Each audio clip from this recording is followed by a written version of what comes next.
Go ahead, hit that like button, hit that subscribe button if you do. I'm J. Bel-Air After Show, episode 2. Another good one.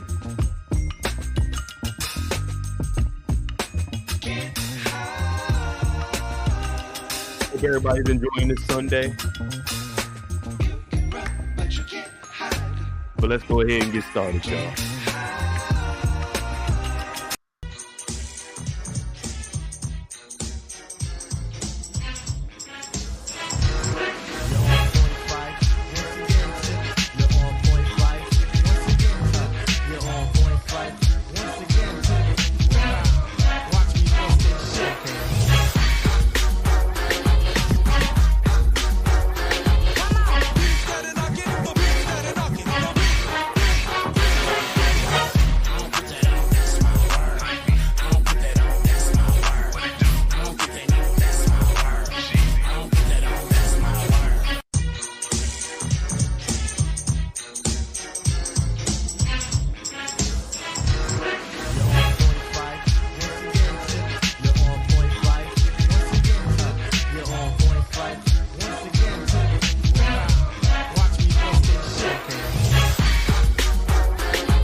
that like button, y'all.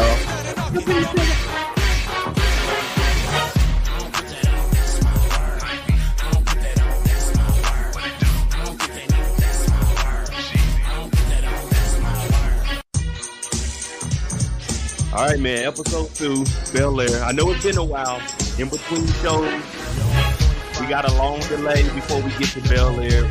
It's snowing outside. It was hailing when I woke up this morning. So we're going to go ahead and jump into this thing, man. Our boy Geoffrey is back.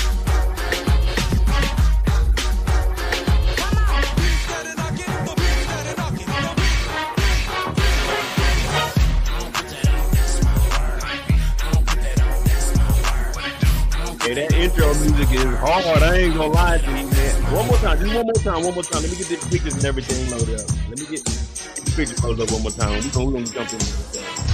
We ain't on Bel-Air tonight. We got the other bottle back there. We got a little bit of Syrah. It's a cran pineapple.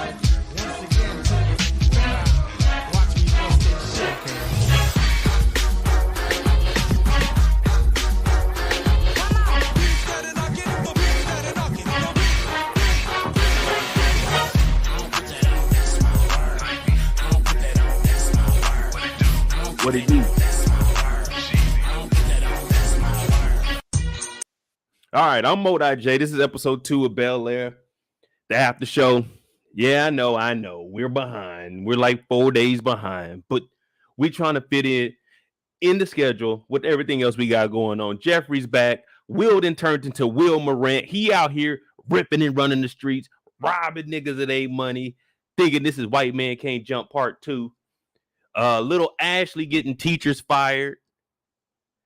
What else going on?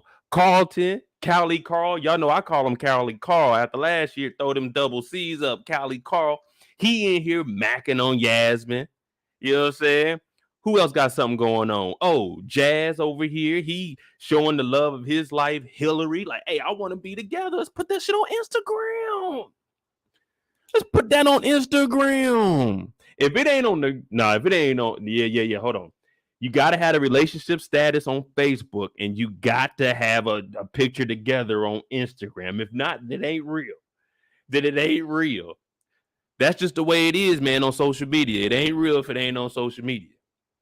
Now, I had my main thing, that was on Facebook, because I only got people I really know on Facebook. Instagram, that's where I work at on there. So I can't have no pictures of no women on there. They're like, Mom, what you doing? But that's neither here or there. Jazz, he wants to show her that he loves her. Hilary still tripping. We got that IVH2O. IVH2O in the building. Who else? Oh, Aunt Viv. She's about to go toe-to-toe with Clear Eyes, Blue Eyes, Green Eyes, whatever her name is, Reed. Man, there's a lot of shit going on, man. Bel-Air, it kind of makes you want to, you know what I'm saying? It kind of makes you want to appreciate where you came from a little bit more, because if this is what they going through in Bel-Air, I'm glad to be from South Kansas City. You know what I'm saying? I'm glad to be where I'm from if this is what the hell going on in Bel-Air. What up, OT, man? That's my dog, man. Kendall, Tracy. Where's my boy Eric at? I know my dog Eric in here. Oh, there you go. Shout out to Eric. Hey, Savannah. Curve is in here. All right, let's go ahead and jump into this. Rick James. Now, Rick James, y'all, watch Rick James. Rick James is a sleeper when it comes to comments. They gonna catch you off guard. You ain't gonna know Rick James talking about him. Like, oh, that's what Ricky talking about. Pretty Ricky. Pretty Ricky. All right, now before we get started, because we need to get focused, y'all.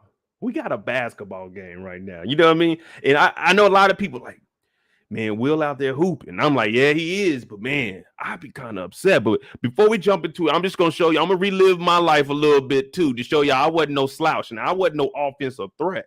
But I'll come down the court and dunk on your ass. I'll get some rebounds and some blocks. You know what I mean? I wasn't an offensive weapon. I'm not really a fan of basketball. I'll play it, but I'm not really a fan.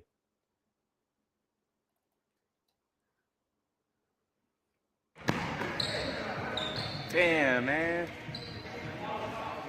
I don't know where the rest of the footage is at, but why you hoop come in here? I'm gonna show y'all the bounce that your boy used to have. And this is after I tore the ligament in my ankle. Now, the last time I dunked, I ain't gonna show that footage. It was a rim grazer. But I had got arthritis in my hip and in my ankle. Man, it's bad. But look at the bunnies. Look at the elevation. Look where your boy Mo was. This is about 2016. Yeah. Your boy had bounce. Okay.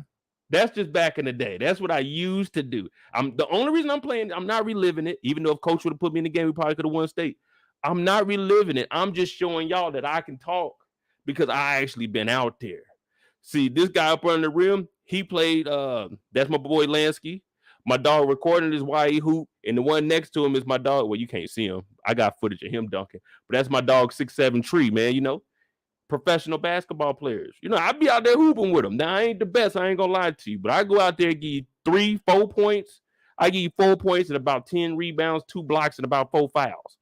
But I'm gonna get out there and do it for you. You know what I'm saying? We two-handed. It don't even matter, man. You put me in the game, coach. We win. We win state. We win. Will and them talking about making the playoffs. I'm out here one-handing it. I'm like, man, throw it up there. I'll go get it. I'll go get it, coach. Mo is on fire. Mo is on fire. With the Kyrie's on. Before Nike canceled them, with the Kyrie's on. And y'all know I hate spending money on shoes. But I had the Kyrie's on. Is it the shoes? No, nigga, it was Mo. That's me up there. That's me. So when I seen Will playing this, I was upset because he took the game that I love watching, not playing so much, but the game that I love watching. Oh, yeah, that's football. There you go. My last year before I retired, we won the championship. You know who's the MVP. Go to Spain, Dahlem, Germany. I guarantee I got the most receiving yards, facts, most receiving touchdowns, facts, most interceptions for a touchdown, facts.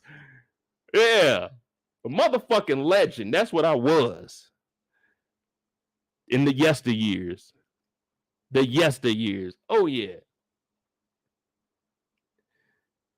We got the trophy. I tried to take that trophy right there.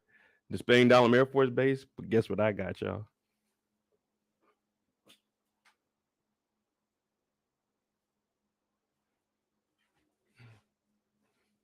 I got the game ball. It's old now, but you see it's the game ball. This is the last ball we had when we won the championship. That was your boy Mo.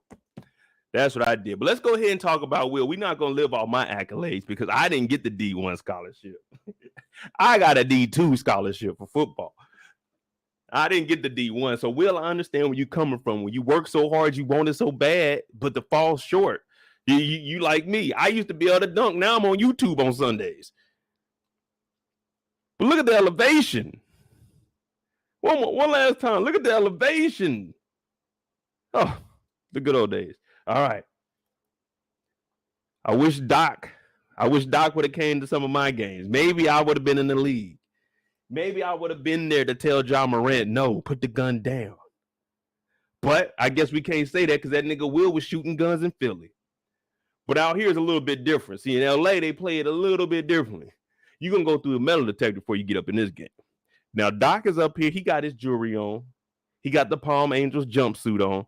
Now, this white guy right here, he's tired of it. He's sick of it. Bel-Air hasn't been good in years. So when he's looking at the game, everybody's like, man, we're going to be good this year. We got that kid Will from Philly. This guy, he's unimpressed. He don't believe in Will. And I'm just going to tell you the truth. He's looking at, he don't like all the showboating. He don't like the talking back to coach. He don't like none of that.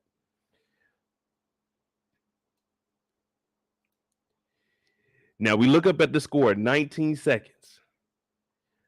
The away team is up 67-66. So you already know how intense it is in here. Whew. You can't hear nothing right now. Bel-Air, let's go.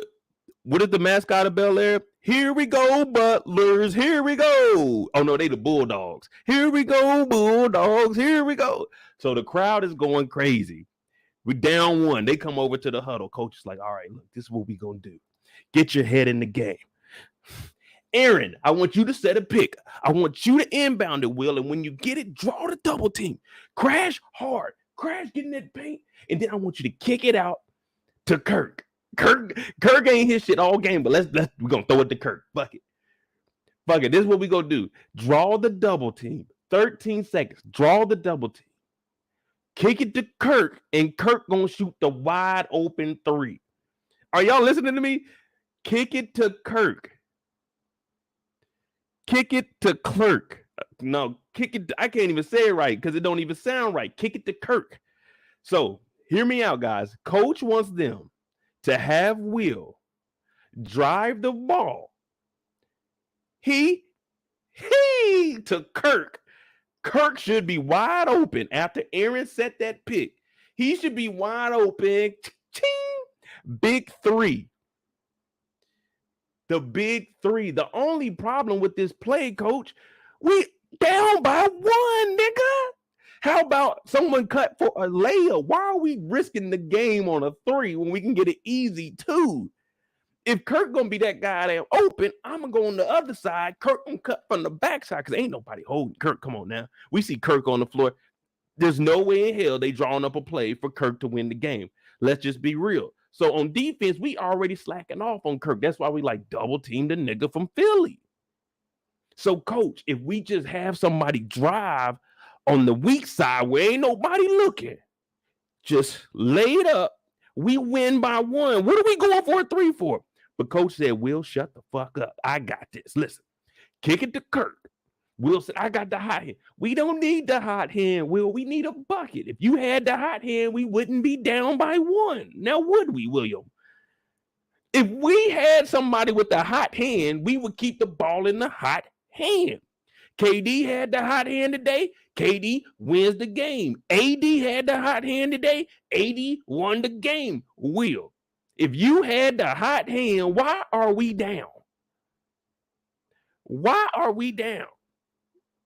You ain't got the hot hand, nigga.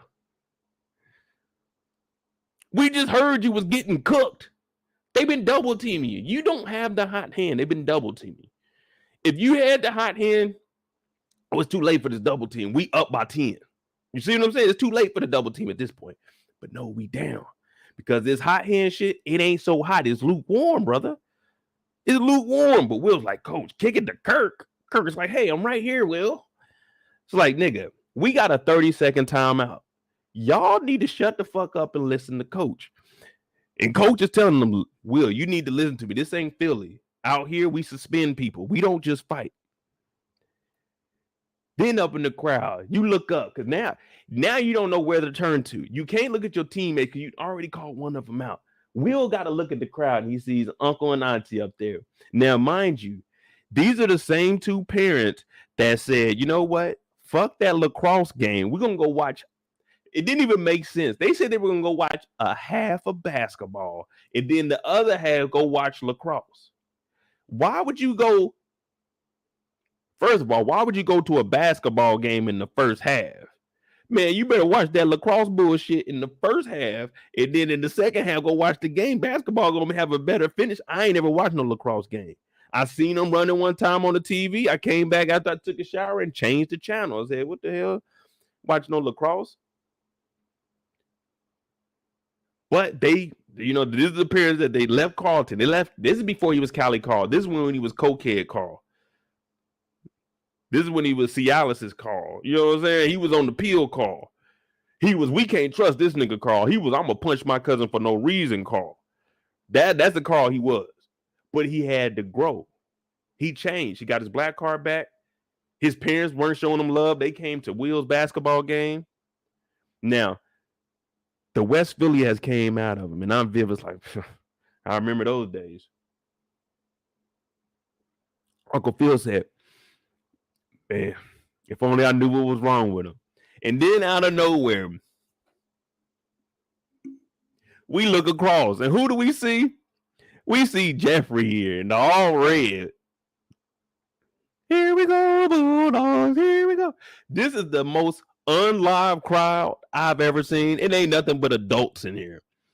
Like, this is somebody grandma. This is somebody grandma up here. Then you got Geoffrey. Geoffrey, I think you're on the wrong side. This looks like the visitor team side. There's nothing but white folk over here. Y'all think Geoffrey's sitting on the wrong side of the stadium? This ain't the crowd he's supposed to be with. All of them, they just got off of work. She's a dentist. He works at a law firm. This is someone's child here. She's an executive somewhere. Like everybody just got off of a business, like a Fortune 500 company. They just got off work and came up here to the game, and somehow Geoffrey is on this side. And they mugging each other. Now, when you see these kind of mugs in stadiums, what do I always tell y'all when y'all see some nigga shit? Go the other way. If I'm looking like, wait a minute, who y'all staring at across there looking like that? That nigga in the red. Y'all kind of old, so y'all ain't gangbanging. What y'all into? What y'all doing mugging each other? It's a basketball game. Everybody hype. Go Bulldogs. Go Bulldogs. Then you got a nigga over here in the crowd rubbing hands like Birdman. If I'm security, I'm like, sir, you got to come with me because this game ain't that intense. You got to be looking like that, man. Yeah, I know it's a white school, but look at this crowd over here compared to the well, we can't really see them, but watch when we go back. The crowd on this side, this is Bel-Air side. This is a home game. We sit behind the bench. We sit behind the team. Geoffrey on the visitor team side.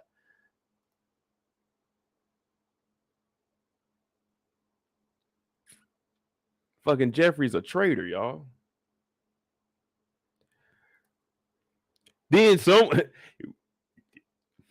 I know security's looking at her. I'm not gonna let we're not gonna act like we don't see what the fuck is going on here. We got a nigga in all red in the crowd, ain't smiled yet, ain't cheered. We don't know who he's here for. He's just in the crowd, just looking.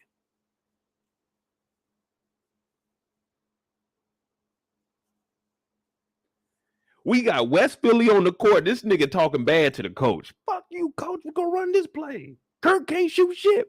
Then we got whoever the red guy's mugging, because he ain't even watching the game. He mugging the people across. So who are these two people? Oh, they with West Philly. But wait a minute. If they got people in the visitor stands and in the home stands, who is this nigga in the green? Now we looking down at the end and you looking like, who is this dude in the green with the Palm Angels on? Security's like, hey, sir, you got to clear these aisles. We got to keep the aisles clear. Unless you walking up or down, you can't stand here. So everybody's looking at like, who is this nigga?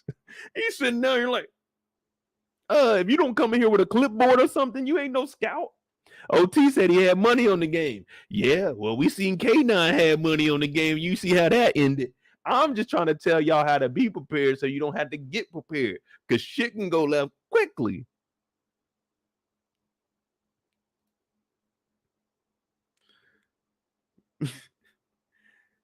This is what's going on here. In this gym, I'm looking around like, damn, something don't seem right today. And I'm just the janitor. You know what I'm saying? I'm the janitor. See what I do, I inspire the kids. Like when they be in there shooting and stuff, I might come in there in my room, be talking about, yeah, back in my day, I used to hoop. And they didn't think much of me until I pointed up to the thing and said, you see my name up there? Yeah, most rebounds in the season. So the kids, they looking at me like, oh man, I was a has-been, but I'm trying to tell them the truth. I'm trying to get them in a position that Doc could actually come and look at them. Now, I don't know who Doc is, but as of right now, I'm looking at him like, man, this guy, he's a little rough around the edges, ain't he? Now, Will gets in. 19 seconds. All right. Coach wants me to pass it to Kirk. Okay, in and out. Has he? Okay, back to, ooh, I could have went there. Coach don't even know I could win this motherfucker with this. 10 seconds, damn. All right, cool. Where Kirk at, man? He probably, man, he better hit this motherfucker. Doc in here. Oh, spin move, nigga. Reach out, teach. Oh, this nigga Doc in here. He came here to see me. I got to show off. Coach talking about run the offense well. So Will runs the offense. They kick it to Kirk. I thought it was a 3, but it's a 2. And Kirk was not open, coach. Kirk was not open. It's a nigga contesting the shot. Kirk was not open. I said, wait a minute. This is not the play that we drew up. You said Kirk was going to be, it's a nigga contesting. This nigga like, he going for the block. What they mean is wide open. Look, Kendall, look at this side. Everybody over here, they hype. They on their feet. On the side that Geoffrey on, they the visitor team. They sitting down like, oh, we got to win this one. Kirk was not open, y'all. I was watching. I said, wait a minute. This nigga Kirk, it looked like he played in Chucks. I can't tell, but it looked like a white bottom. Man, Chuck, man, you better not be playing in no Chucks, Kirk. Coach told us this shit was going to be open. It's 2 defenders. If this nigga wanted to jump, yeah, that would have. Well, no one even had to block this shot, man. This shot was going to be off. This shot was gonna be off. But he takes the jumper. It's supposed to be an easy two. And we like, that motherfucker's at dunk dunk.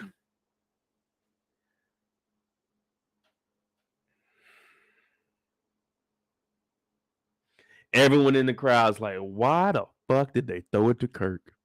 Even the white people, they said that black boy should have just shot that. He had the hot hand. I was hating early. I ain't gonna lie to you. That boy was hooping. They were down because niggas like Kirk was missing shots. They had 66 points. I think my dog Will had 29 of them. He should have went ahead and shot that, man. They gave it to Kirk. Kirk had a contested two. Missed it. Draws iron. That's it. Dum, dum. Game over. Now, Will's like, man, fuck it, Doc. You seen me hoop. I was balling, baby. I was balling. I did it. I participated, man. I had 29. I had 29, and Coach told me to run that play. Coach told me to run that play. Doc's looking at him like, man, that shit sound good, but nigga, if you want to come play for me, you got a ball. What would Mo have done in that situation? Let me ask y'all. Put a 1 in the chat if you think Mo is taking that shot. Put a 2 in the chat if you think Mo is shooting that. 1 if you think I'm taking that shot, or 2 if you think I'm passing it. Come on, be real. What do you think Mo gonna do in that situation? Man, I don't know.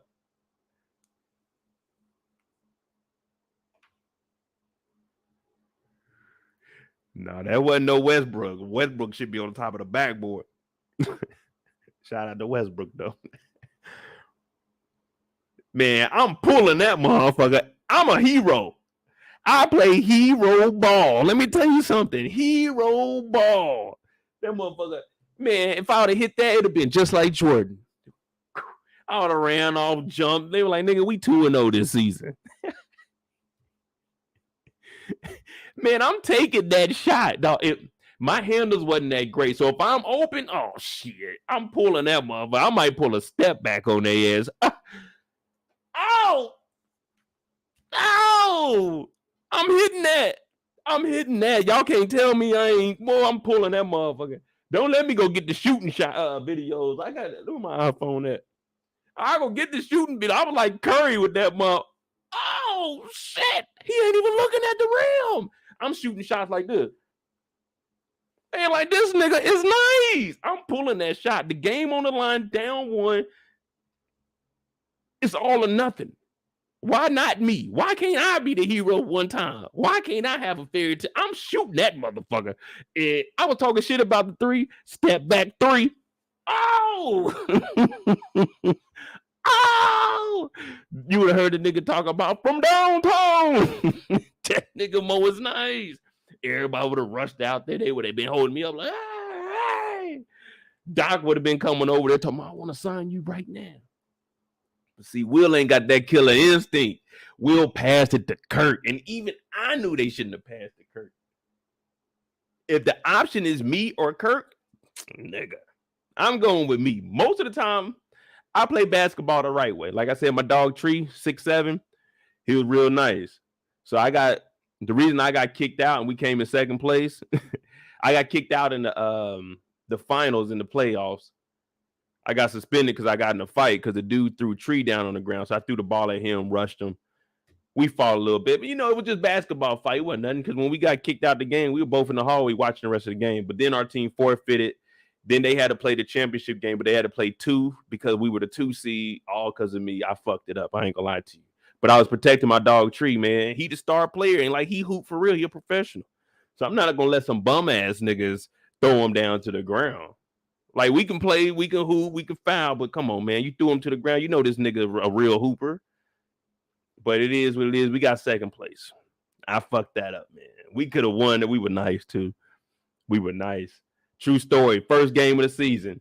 My dog Trill got the rebound. Swear to God. Threw it to me. I hit the 3 to take us into overtime. I got to put back dunk in overtime. Swear to God. We were fucking balling. And I ain't no basketball player, but we were balling that season. Man, it was a good time. Second place, man. I let y'all down. Damn.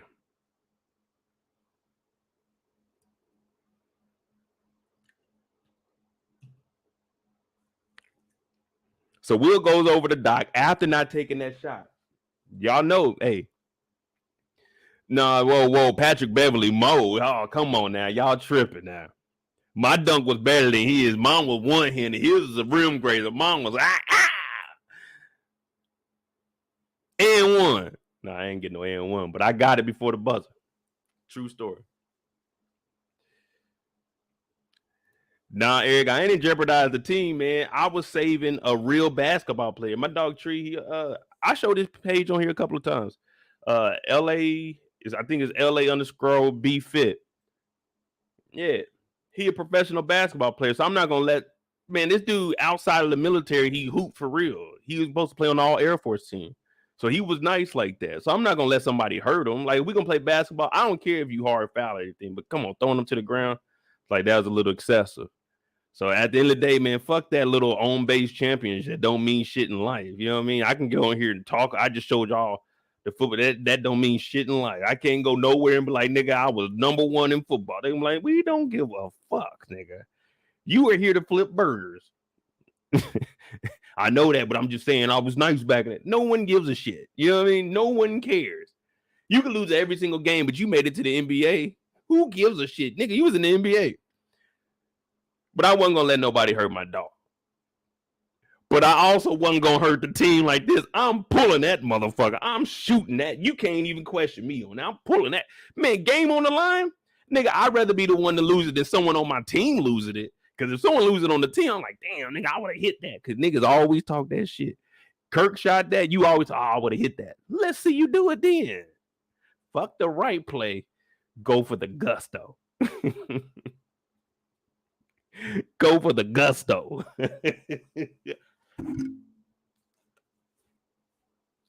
Shit, I might be in the 3-point contest next year. They fuck around, let civilians in there. Man, it was a wild time in the military. I was wilding out. I had braids. Man, during the day, I would slick my hair back, throw a do-rag on in some gel, lay that motherfucker down, go to work, take that motherfucker off, go to the gym right after, pick my afro out, be on the court. Facts. But we supposed to be talking about Doc, and Doc is saying, man, you got to have that killer instinct. You got to be like mellow out there. You got to pull that. Kobe said, you miss one, you miss two, you miss three. You just keep shooting. You gonna make one of them. Now, in this case, you only had 19 seconds, so it had to be a good one. But Doc said, we need killer instinct. You're gonna be rolling with me in the Southside AAU.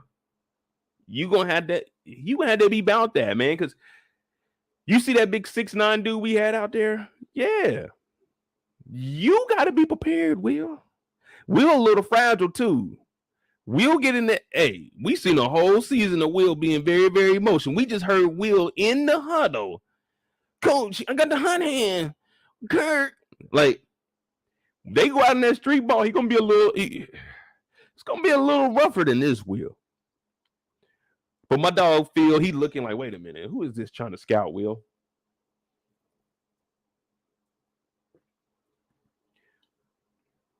He look a little old. I know he ain't no basketball coach up here. He sure the hell ain't no student. And I for damn sure know he ain't no teacher because Bay is on goddamn the parental board or whatever it is. So who is this guy talking to Will out here in Bel-Air? So he's peeping it out, but he ain't saying nothing. And Will just got his heart broken. Will just got his heart broken because he ain't got the killer instinct. We want to win, y'all. We want to win. I asked my brother OT, I say, man, the Lakers won. He said, I know. I posted the score. I be like, how come you don't ever post when they lose? He said, I ain't posting no L's. No one gives a fuck about the L's. You see what I'm saying? No one cares about the L's. Did you win? Did you win? And that's what Doc is trying to tell them. If you ain't win, I don't want. I came all the way out to Bel-Air to see you lose. How that sound? How that sound? Out here in Bel-Air, I already feel uncomfortable. Now I'm out here in Bel-Air watching a nigga lose. So it's all bad. What up, players for keeps?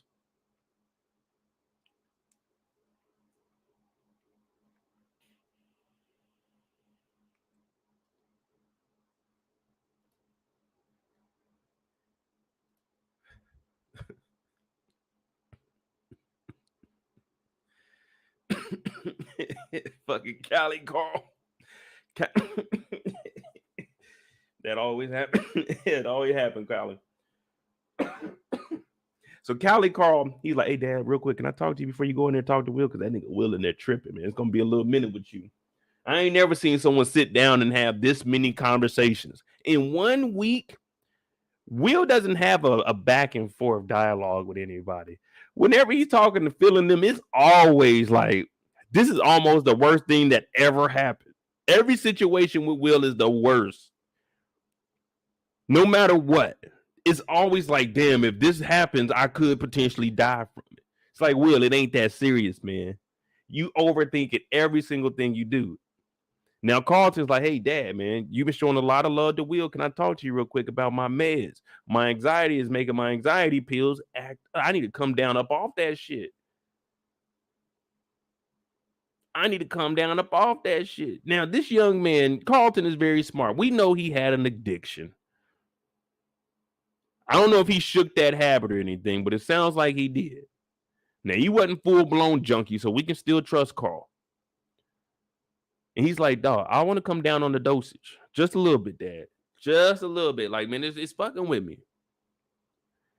Pops is like, all right, man, I'm going to go talk to the doctor, man. Me and your mom, we're going to make an informed, sound decision. We're going to try to figure it out. And Carlton's like, man, thanks, because I really be needing it. Now, I know Carlton's trying to cut down so it'll be like maybe one bottle every 3 months instead of one a month. You know what I mean? So that's probably what he's trying to get it down to. Or we'll probably take, we're going to do a lower dosage. That's what I'd recommend. A lower dosage, but we're going to actually stretch it out to about 12 months. So it'll actually be the same amount, but we're going to ease him back. He's like, I need to get up off of that. So it sounds like Carlton, he's trying to get right. He's trying to find out who he really is. Because at one point he was dependent on it. Now he's feeling like, I don't want to be dependent on another drug that's kind of making my anxiety, or this drug that deals with my anxiety, amped up. Now, if I was Carlton, I would just stop taking them. Man, I got so many pills the VA be sending me. I'm like, what is this? I got to call up they sent me this topical gel or whatever it is to like put on like my hip or on my ankle, you know what I'm saying? With my damn arthritis get to kicking in. I'm like, man, I use that shit like one time. I ain't feel no difference. I'm like, man, I ain't using no more.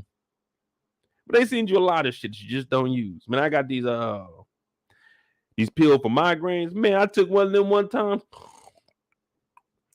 I woke up like 4 hours later. I'm like, damn, I took this pill to get rid of the headache, not to go to sleep. Migraine acting a damn fool. That motherfucker put me to sleep. It says, caution, beware, could be drowsy. No, this shit should say, beware, sleepy. Beware, knocked out. That motherfucker had me out for 4 hours talking about, yeah, it could cause drowsiness. Nigga, I'm wide. I'm waking up like, damn. What time is it? 8 p.m. I'm like, damn, won't be taking those no more. Definitely won't be taking those like in the morning time. Can't go nowhere with one of these. Now, if they gave me a perk 30, I'll be going through the day chilling. But Carlton's getting the help he needs, and it seems like his parents are actually listening to him. Nah, I don't just take so all the medicine that I get sent to me, I still Google it. I always Google it. I read the box and I Google it. I'm like, let me see what everybody else is saying about this shit. Now, 9 times out of 10, I ain't gonna lie to you. Most meds don't do anything that it say on there. I mean, they work, but all the like, beware, could cause dry. None of that shit, except for those damn migraine pills. I don't know what the hell them was. Had a little bit of melatonin in there, 100 milligrams.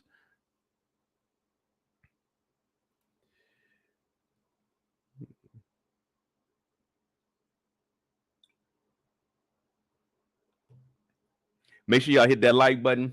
Hit that subscribe button if you're new. We talking Cali Carl. Cali Carl's coming down off the meds. And we got to go talk to Will. We got to get Will off the ledge right now. Because I just mentioned that everything to Will, it seems like it's the end of the world as we know it. And I feel fine. But not for Will, it doesn't. For Will, life is a little different for Will. My nigga went home, showered up, and got fully dressed to sit on the bed.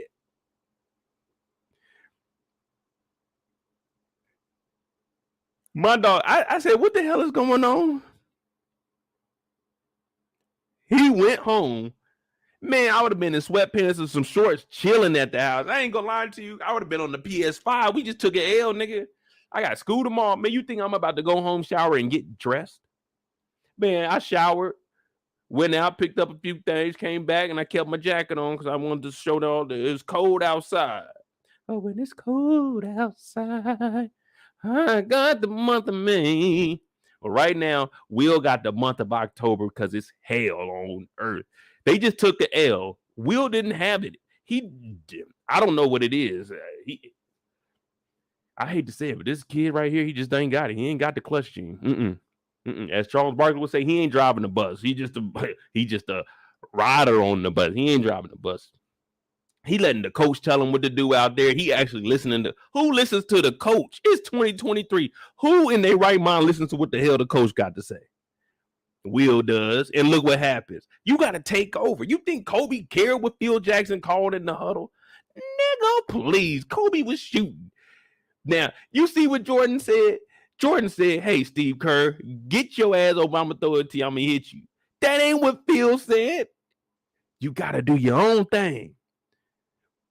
What LeBron just do last week when they beat Dallas? He said, give me the clipboard. I got to play. You got to step up, Will. If you want to be with the greats of Mike, Kobe, Mo, Bryant, all them type of niggas, you got to step it up, Will. How we out in Bel-Air? You from West Philly playing like a motherfucking East Philly boy.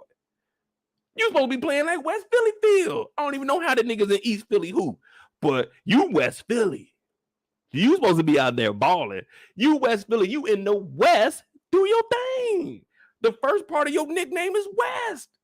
You the Fresh Prince from West Philly. The Fresh Prince of Bel-Air from West Philly. Nigga, it's all aligning for you.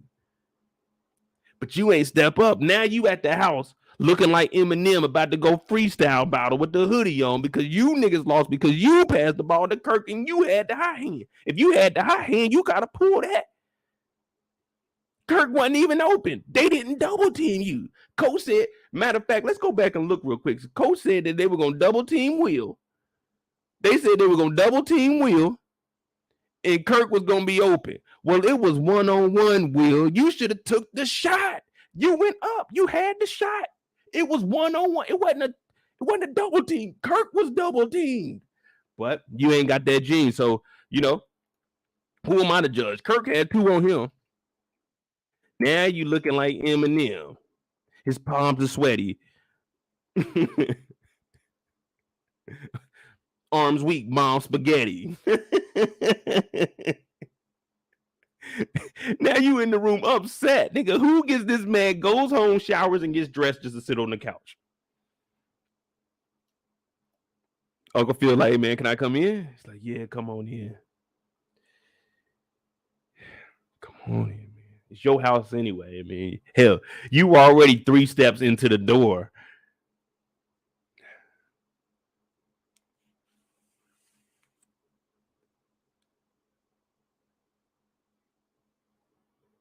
Yeah, come on in, man. That vest is fly, man. Where you get that from, Unc? But this is a little bit too old for Will. This is something that I wear right here. This is an older man's vest right here. Will can't wear that kind of vest. Yeah, Will can't wear that. It ain't flashy enough. But Will in here, hoodie on, make sure he put the chain on the outside like he about to go somewhere. Nigga, tuck your chain in. But he's like, nah, man, I'm fucking up out here, Unc. I'm supposed to be balling. Everybody knowing West Philly Will would take that shot. And tonight, coach, he playing me like I'm some scrub or something. What do you want me to do, coach? Why you don't want me to score? So Will in here, he just irate about the whole situation. It's bigger than what y'all lost by 1 point. Y'all in high school, man. Y'all in high school. Who cares? Uncle Phil's like, man, look, man, just chill. Sometimes you gotta listen and listen. Look at Will. You ain't make that look when Coach told you to pass to Kirk, nigga. You passed it to Kirk. Why are you looking at Uncle Phil like that? Uncle Phil trying to help your ass out. You ain't do that to Coach. Coach told you to pass. First thing you did was pass. Don't be looking at Uncle Phil like that. You better show some respect. He just invited you back into his house. So now you better talk to him. Uncle Phil's like, all right, man, look, it happens, man. You lose some games, man. I tell you one thing. Man, I've been on some horrible teams. I've been on some good teams and horrible teams.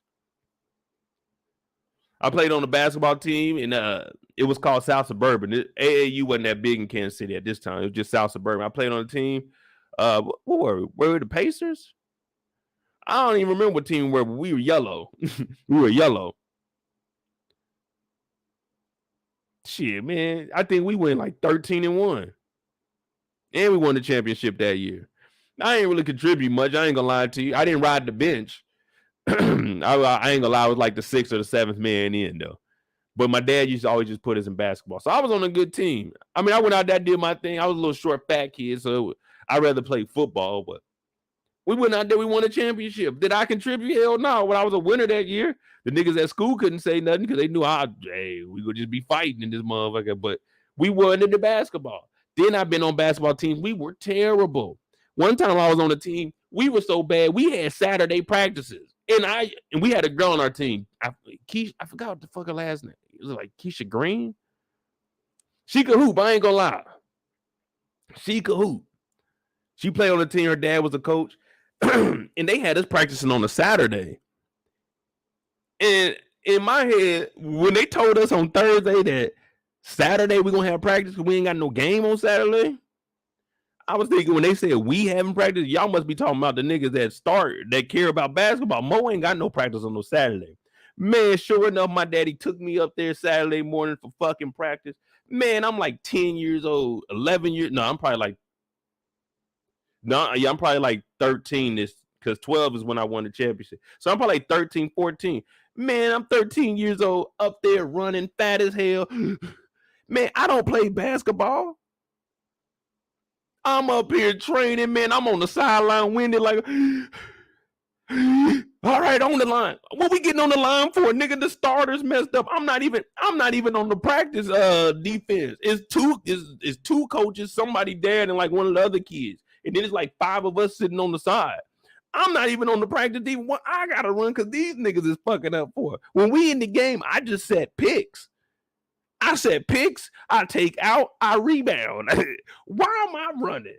Man, I was in that motherfucker dying. I ain't gonna lie to you. I hated every nigga on that team.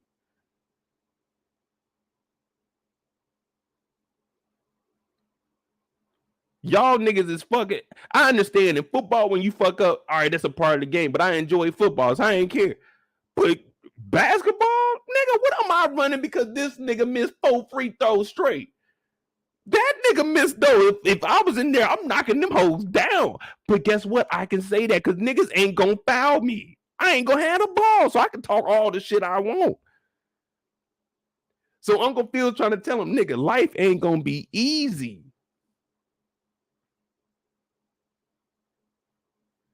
I would get out there and lock niggas up, but I'd be tired as hell when it came back to offense.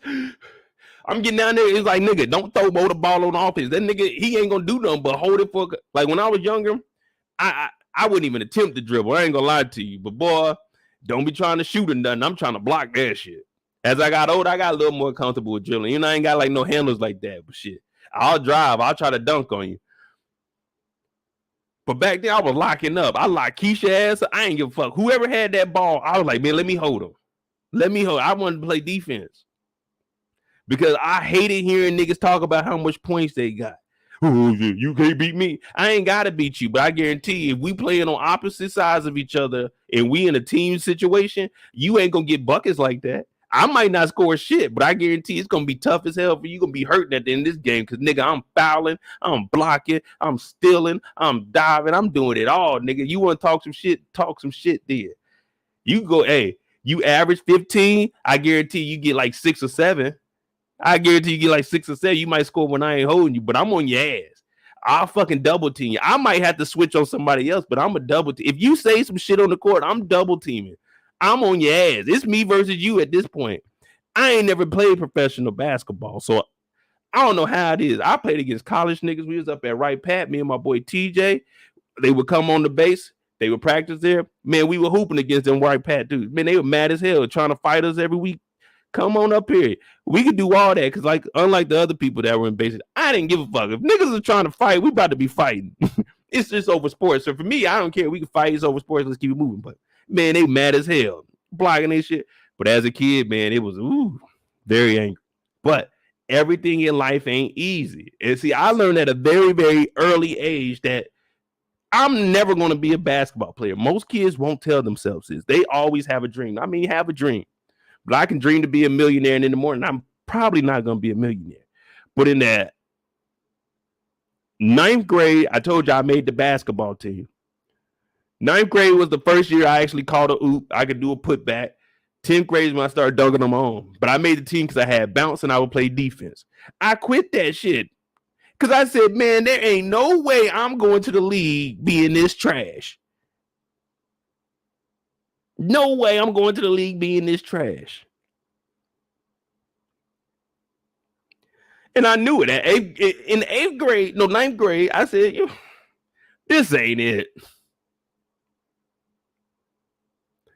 This basketball stuff, nah, this ain't for me. I've been hating this shit since a kid. This ain't for me. You mean we just running nonstop chasing the ball? No. This ain't me, man. And I gotta run when other niggas fuck. No. This ain't me.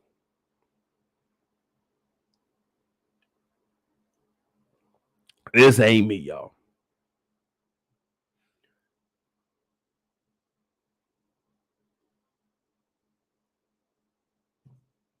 Matter of fact, man, hold on. Let me get my phone real quick, man. I'm going to tell Why Hoop to get in here so he can verify these stories. But yeah, man, I like playing defense. I ain't did nothing since 2019.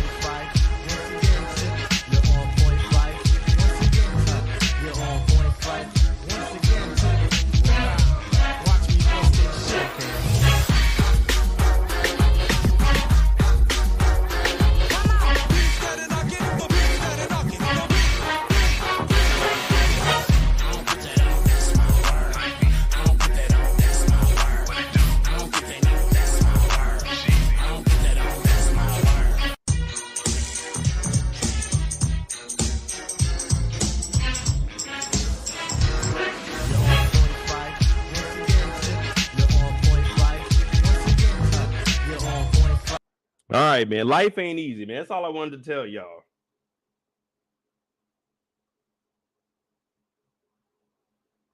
Oh, and real quick, there's no return on Ja Morant.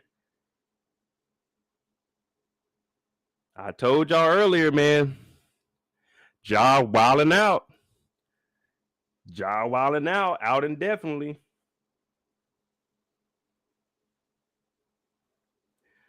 And I don't feel sorry for the boy. Hey, what is Uncle Phil telling them right now? Everything ain't easy. Everything ain't easy in life, Will. But you hustling backwards. You got an opportunity, Will. You got out of West Philly, Will.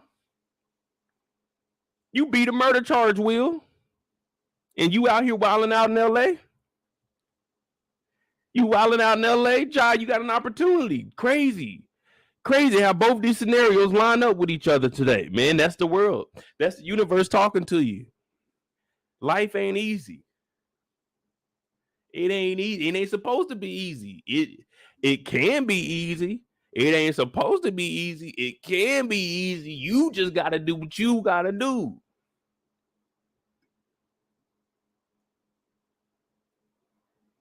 And Will, the way you acting, the people you bringing in your life, don't let them in all of your business. It's crazy, man. Art emulates life. Crazy. This episode is being talked about on the same day that the same shit is going on in real life. It's crazy how the universe works, man. But you hate to say it. It's just the way it is. It's the way of life. Don't you know it's the way of life? However do you want it? Because I'm about to bring it. Oh, baby. Can't stop the stunting. No. Hey, it is what it is, man. We on YouTube. Hit that like button. Hit that subscribe button. If life is easy, hit that like button. If life is hard, hit that like button. I'm going to try to help you out on this Sunday afternoon or evening or night, whatever you would like to call it. the Monday Eve. Nah, Eric, I wouldn't be in no boxer, man. Hell nah, I wasn't gonna be no boxer. I don't mind getting hit, but I ain't about to be in there just getting hit. Cause sometimes I ain't gonna lie to you. And no, you know, a lot of people say don't give up. Man, I be giving up. Fourth round, I'm like, nigga, I'm tired as hell. I quit. I'm out of here. I'm falling that man. I ain't even falling on the man. I'm like, hey, man, throw the towel in. Get the towel in. Mo is done for the night. Jeez Louise. How much do we get? Or do I have to go the whole 12? If I had to go the whole 12, all right, I can stay in here for the whole 12. If I had to go the whole 12 to get it, all right, I can stay in here for the whole 12. But if not, I'm done.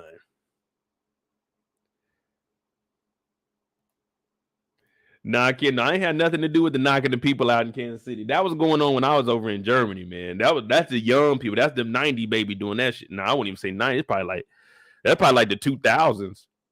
Late 90s, 2000, because they were about like 16, knocking kids out, throwing them in the fountain, throwing the old people in there. It's messed up, man. Life ain't easy. Now, Uncle Phil had just talked to Will about, hey, man, get your act together. Don't be bringing Doc in your life, man. You don't know who he is. He's like, man, this Doc, he gonna give me D1 scholarships, Uncle Phil. I was gonna get it, West Philly. You know how it is. He's like, all right, well, let's look into him because we're seeing a cash cow right here. Meal ticket. He already was talking NIL deals. We're gonna get to that when we get there. But all he's seeing is dollar signs. That's all he's seeing. Now they didn't pull it up. Will had to get the keys back. So he got to ride with our boy, Carly Carl.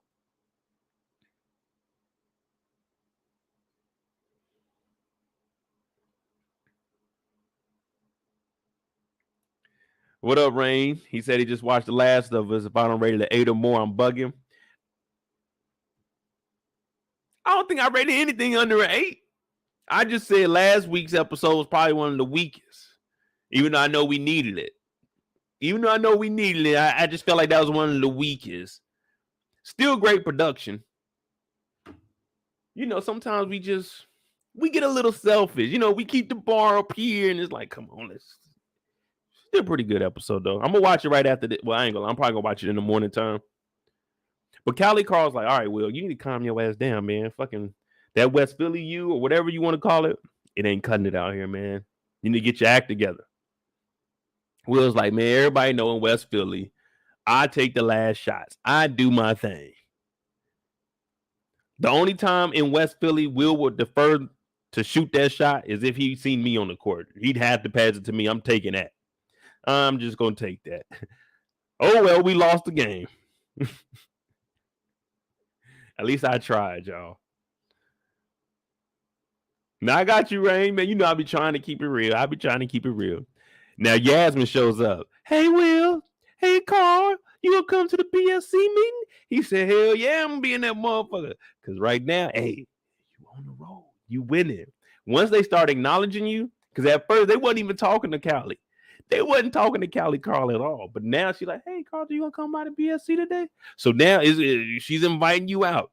See, when I was in school, it wasn't until maybe junior year. That's when the girls started noticing your boy. Before the other little short fat boy, they didn't know if I was black or not. So it was like, we ain't really fucking with this kid. they weren't really fucking with the kid. They just knew I hung with all the niggas. I talked that talk. I just a little short fat kid. You know, I was cool.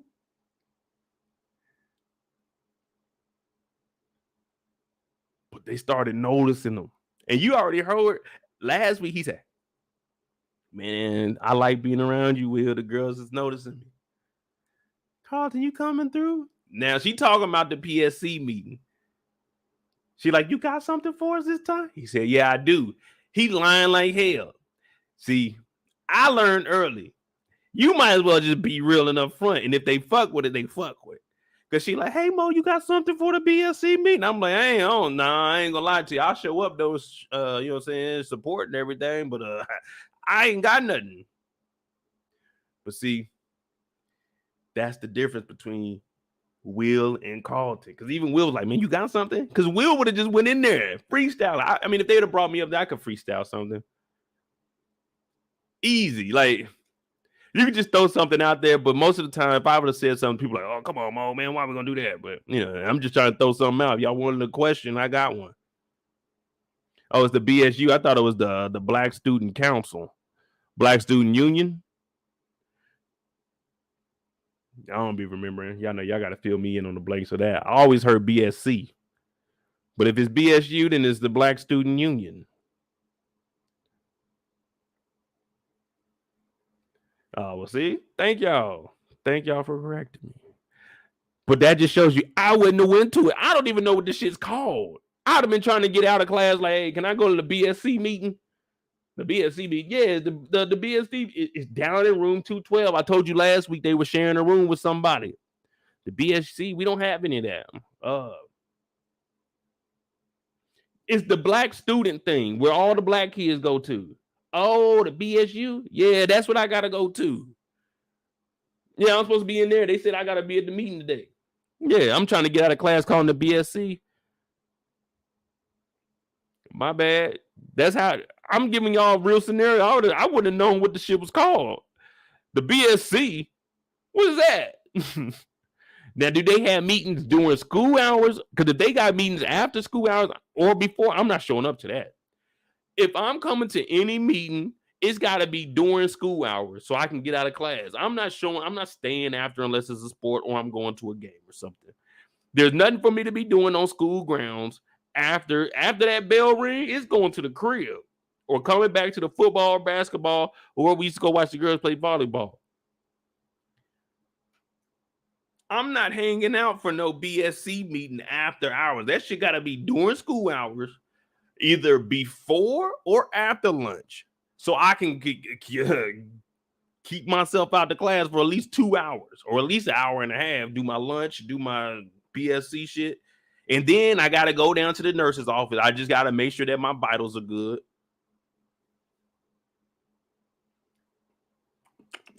Yep, we good. I'm gonna go back to class. I just need to lay down a little bit. I got a little headache. They give me 2 little Tylenol. Lay there for about another 30. Now I'm out of class for 2 hours. Now I'm heading back. Yeah, I was down in that BSC, man. This shit got crazy in there, man. I'm like, we're just expanding so much. Woo. And then I'm gonna come back to class, go back to my desk, put my hand on the table, and go to sleep. And then that's how my day would have been.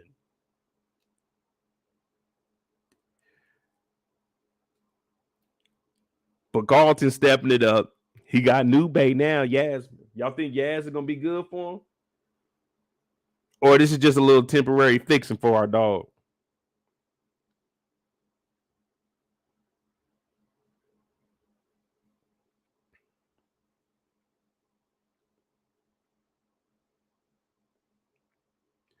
Damn, Kimberly said Harriet Tubman would leap. That's messed up. Nah, me and Harriet, shit. I'd be Harriet's right hand. I'm down to do it. Hey. Me and her be, hey. Shit, she's sending me out there. I'm coming back with 10 on my own.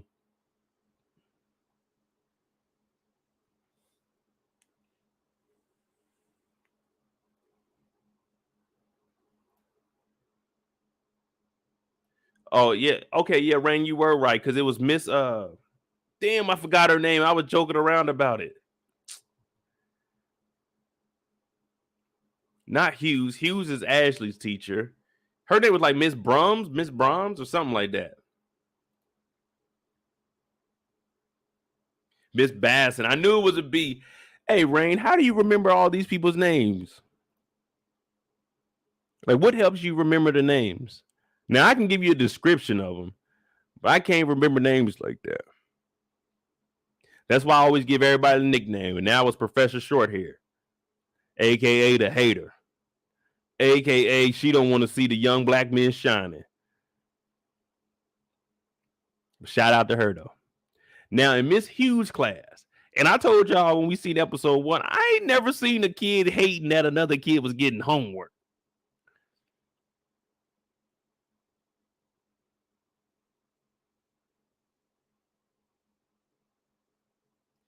Who hates because another kid is getting homework? If I see someone getting extra homework, I'm acting like I don't even see it. I'm walking out the classroom. I don't give a fuck that another kid is getting homework. Well, little Kimberly over here, I think that was her name. I can't remember. Miss Hughes is talking about, hey, look, what's up, y'all? Listen here. We talking about The Great Gatsby. Now, I watched that movie probably like a month ago. I ain't gonna lie to you. Pretty good. Yeah, you know, for me, it was kind of like, okay, it's cool. I like what they did, but, you know. The little girl's like, I'd like to write a report on this. I think I could really, you know what I'm saying, illustrate what's really going on. Miss Hughes said, really? You think you can? Okay, that would be good. Then little Ashley takes it up a notch. I ain't never seen this. I guess I ain't never been in a class like this where people are going at it to get the right answer. Oh, let me go, Miss Hughes. Let me go. I'll do a book report on it. No, let me do it. I've never been in a class where motherfuckers is volunteer. Let me do that homework. Let me get it. I've never. This is me right here in the back, arms folded. Like, man, what the fuck are they even talking? I didn't read anything last night. I didn't even know we were supposed to read nothing last night. Actually, like, I think I could write a better book report on it. What? We got book reports in this class? I thought we were learning about authors or something. What writers and like how to write. I thought this was a writing class. I didn't know we had book reports. And why everybody got a notebook out or a tablet? Look, he in the back with nothing. That's how I used to be in class. Man, I used to come to class with just a pencil. I ain't bring no paper, no book, no nothing. I used to be in class with a pencil. If they weren't passing out pieces of paper, I didn't know what the fuck was going on. If they put it on the board, I'm just going to have to remember it. Because I'm not writing it down. Let me see what they say. We got something to do tomorrow. I don't even know where my math book is. It's probably in somebody else's locker. She taking notes. Ashley, Richard, and all y'all. Ashley, like, man, I got money. I read the curriculum. It said get a Microsoft Surface. I got a Microsoft Surface. She brought a notebook. She got one of them Walmart tablets back here. Now, it's probably one of them Target ones. I don't think they got Walmarts in Bel-Air. They probably got a Target, though. So that's one of them Target tablets. See, the little black girl over here, she got a Microsoft Surface. Her parents, they cool with the Banks. That's why she got the tablet. Because their mamas probably went together and got them. Or Bill probably bought both of them, was like, make sure she gets hers. Who knows? But yeah, these kids are going at it. Let me write that book report. Hey, pick me. Is this an advanced class? What class is this? I'm looking around like, man, who enrolled me in this shit? They ain't got no regular classes. Like we watched fucking the Magic School Bus or something for science with no Bill Nye the Science Guy. We ain't got none of that. They in middle school. When we was in middle school, we was watching Bill Nye the Science Guy.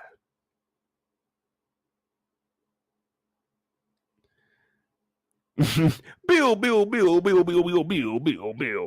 Bill Nye the Science Guy. That's what we were doing in middle school. I remember my science class, man, we watched some film, and I ain't gonna lie to you, dog. I seen the dude get fucked up, man. I'm talking about, I ain't never seen someone get slapped this hard in my life. So we all in the class. This is what grade was this? Couldn't have been 6th. This had to be like 7th grade. 7th grade, we in science class. It was 4 tables in there, and you had 4 people at each table. And at our table, it was 3 dudes and this girl. And I was in the back corner. The girl was in front of me. The dude, Calvin, was right there. And then the dude, what the fuck was his name? Stefan sat next to me. And we were clowning Stefan for some reason. He said something stupid, so we were clowning him. Now, he ain't try that shit with me. Because they already knew I got expelled in 6th grade. They already knew what I was on. That's a whole nother story. I told y'all that story when I got expelled. Man, I got expelled. I got suspended for fighting 1 week, and then the next week they expelled me for some other shit. But that's a whole nother thing. So they already knew what I was on. I'm like, nigga, it's whatever. So we clowning around, and I'm like, all right, I'm cool. Because he ain't going to do nothing to me, or we just going to be brawling. At that age, I didn't fear, and I was going to hit that nigga with my book bag. That was always my first thought, to hit somebody with a book. I never got a chance to do that. But growing up, it was always my first thought. Like, man, if I ever have a book bag, I'm going to hit a nigga with this. Just because I don't know what made me think of. I think it was a Ninja Turtle game where they were like, but I always wanted to hit somebody with a book bag, but I never had a chance to hit nobody with a book bag. So we get out of the class, we clowning them. And when we leaving, I'm laughing. And the dude, the other dude, Calvin, he calls him a bitch. Now, see, I was just joking around. I ain't calling nobody no bitch. We calling each other, you know, then man, you ugly nigga. Like, we talking shit like that. He said, oh, yeah, you a bitch. We got out in the hallway. I swear, I took no more than 3 steps. I heard, bow. He slapped the hell out of that boy. That nigga was like, oh, that nigga started crying. The principal came over there. Man, we had a teacher named Mr. Dickey. I swear to God, his middle finger, I forgot what it's called, but his name was Mr. Dickey, and his middle finger, it was not swollen, it was like deformed or something, but it came over like this much. So it was kind of like his middle finger was like that. And it was, you know, we were young, we didn't know nothing about it. So we're just like, damn, what the hell? Because he would hit his thumb on the desk like that to make it's weird, man. But he came out there and he broke it up, and you never wanted to be touched by his hand. So he broke it up. But Stephon didn't care. He had slapped Calvin. This is a true story. He didn't care. He was trying to get loose. I'm looking like, damn. I was like, damn. And Calvin ain't even like that. Calvin knew better. He shouldn't have said that. Calvin knew he shouldn't have said that. Like me, I could say that, but I don't never disrespect nobody like that. I joke around with you, but I'm not going to get like that. Calvin did that, man. I swear, he got slapped so hard, bro. I promise. I think they said it didn't rupture his eardrum, but it did some shit to his ear. I said, damn, how can you get slapped that hard? We in the 7th grade. I said, this is a grown man slapping. I said, let me make sure I never fight this nigga. I ended up going body with him in 8th grade in the bathroom before lunch. Man, when I tell you that nigga got on me, pause, I'm like, damn, nigga is strong. We would go body in the bathroom before lunch. You had to hit below the neck. You know what I'm saying? Because we didn't want nobody had no bloody face or nothing. We just go body. You got to go body 30 seconds. Man, when that nigga had me, I'm like, God damn, this nigga strong. Call it. Help. Call it, nigga. That ain't 30 seconds. You got 12 more. The nigga called this 30 seconds, motherfucker. I'm like, damn. I'm getting a couple of his. Like, when we first started off, it was cool. I'm getting a couple of punches in. But that nigga, for some reason, he powered up, man. He must have remembered that slap in 7th grade. Probably wanted me. Probably wanted to slap me, but he couldn't get his hands on me. Nigga, fuck what you talking about? I would have hit you with a book bag that day. And if I couldn't, the next day we was in class together. When I came back from my suspension, I'm on your ass. I'm hitting you in the back of the head with a book. I'm just going to tell you, like, this shit ain't over with me. I'll take an L. I don't mind taking an L, but it's going to be a rematch on site. That was one thing about me. I'll take an L, but you're going to see me again. But that's life. But let me tell you something. All the nonsense I went through, I've never, ever in my life raised my hand to compete with somebody to get extra homework. Not once, not twice, not never. Hell no. I could write one better. Man, that was some shit. Now, I wasn't bad, Kimberly. I didn't care. I was wild. I ain't even need to be living like that. Like, I'm being honest. Our life wasn't that bad growing up. Like, my parents did a good job raising us. I was just wilding out, man. I think it was after my car wreck. My head got fucked up, man. I think that's where I seen a change in my life. I told you I ain't talked for a year. After I got out my car wreck, the one where you can't really see it now, but I showed y'all. My shit was cracked. After that, man, I ain't give a fuck about shit, man. And I think that just stuck with me. I'm like, man, just live life, bro. Just live life. But I never, ever, ever. Well, there was one time, I ain't gonna lie, there was one time I didn't fight, and that was in the 3rd grade, Miss Battles class. I told y'all about this story too, where we had to write an essay of what we did over the summer, and little white boy stole mine, but he cut my name off at the bottom because I signed my name on the bottom line. He cut it off one line above, and the only reason he got caught is because his name was on there, and I didn't have a piece of paper, but his paper was cut shorter than everybody else's, so they called us in, and I told him the story. Now, I didn't fight him. I never had an issue with him, but I thought I could beat him easily, so that's why I didn't fight him in 3rd grade. But that nigga stole my homework. He's a little white boy, too. I think this nigga name was Austin. Probably was Austin. I was in Austin for like 3 grades.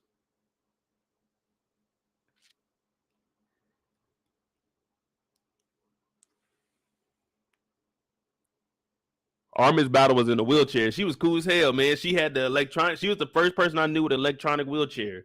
When I got to school, like in, because she was there at that school for like 15. My sisters had her. When my sisters went to school there, my older sister was 11 years older than me, and she had her when she went to school there. But she was the first person I knew with an electronic wheelchair. And we had a little hill in our school. So I used to always think, I like, damn, she probably be going fast. Like when we all in class, she probably going fast down there. I called her one time. She wasn't even going fast. She was just chilling. She was just going down nice and slow.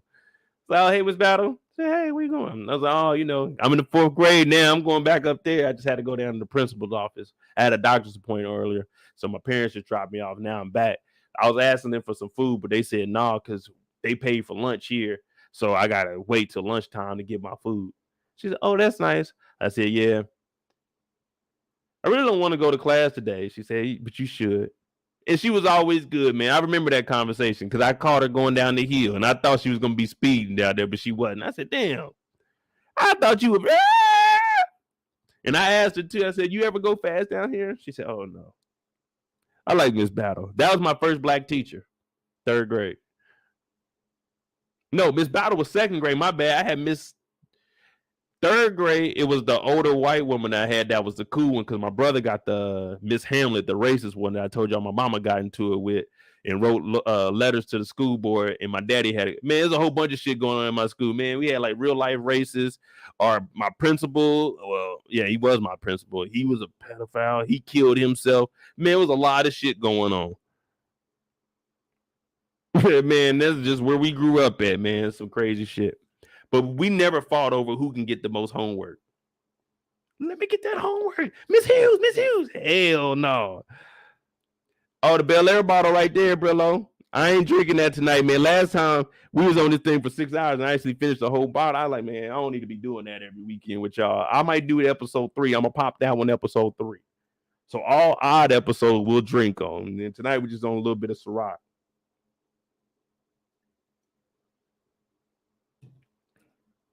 But they fighting over homework, and we need to get focused because we just talked a lot about my school stuff, and we need to be focused on young Ashley getting Miss Hughes fired. Yeah, I said it. She got Miss Hughes fired. Now we got player hater number 1. Now we can't call her player. We got player hater on another show. She got to be.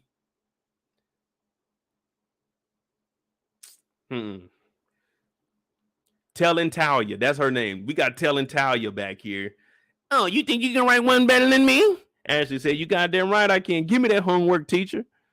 Look, all the kids are laughing like, dang, they really going at it. She said, I can write a better one. This girl like, damn, Ashley is a good writer, though. Either that or she heard that Ashley like girls. She like, I kind of like girls, too. Who knows, man? You never know in Bel-Air, man. They can hit you with a curveball anytime. Now, this kid back here, he got shorts on. I ain't know that. Hey, private school, the uniforms they be having, what they do be having. I be seeing all the little kids when school start back up, the little kids be in their little khaki shorts. I be like, why everybody posting their kids? We don't want to see them little niggas on no goddamn Instagram. Unfollow. I don't follow you to see them kids. We're a package deal. I don't want the whole package. I don't want a combo. I just want the burger. I don't want the extra fries. I just want the burger. But she hating. And Miss Hughes is like, hey, come here. Now, shout out to my dog Brillo in here. He said Mo is goated. I don't know, man. We trying to get there, bro. We trying to get there. Right now, it's crazy because Miss Hughes is giving out extra. Hey, Professor Brillo, do you give out? I don't know. I can't ask you that. That's incriminating. I was gonna say, do you give out homework to certain kids? But let me ask this question because we ain't getting no one locked up. Professor B, aka Brillo, the Big Review. Do you give out homework to the class? Is homework that you something? Is that something you dish out? Like, hey, I got homework this weekend. I want everybody to watch BMF. I want y'all to tell me what Meech and Terry did. Yeah, I want y'all to show me how to cook it. Nah, I'm just playing with y'all. But do you believe in extra credit?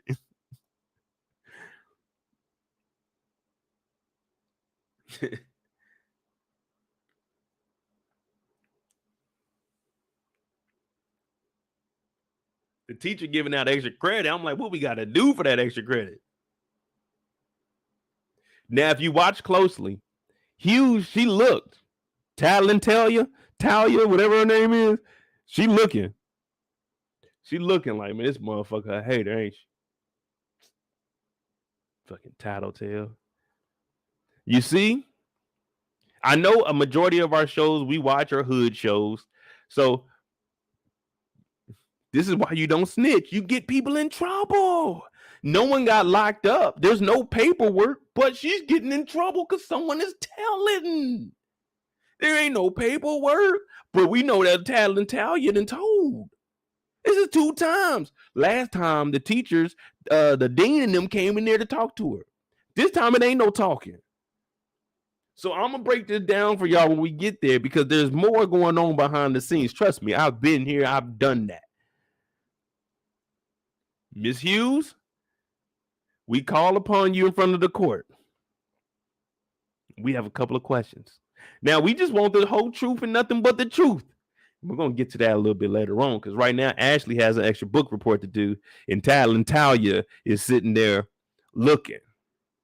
Like, oh, she giving her homework, special treatment. What is this on black excellence? What is this, black girl magic? That's what she's thinking too. That ain't me talking. That's a little Talia. She said, what is this, black girl magic? They helping each other out, one sister to another. That's what Talia saying. She said, you know what? Fuck all that. I'm telling the teacher. The teacher's boss, that is. The dean. I want to go talk to the headmaster. What y'all call it? The quarters master? Whatever it is. Whatever it is, talent, I ain't going no problem. I knew a principal. I knew a vice principal and a principal. That's as high as it get. We don't got no deans. We ain't got no headmaster. No, we got a principal. And Talia said, look, I'm tattling on all y'all. I'm going down to the office right now because I ain't getting enough homework. Gonna, I'm gonna tell. Gonna, I'm gonna tell.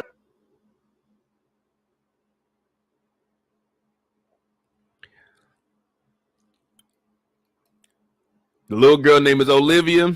Little girl's name is Olivia. All right. See, like characters like that, I don't be remembering their names. I don't be thinking they're gonna pop up no more. But Olivia, O'Liar. That's what we're gonna call her, O'Liar. That's a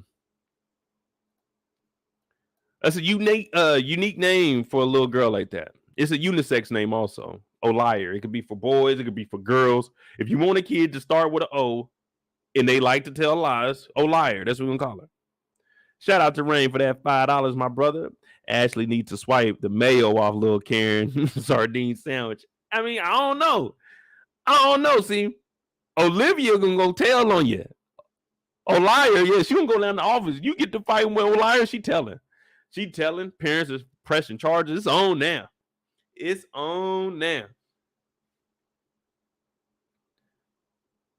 So O'Liar, aka Olivia, is in the doorway looking like, oh, I'm gonna tell because I want some extra credit too. Extra credit. Whenever they issue out extra credit, you know what I did? I would always take to work, and at the end of class, I would ask what my grade is. If my grade's like a C, oh, I'm doing extra credit. If my grade's a B, I'm not doing extra credit. If my grade's a A, oh man, you might not see me in class the next 3-4 days. That's how I operated in school. If I had a B in class, no extra credit, I'm good. That means I can do bad. I can get an F on the final and I'll still pass the class with like a C. But if I got a C, I'm like, man, I can't slip down into the D area because I pause. But I've been down there a lot. A majority of my career in school, like high school, was like in the DC area. You know what I'm saying? And I ain't talking about District of Columbia. I'm talking about down there about the fail area. That's where I was. I was low 60s. I ain't gonna lie to you. I was a low 60 mo. You know what I'm saying? 60 mo is what they call me. Low 60 mo too, like 62, 63, just enough to pass. Extra credit. I need it. I'm paying attention in class now. I got the hand on the chin. Okay, that's good. I'm taking notes. But if I got a C, I'm just doing extra credit. If I got a B, I ain't doing nothing. I'm chilling. I'm coming to class, chilling, joking around. If I got an A, oh, that means I can miss 2 or 3 classes. That homework ain't gonna do nothing but drop me down to a B. That's how I lived. I'm sorry, y'all. Now, over at Charlie's Vinyl, yeah, we got that Pac playing. What album cover is that, y'all? Who is that? That Luther Vandross? Nah, he ain't got no album cover like that. But our dog Jazz is in here. He getting it in too. He got the FUBU on. For us, by us. You better believe it. I know my dog OT. What shoes are these? What shoes are these? They got the Nike on the front too.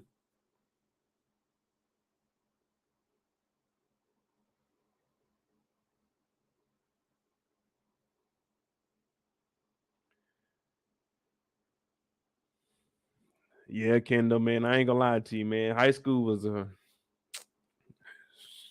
somewhere I had to be during the daytime, man. You know. Got on the dunks. Okay. Yeah, you know.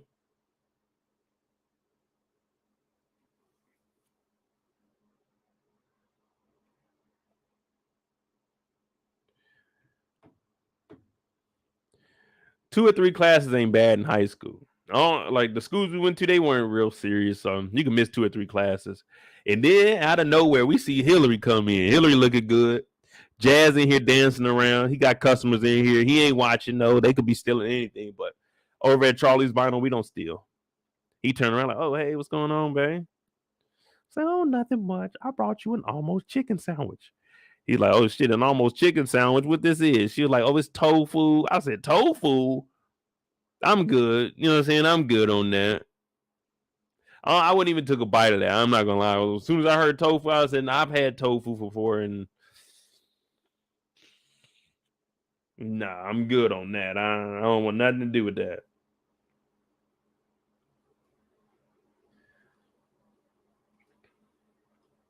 Now she comes in and she says, hey, Jazz, what's up? He's like, what's going on, baby? She said, I want to ask you a question. Just a little favor. He said, what's up? She said, me and Ivy, we doing a little shoot for that Ivy H2O. You know, that shit busting right now. And we want to know if we can use the Impala. Jazz said, use the Impala. What Impala? You can go to the impound. You mean my Impala? No. My Impala? No. That's a 6'4". Ain't no way I'm letting you or that motherfucking knucklehead, what her name is, Ivy, selling that bullshit H2O water.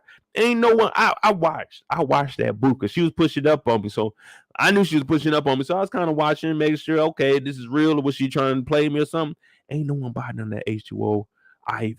You think I'm about to let y'all drive my motherfucking 6'4" vintage? Only 2 niggas then drove, the original owner and me. You think I'm about to let you ride in the whip? She said, just be for a little bit. Hell no. I remember I had a chick ask me because she driving my whip, my Acura. Now, mind you, I had my Acura.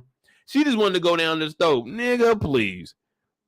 You not riding around on my shit. Some motherfucker, oh, they must be together. Or niggas are like, man, we about to try to jack that nigga.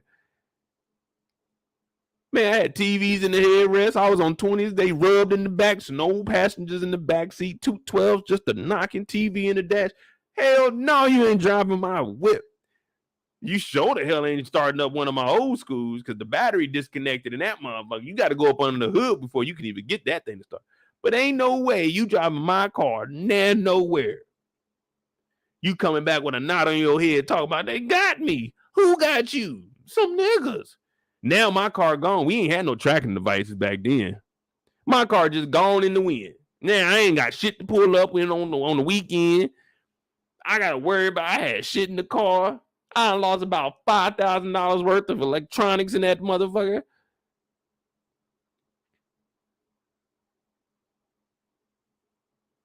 But in the end, it don't even matter because some niggas ended up breaking my shit in the end. They got my in-dash and they got my speakers about that motherfucker. They didn't get the headrest because I had covers on top of them saying no, but damn. Good times. But ain't nobody letting you drive the 6'4" on the switches to do nothing.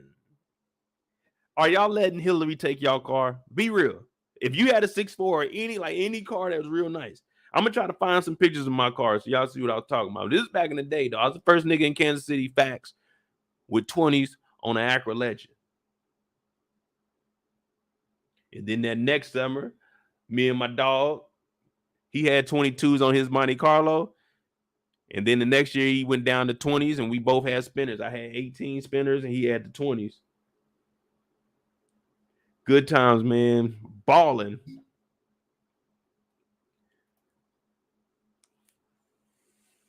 So y'all not letting Hilary drive?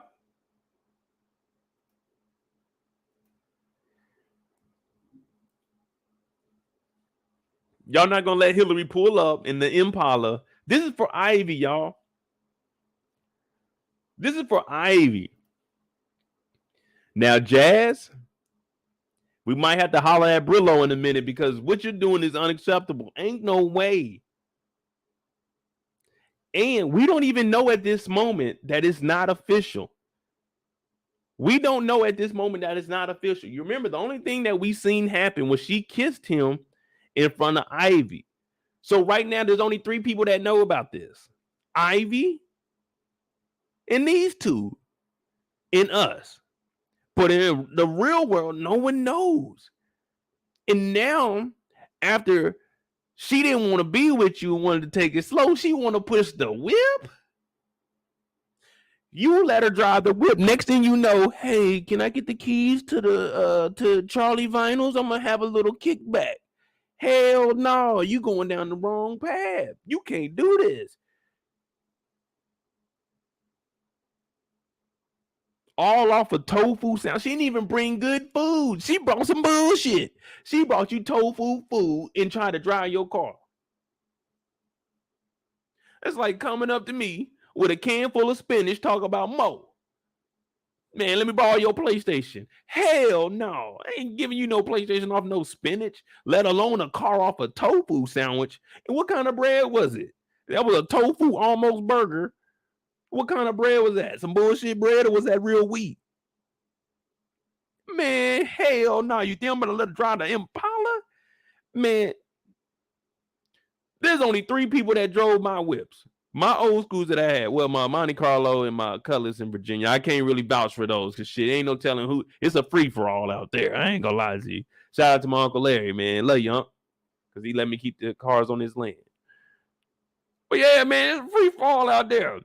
But back at home, me, my dad, and my brothers, those are the only ones that drive my cars. You think I'm about to let Hilary drive my car? The one that been getting ran over by motherfucking Ivy? That lives with 2 niggas called the black ass twins or brothers, whatever the fuck they are. Hell no, I ain't giving up my whip for that.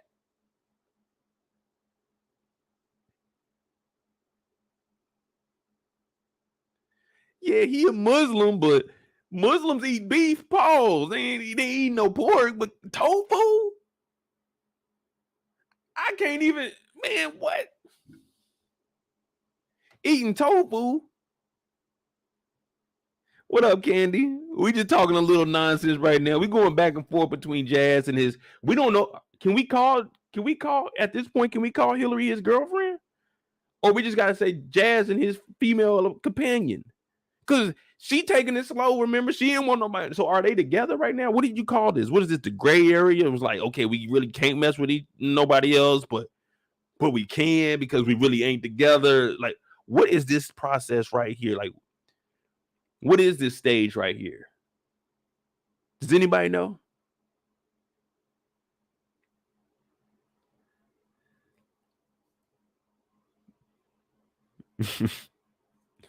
The only tofu I know is Doug Funny. Oh, killer tofu. Doug Funny, man. Used to be Quail Man. Drumming on a trash can. Dun-dun-dun-dun-dun-dun. Banging on a street light. Damn, Doug Funny was nice. Wait, so they together right now? See, I don't know. I want to be respect. I want to respect the relationship. So are they together right now, or is it a gray area? Because I mean, we ain't there yet, but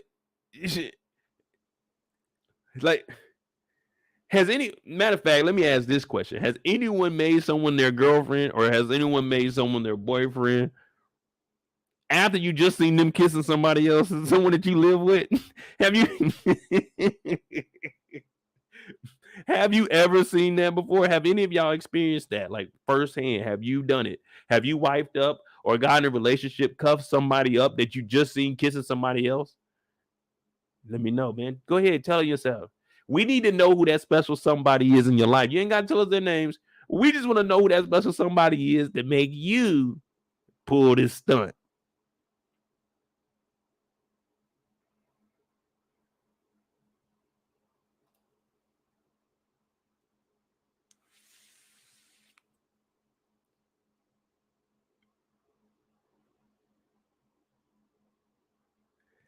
See, I'm trying to figure it out because look, I'm shy, I'm very vulnerable right now, and I want to throw myself back into the market, but I don't want. I ain't got no old schools or nothing out here. I don't want to get played like this. So I want to know. I don't want to get ran over, y'all. Should I give her my keys to the car? Like, hey man, go drive around, do what you need to do, take care of your business. Should I go fill up her gas? Should I do that or am I going down the wrong path? I might end up on the wrong end. You know what I mean?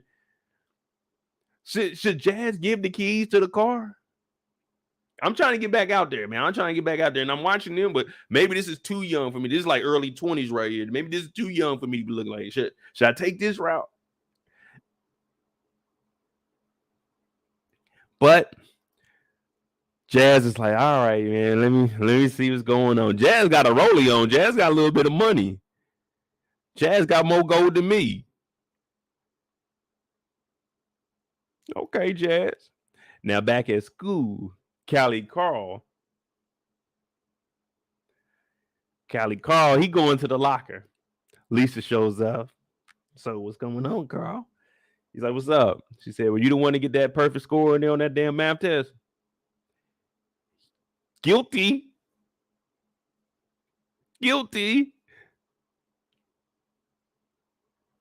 I'm trying to think back, man. At my school, we didn't really, well, I mean, this is a private school, but at my school, we did have a couple of people that we thought was smarter than everybody. I mean, they were actually smart, but, they ain't get none of the good-looking girls. Whenever they put the math scores up on the wall, nigga, I knew not to even look at the top.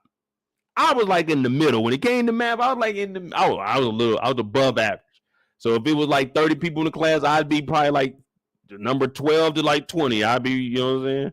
Nah, not 12 to 20, probably 12 to 15. If it was like 30 people in the class. But she's like, oh, Carl, you got a perfect score in there. He like, yeah, you know how it is. That's what I do. That's what I do, baby. She's like, oh, I gotta be in there. And you know that nigga Mo got a C+ on there. What? How'd he get a C? Shit. He answered all of them right, but the teacher deducted a lot of it because he went to sleep at the first half of it. If he didn't go to sleep, she would have went ahead and gave him the whole A. Because that's how it was for me, man. I might sleep. I might forget. I might miss the first half of class. Class is 90 minutes. Oh, the first 30 minutes, I got to get some Z's in. They passing homework back, like in-class assignments. They putting it on the back of my head. I'll wake up, paper be falling on the ground, or they'll just set it like on the ground by my foot. I wake up like, damn, can I turn this in? No, you were asleep. Like, damn, somebody should have woke me up then. So I finished up to like the last half of class.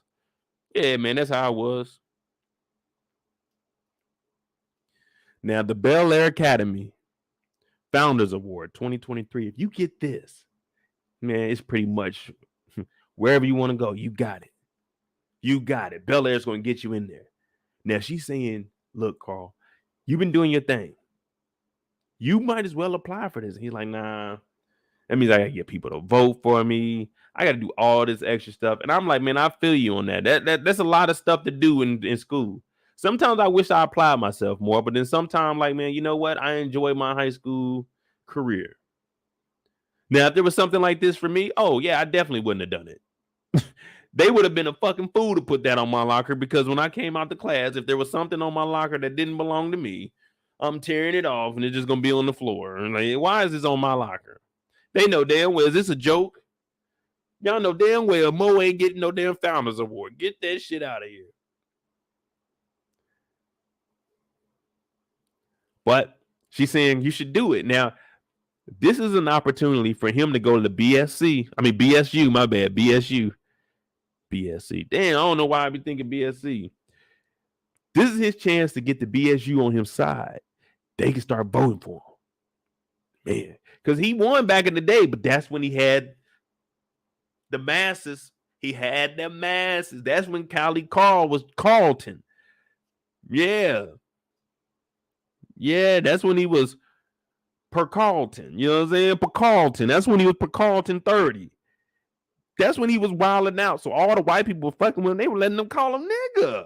So they voting for him. They don't give a fuck. They're like, man, that nigga Carlton cool as a motherfucking per Carlton. Yeah. Yeah, per Carlton. Yeah. We voting for your ass. Whoa. He gonna do whatever the fuck we say anyway. He hang with us. But now he don't fuck with them. We seen episode 1. They ain't, hey, after breaking his arm, wilding out like that, you ain't got the drug connect no more. They ain't fucking with Carlton no more. But he Cali Carl right now. And it looks like Lisa trying to push up on him. Lisa seen how he came in there and handled the BSU. He stood up, affirmative. Let them know what it is, how it is. This is what it's gonna be. So she looking at Carlton like, man, this nigga is kind of smart. I should have never messed with Will. But Cali Carl don't give a fuck. Cali Carl see Yasmin. The only reason he in the BSU is because of Yasmin.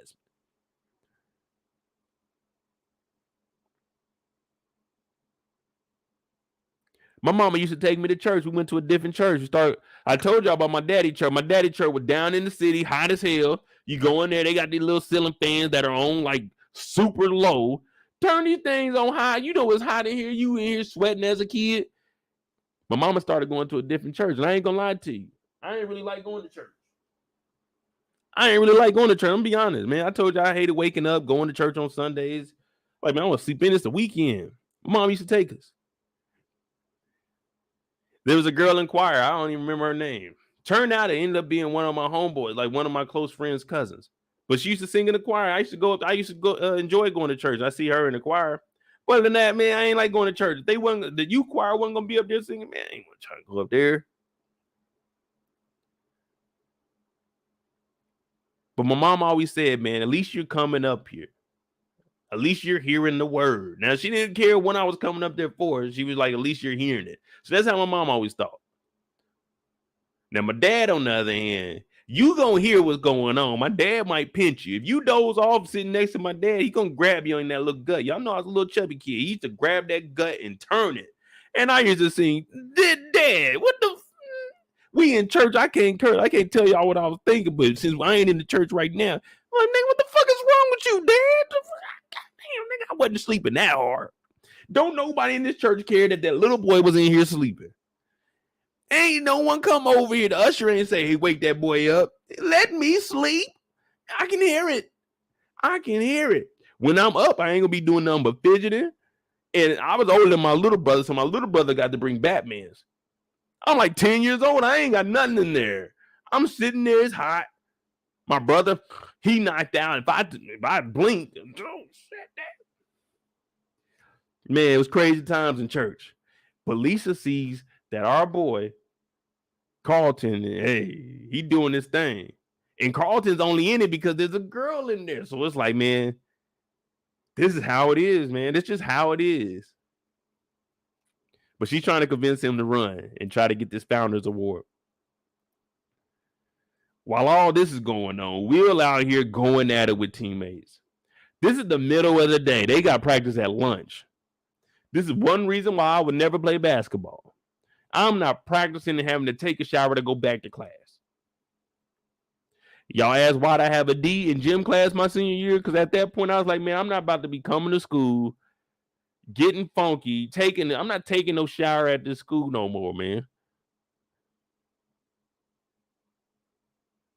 Like, we weren't doing that. We weren't taking showers at the school. You go home. But as you get older, you know what I'm saying, you start getting arm hair, you know what I'm saying? You gotta wear deodorant. I'm like, man, I'm not about to be getting funky at school and needing to take a shower. So that's why I had a D in gym class my senior year. Hey, nigga, I'm not about to be in here getting funky. Now practice is after school, cool. Gym, I'll do all the shit in gym where we can chill, like push-ups, sit-ups, and then free time. Free time, I'm getting dressed and I'm sitting in the stands. Well, there was a time I dunked on a nigga with a volleyball. He was mad. But Will's like, all right, listen up, y'all. Listen up.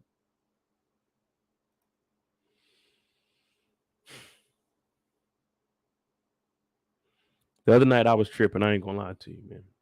Kirk was like, I'm sorry, Will. I missed the shot, man. I already apologized. He's like, nah, Kirk, it ain't that. This is deeper than rap.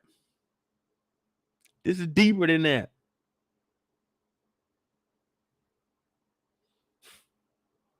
We got to do better, man.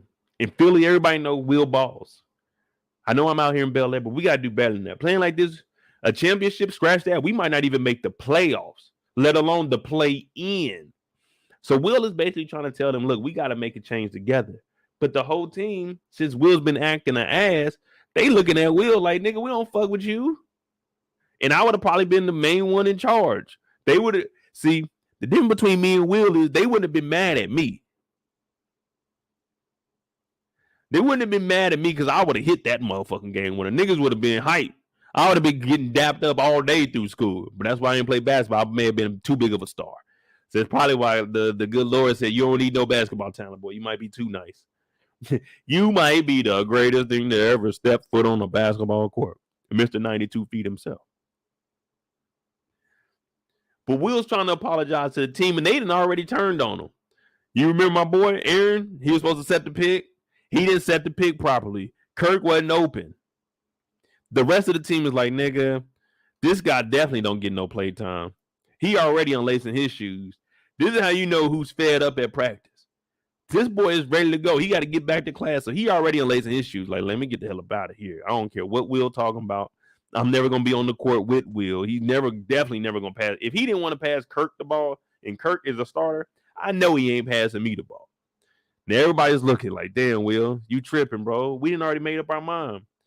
What up, the SJ show? Nah, I ain't got no Truly tonight. I was just finishing my bottle of Syrah. Give me a little more drink in a minute. But we got to talk about Will getting through this damn basketball practice. Oh, I got to draw a picture, too. I don't even know what to draw today.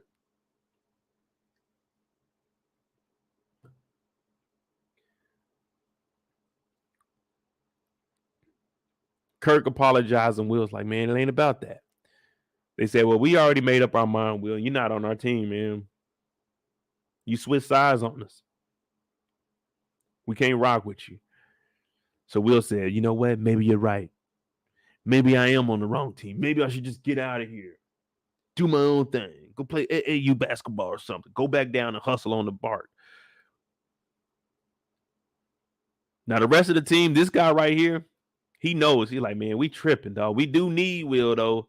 I ain't gonna lie to you. Will had a high hand that game, but coach just be tripping. He want everybody to play because Kirk's parents, they put a lot of money into the Bel-Air Academy. You already know how it is. They big time donors.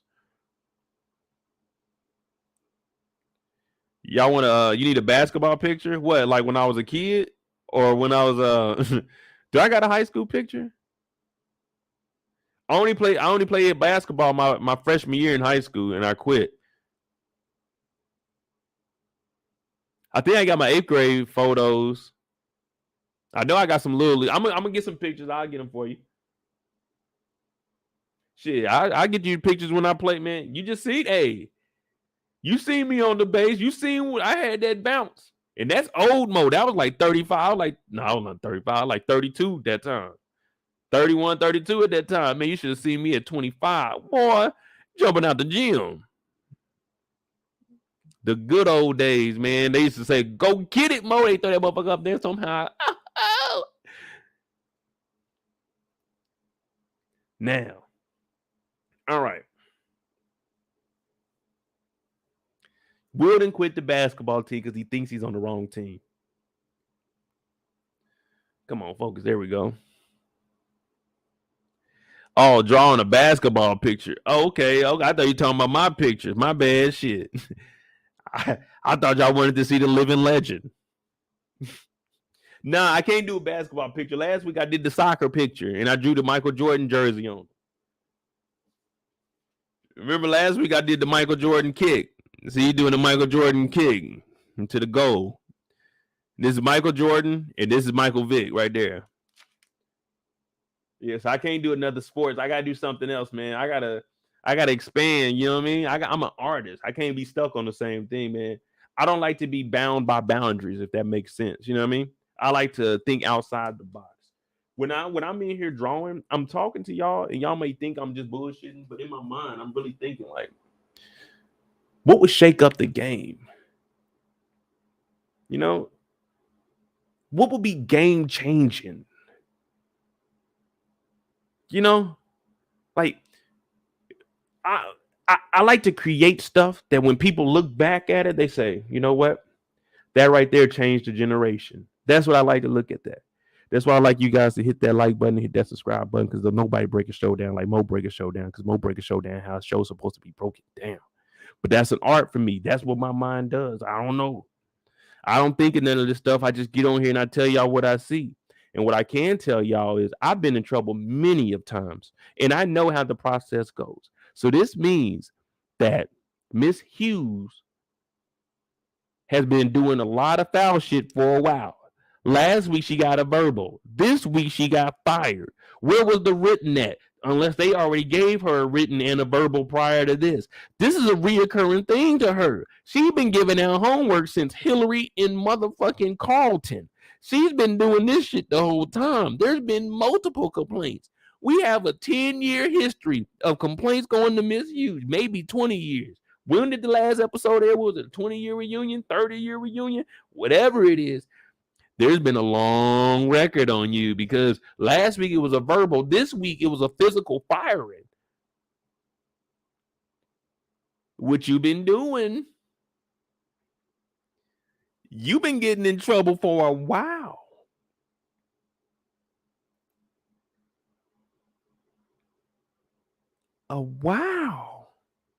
I've been here before. I know the rules. I told y'all I used to come in late all the time. I get that 2 on late in a month. I get that verbal. I might get that written. And then that motherfucker reset after 90 days. Let me get my next late. Yeah, you got to be smart with that. Them motherfuckers, they don't get no late. They don't get no late paperwork for smoking cigarettes during the day. Yeah, so I shouldn't get no late paperwork for showing up late. It is what it is. An eye for an eye. But Miss Hughes has been doing this shit for years. They fired Miss Hughes, y'all. And if they were just messing with the sister, then she would have a lawsuit. But this shit documented. She been going off the curriculum the whole time.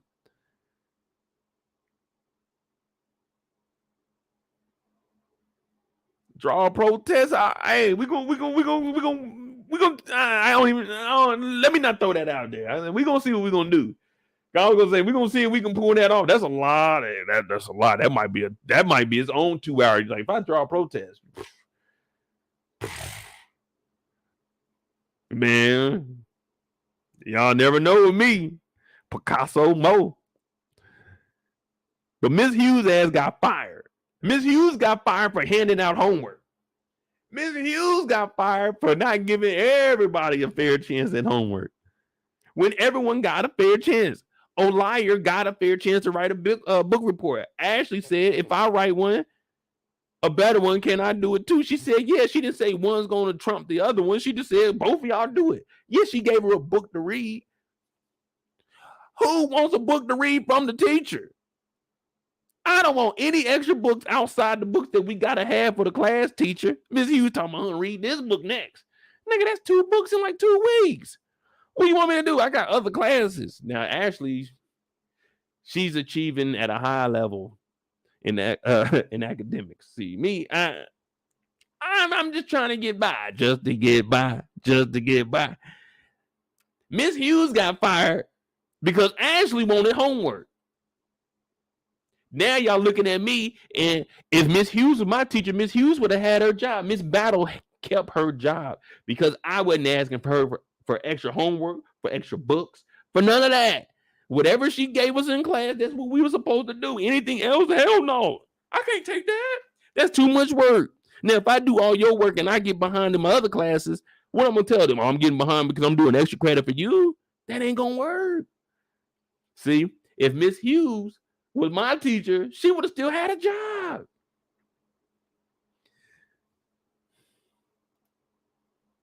Miss Hughes loved her plan. She had this plan since Carlton was alive. Look at this little thing, ain't did nothing.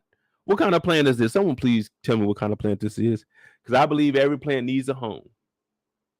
So we will take a moment to acknowledge that every plant needs a home. But damn, Miss Hughes, you knew she wasn't serious about her job. She been here this long and all she got is one box. That's all she got is one box. And when you get fired, is it mandatory that, like, so let me ask y'all something. Because I never been a manager that fired anybody. I've been a manager a couple times, but I ain't never fired nobody. You know, I ain't about to fire nobody. I'm like, man, you got to really be fucking up for Mo to fire you. Like, you know, paperwork from me either like, hey, bro, get the shit together, man. Somebody else might fire you. I'm not gonna let you fuck up, but I'm not gonna fire you. Now, if you guys are an employer, is it mandatory that you just have these boxes? Because we always see people get fired and they got this white box. Is this like something you get when you fire somebody as part of the dismissal package? You get a free box to carry all your shit. Anything else you have to provide for yourself? Because if this is all she got after being this teacher for like 20 years, Miss Hughes, what you been doing? Ashley like, oh, hey, Miss Hughes, what's going on? Can I help you? Oh, I can't talk to you about nothing, Ashley. What do you mean? I no longer work here. And Ashley's like, what? They fired you? She's like, yeah, they fired me, man. They got me the fuck up out of here because I gave your ass some extra homework. She said, well, what happened? Well, I really can't go into details. I can't talk to you about anything. Man, you can't talk to her about anything. What, you got a lawsuit or something? If you ain't got no lawsuit, you can spill the beans. What you get fired for? You better tell us what you got fired for, because you already know Mo gonna be in the hallway. Damn, they didn't fire Miss Hughes, y'all. Miss Hughes is fucking a kid. What? I don't know. That's what somebody told me.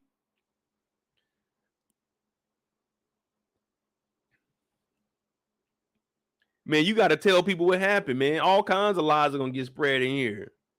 Now, Ashley, she's like, damn, what the hell happened? But you got to remember, she got parents in high places. Me, I'm like, damn, they didn't fire Miss Hughes. Let me act right, man, before they come get the cops on us or do some shit.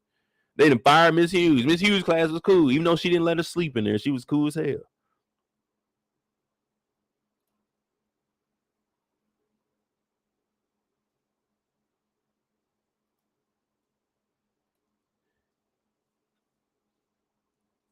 Miss Hughes got fired, been just like this girl right here, not giving a fuck.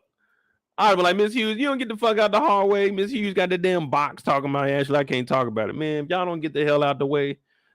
Miss Hughes, I ain't calling Hughes, you don't work here anymore. You need to get the hell out the hallway. All my boys would have been, hey, damn, Miss Hughes, what they fire you for? It'd have been like, Doughboy, what you hit me for?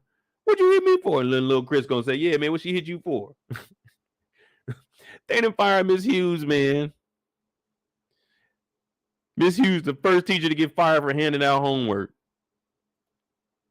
But she does tell Ashley, look, be you. Don't let anyone tell you anything else. Never let them change you. So at least Ashley got a message out of this. And Ashley got to keep that book too. It wasn't even an hour. Ashley, she was just in there talking to her. Over the span of Will's one basketball practice, Miss Hughes got fired. Damn, this is before lunch.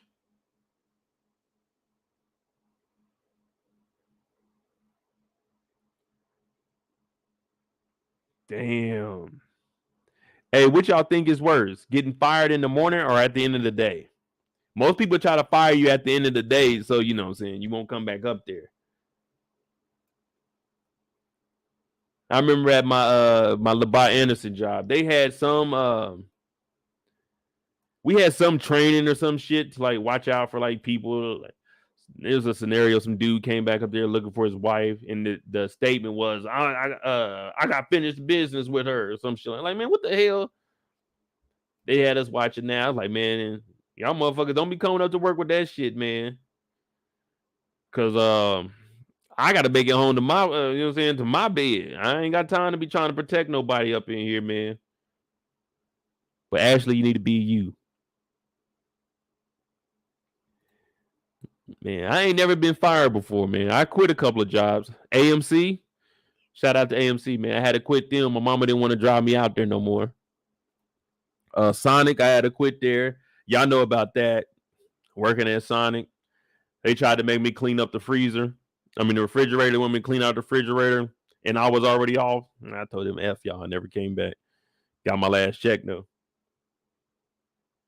But I ain't never been fired from like a real job. So yeah, you gotta fire me. You gotta fire me in the, nah. Yeah, you gotta fire me in the morning. I ain't about to work no full day and then get fired.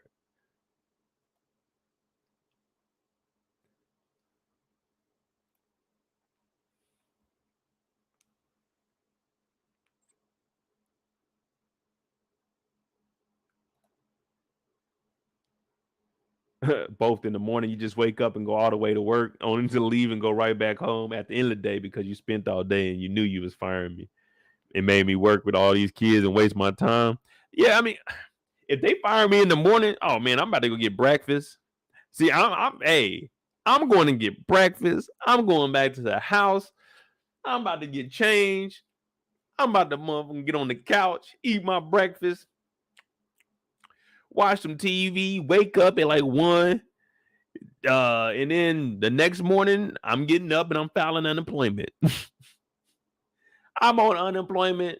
Yep, them niggas fired me. Bop, bop, bop, bop. Go ahead, put that motherfucker in here. How much am I getting? Say less. I'm gonna be on the unemployment, look for a couple jobs, and then shit, nigga, back at it, man. I ain't about to be chilling for too long. But then I don't know how it works for teachers. I don't think if you a teacher and you get fired, you can just go get another job. Do we have any teachers in here? Any educational personnel? Well, Professor Brillo. Hey Brillo, are you still in here? I like to know what Brillo has to say when people get fired. Kimberly said, I teach. So when someone gets fired as a teacher, is it just like, I know we got substitute teachers, but they just go to like a phone. I mean, like a company, like, hey, we need a substitute teacher. Substitute teacher, you gotta have that shit out here today. Like, how does that work? Like, do they fire teachers during the daytime? And then, like, if they do fire a teacher during the daytime, I never seen a teacher get fired during the daytime. I know one time one of our teachers had to leave like halfway through the day. She came back like a week later, like a medical emergency for her family. I think the teacher just came in our class and she just walked between both of them. Now I was in the class, I'm chilling. I'm like, oh, our teacher is gone. Man, I went to my backpack, man. I pulled out a little bag of chips. I'm at the back desk.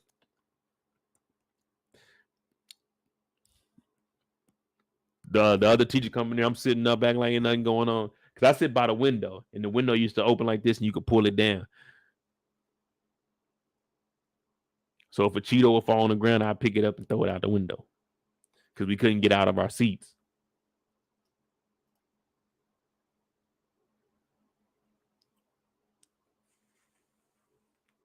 Candy said teachers are a scarcity. They can get another job. You don't get fired really as I need to be a teacher. Well, if I become a teacher, I have to delete my YouTube, man, because I done said fuck them kids a couple times. Or would that be a ding against me if I became a teacher or I couldn't become a teacher? I probably couldn't become a teacher. I'd have been on here drinking with y'all. Yeah, they probably wouldn't hire me as no teacher. I could be a gym teacher then. Gym teachers go by different rules. All I gotta do is show y'all I know how to do all the shit that I'm about to have the kids do. Like go jump over the horse, climb the rope, the parallel bars. Do they still do parallel bars in school? In a balance beam?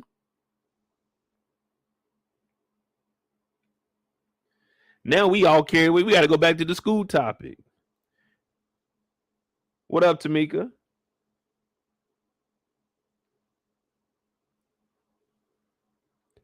I ain't gonna lie, I'll be the coolest teacher, but let me tell you something. If y'all bring y'all kids to my school, this ain't no Dr. Umar school, because I ain't gonna own no school. I'm saying if I was a teacher, you brought your kids to my class, don't expect them to get extra homework. They not getting extra homework from me. They gonna get whatever the hell the curriculum say. I'm not gonna be giving outside homework. You ain't gotta worry about your kid being stressed out. Man, Mr. Mo, man, he be tripping. I ain't doing that shit. I know how it is. But your kids come to my class, they're gonna get a nice little education. We're gonna be going on field trips. And then I'm gonna get y'all permission and everything, you know. So I'm gonna do it the legit way. You ain't, man, that nigga didn't took the kids. No. We're gonna do it the legit way. Y'all gonna sign permission slips. I'm gonna get a bus. I'm gonna get a bus with seatbelts for y'all too. So the kids can put seatbelts on. And then we're gonna be going on field trips. We're gonna go to the planetarium. Well, I'm gonna have some parents come with me too, because it's cool. Like if I took my 2 nephews, that's just 2 little niggas I gotta watch. But if I gotta watch 15, 20 little kids, and man, hell no, I can't do that on my own. So I'm gonna need some chaperones to come with us to the planetarium. I want to go to the planetarium. We're gonna go to the aquarium. We got a few stops. We're gonna go down to the beach. We're gonna look at the waves for a little bit. We're gonna get that fresh air in. We're gonna chill. You know what I'm saying? We're gonna go out to the beach once a month. We take the kids to the beach and we just chill. We're not getting in the water or anything. We ain't gotta worry about nobody drowning. We're just gonna chill. We're gonna sit around in a circle. We're gonna enjoy the sun. We're gonna relax for like 30 minutes to an hour. Then we're gonna go get something to eat. Then we're gonna let that sit. And we'll have whatever student wants to read a book to the class, they can do that. But school was gonna be cool with me. It's real simple. Like, man, look, I go up to the damn aquarium telling them I'm gonna be bringing a class full of students. I need student discount. I want all tickets for $10.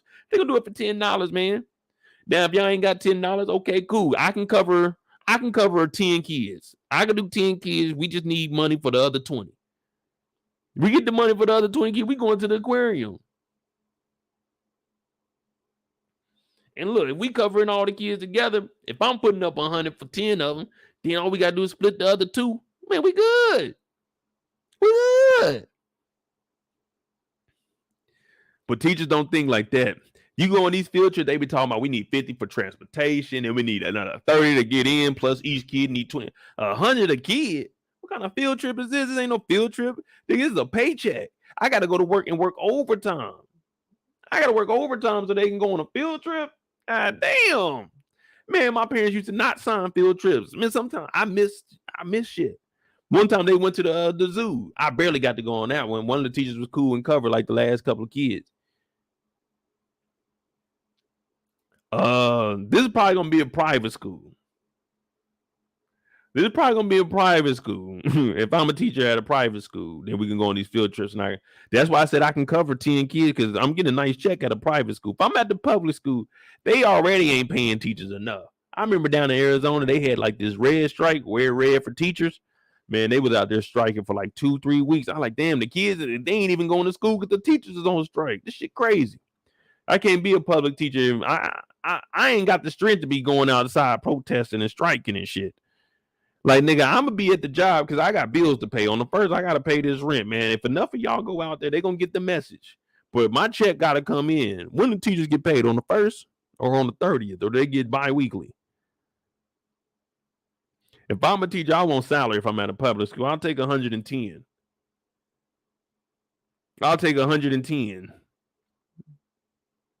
You give me 110, I can be a teacher at a private school. I can't do the public school. I went to public school, and what I want to do is learn how the private schools, how they run things, infiltrate them, and then I'm gonna bring it back to the public school.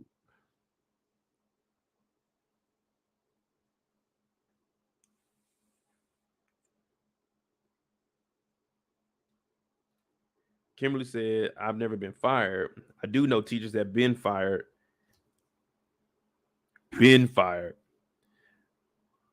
For W years and still get their full salary.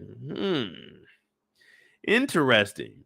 How many years do I need to do? I could go be a teacher, get fired, and then, hey, give me that salary.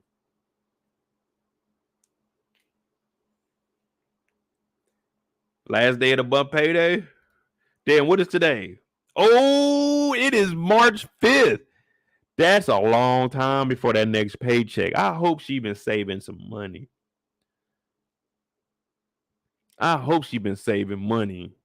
That's a long time. You know, sometimes in paychecks, it might be like 2.5 weeks in between the first and the 15th. You're like, God damn. And then you got all these new banks that want to pay you 2-3 days early. Don't pay me 2 or 3 days early. If the 15th is on a Saturday, pay me on Saturday, nigga. I don't want my shit on Thursday. You trying to get me to spend all my shit before the weekend. Excuse me. No. If I get paid on a Saturday, pay me on the Saturday. I don't need it on Thursday. I don't need it on Thursday. I need it on Saturday. I've been working to get it on a Saturday. My budget wasn't to start spending on Thursday. That new check shouldn't get spent till Saturday. Those 2 days, I gotta stretch what I got because now I'm in my pocket like shit. If Monday hit a little bit early, we're gonna have to cut this Bel-Air live a little short. It's Sunday night and I'm kind of fly. I might go step out. But no, hell no. I need that motherfucking check on Monday. I'm supposed to get paid March 5th. Give it to me on the 6th. I don't need it on Sunday. Give it to me on the 6th.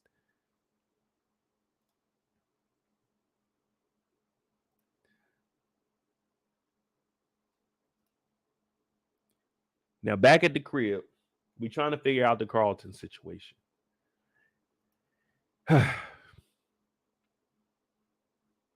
Callie Carl, y'all. Callie Carl. Then we had 2 hours. All right, man. We moving and grooving. We getting there. But remember, though, it's just beginning, y'all. I don't even think we halfway into the episode yet. We ain't even got to the good parts yet. We got to pick it up. We talking too much about my schooling. We ain't talking about their schooling. We know a little bit about teachers. We know that they get their salary even if they fired. We know that they're really technically never fired. Candy told us that, hey, if you a teacher, man, shit, you could probably go get you another job. Kimberly's filling us in on all the details. Man, look, if you want to be a teacher, look at that.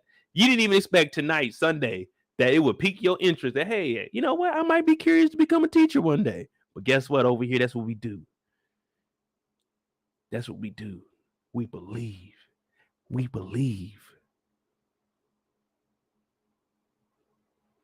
We put our minds to it.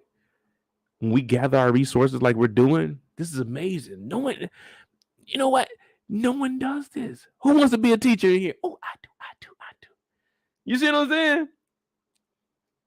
All because they fired Miss Hughes.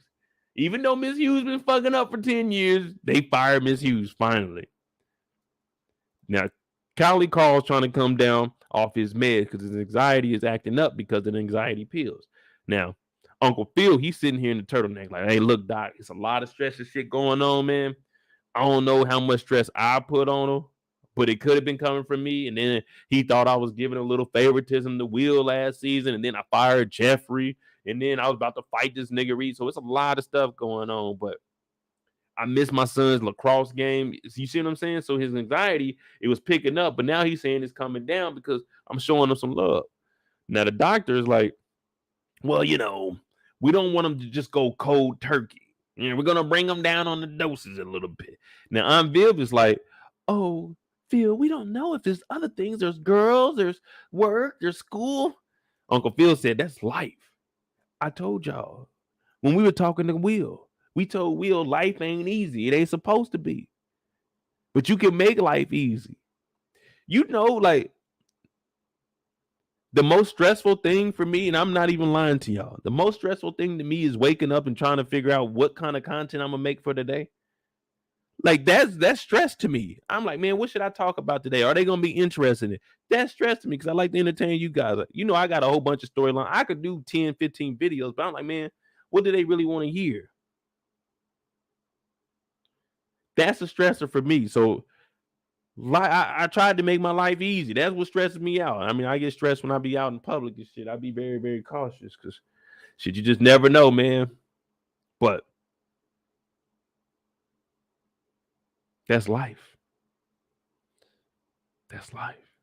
And Uncle Phil is saying it ain't that, Viv. It ain't. It's me putting all the stress on him. So it looks like Uncle Phil has been taking the blame. After he apologized to Will, we know that he's going to talk to Geoffrey. So he just turned over a new leaf. Now he's like, I'm trying to get things right. But Aunt Viv is saying maybe it's more. We just don't know. And I see both sides.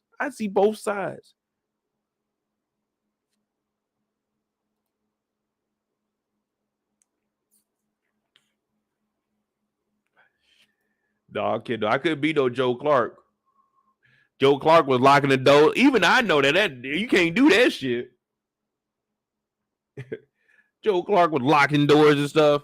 Oh, it wouldn't be no drugs on my premises though. None of that. But they might be able to get the dosages down.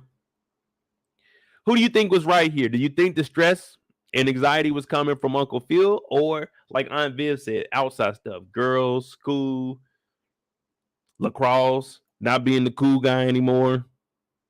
Who you think was right here, Aunt Viv or Uncle Phil? Well, I won't say who's right, but you know what I mean. Who was right with telling the doctor that this is where the stress came from?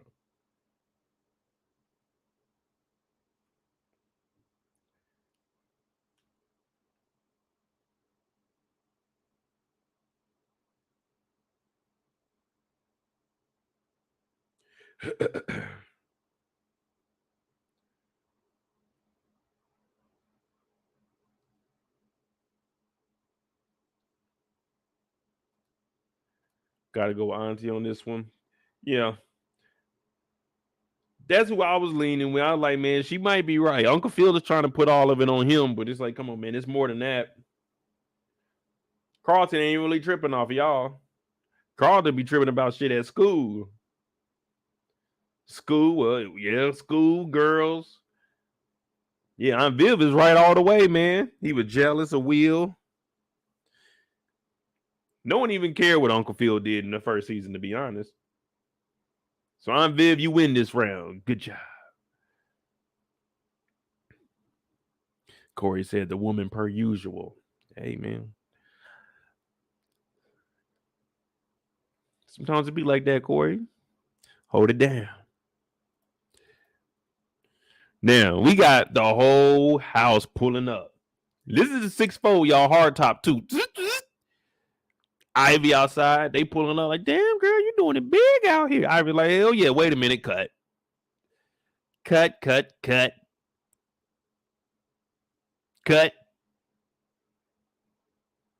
it. That ain't it. That ain't what we want. That ain't what we want.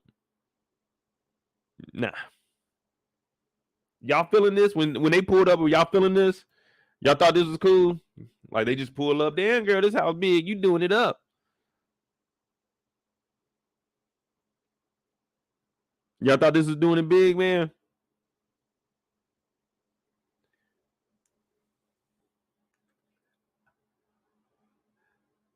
H2O Ivy said, you know what? I got a better idea. How about we all get in the car? Yeah, you, and you. I drive and we pull up and hop out. Skirt. Yeah. Yeah. How about we all get in the car? I pull up. They popping up. They hopping out with the H2O Ivy bottles like it's liquor. They hopping out. They deep. This is how we do it where I'm from. Yeah, they hopped out with the Ivy water like they about to get turned. They about to go in the house, do it big. I'm talking about popping Ivy. They about to be doing it. Oh, damn, girl, this house is nice. Ivy said, yeah, that sound nice, but let's go ahead, back it up. Zzz, zzz, hit the switches 1 or 2 times and let me pull up to that motherfucker. Matter of fact, we're gonna go back a little. We're gonna go block down because I want to hold the lane a little. I want to do a little tipping, you know what I'm saying? Tipping on 4 poles through here, you know what I'm saying? I want to do a little swerving, make a little cinematic when we pulling up to the crib. Let them know that we ain't bullshitting. Ivy said, I want to hit the switches and try that motherfucker in reverse, looking over the seat like, oh shit, look at her go. Ivy said, look, everybody in the car, give me the keys. Let's make it happen. Now, she knows damn well she ain't supposed to let Ivy in this car. She's not supposed to let nobody drive. Only 2 niggas that drove this car. She made 3. Well, technically 4 because he said him and then the other driver. So technically it's 4. She's the 4th driver. Now, Ivy, listen, the 4th driver, and who knows how long that he had this car. And they get the 5th in the same day. You get 4 and 5 that quick.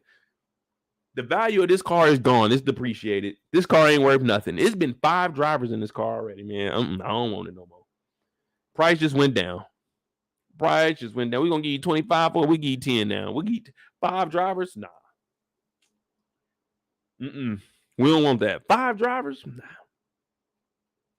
Matter of fact, we'll give you 7,500 for it. It's clean, but, there's a lot of wear and tear on it. 5 drivers. So now they put the car in reverse.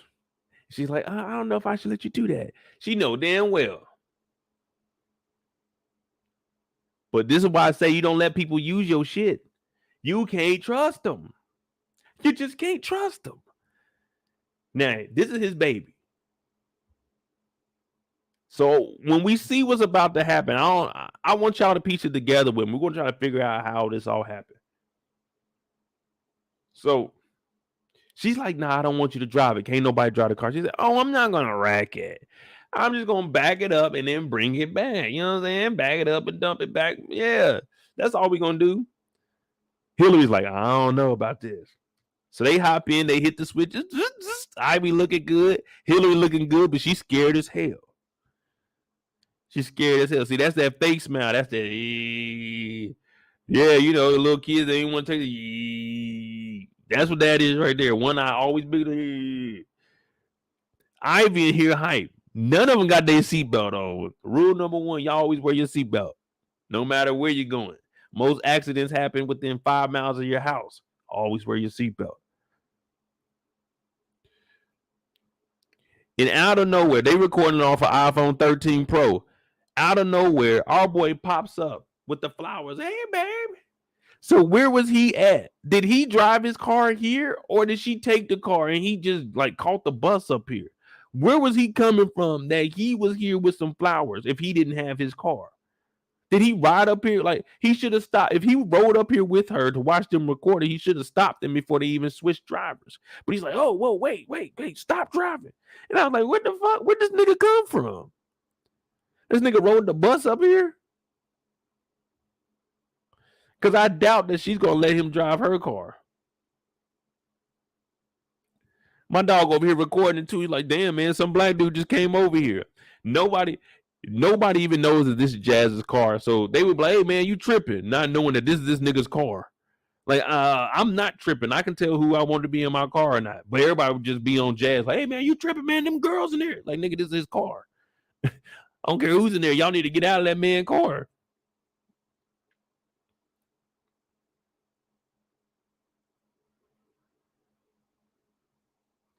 Man, if I felt that way about my car,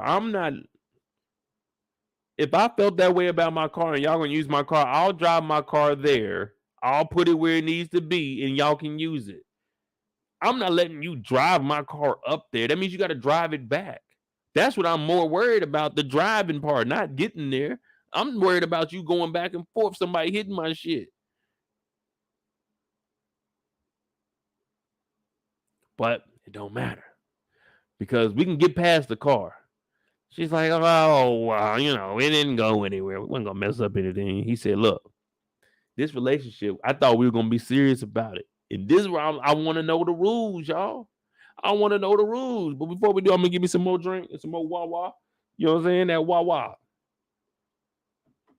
Y'all hit that like button. Kendall, make sure they hit that like button. Hit that subscribe button if you're new. I'm going to give me some drink. We got to talk about this relationship thing. So I'm trying to figure it out, how it all works. Do we got to post it to be official? Does someone outside of us got to know? Like, what are the rules? Just so I can be aware I don't get played when I'm out there. Because I hate to get on here crying and telling y'all, man, she played me, nigga. She took everything, man. I thought she loved me. You know what I'm saying? I done went to the strip club, fell in love with a stripper. I thought she loved me. Getting on here and y'all talking about, Mo, you was tripping. So I want to make sure I ain't tripping. I need to know the ropes. I need to know the game. I've been out the game for a while. That pandemic had your boy fucked up. But we back now. But make sure you hit that like button, hit that subscribe button. We about to talk about Jazz in his relationship.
Relationship time.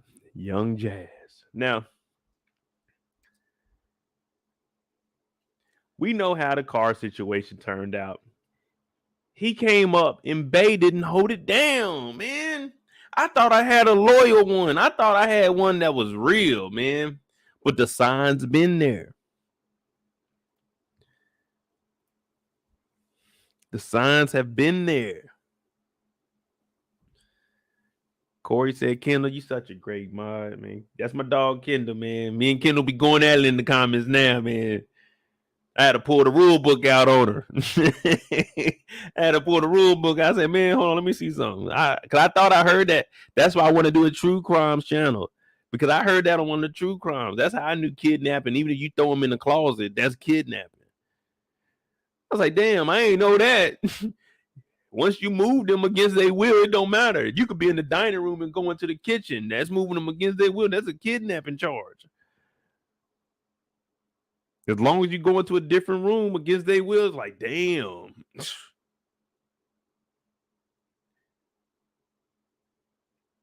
And basically what they just did was kidnap his car. They took his car against his will. He said, can't nobody drive but her. Ivy was in that motherfucker, three-wheeling it. Like, damn, she hitting the switches in your shit, nigga. No respect. No respect. So he's like, look, you were supposed to hold that down for me. I thought you was one of the real ones. You said you was going to watch my car, and that was him trusting her. That was him trusting her. First of all, it was a horrible, like, it was a horrible trade, a tofu sandwich for the whip. Hey, if I'm ever in one of y'all cities, man, I'm gonna buy y'all, you know what I'm saying, a meal or something from somewhere. Y'all let me get the car for the day. If I come to your city, let me get the car for the day. I ain't gonna do nothing much. I ain't doing, you know, I'm just gonna be hitting the block a little bit. I'm just gonna take you out for lunch. You let me get the whip. No, matter of fact, I'm gonna make the food for y'all. I'm gonna make the food for y'all. I'm gonna make y'all a peanut butter and jelly sandwich, and y'all let me get the car for the day. Y'all gonna do that? Y'all gotta trust your dog more, man. I ain't gonna fuck your shit up, man. Come on, man. It's me.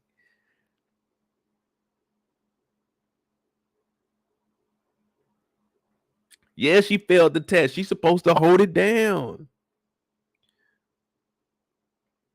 You came up to me with a tofu sandwich and asked for the whip, and I trusted you with my shit. The first thing you knew, y'all take one fucking recording. The next one, you just switched drivers already, baby. What the hell going on? She's like, well, you know. He's like, no, I don't know. I told you about Ivy, man. She keep running over you. She's like, she's not running over me. She said, look at it. Everything you do, she's running over you. She's like, no, that's not true. He said, you don't even post us online. You didn't even put us on Instagram or Facebook or nothing. She's like, well, you know how it is. I'm an influencer. I can't have a relationship. You know, it's the brand. People come to us, but they know we together. So he listening to this. He eating that shit up. This is the line you supposed to be pulling, Jazz. You supposed to say, yeah, man, you know what I'm saying? People know, they know I got a girl, I just ain't supposed to, but nah, she running the game on it. He's like, oh, really? Oh, really? That's what you just gonna do this because of your job? Would you have really tried to holler at me and say I was your boyfriend if you didn't see Ivy kissing on me? She's like, He said, yeah, exactly. So now he hurt. So I guess they weren't together, but they were together, but it only worked in front of Ivy, but the rest of the world didn't know, but that's her job. But he posts that they're together. I'm like, what the fuck is going on? So are they together or aren't they together? And she's saying they are together, but they can't be together online because being together online is a bad look, but it's a good look that we together. And I'm listening to it. I'm like, this is kind of confusing. So you're famous. People know I'm with you, but they don't know that we're together online, but they know offline that me and you are together. But on my shit, it say me and you together, and it say online me and you together, and we see that we together. So I'm confused. Just like Jazz. Jazz is trying to figure out why you ain't posting me, but I'm posting you, and I'm supposed to post you, but you ain't supposed to post me because your job said you ain't supposed to post me because you supposed to post you because people want you. They don't want me and you, but they know it's me and you. I was like, damn, what the fuck is going on? How did we get to this point in life? This is the most confusing shit I've ever seen. So, I mean, I got to post, but then I can't post because... And then nobody knows that we... But... So what? Are we together if nobody knows that we're together? Or are we together, but everybody knows we're together, but we not together? Because don't nobody know that we together except for one person, but that don't matter because we're not together. I don't know, man. It's a lot. It's a lot. I was trying to make it simple, but you know, when we get in, we start digging, we get into it all the way. We trying to really figure it out. Like, wait a minute. This is some confusing shit. So since you got a job that promotes us, but I don't know, it's a lot of shit. All I know is, man, you let Ivy drive my car. That's where it really hurt right here. That's where it really hurt. For me, that's where it really hurt. For him, it's hurting that he can't post that they together. He can't post that they together. Well, she ain't posting that they together because this nigga got it on his page. That's how he got his clout anyway. That was already a bad sign. But that's how he got his clout off of her. She turned up Charlie's vinyl. Charlie's vinyl was going under. That nigga Jazz came to me one day telling me, hey, Mo, what would you do if I asked you for 10 bands? I told that nigga, I ain't got 10 bands to be giving away, my brother. Now, I support the vinyl shit, but if I give you 10 bands, I need some ownership or something. I just ain't got 10 bands to pass to you, bro. The vinyl shop was going under till Hilary got that nigga lit. Hilary got him lit, though. So you know she on his page. But it ain't official because don't nobody know but Ivy. They just on the page. They just cooling. Rocco once said, we ain't going steady. We just be fooling around.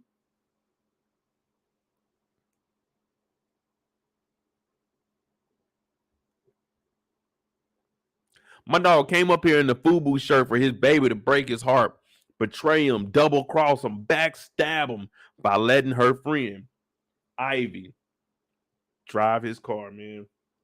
He was hurt. Should he have posted her on his Instagram or should she post him? Like, how does that work before we carry on? Because we need to know. We need to know how it is in these streets. Who was wrong here? Is it Hilary that's wrong? Because she's not posting them or telling nobody and she letting the friend. You know what I'm saying? They always say, I don't want no scrub. Scrub is a guy. Can't get no love from me. Hanging out the passenger side of his best friend's ride. Trying to holler at me. Yeah, Hilary, she was the scrub. She was in the passenger side of the best friend's ride because they ain't together. She's the scrub. She ain't being real with our boy. Damn, TLC said it. It's right there in your face. It's right there in your face. She's a scrub. You don't want no scrub, nigga. Run, Jazz. Run.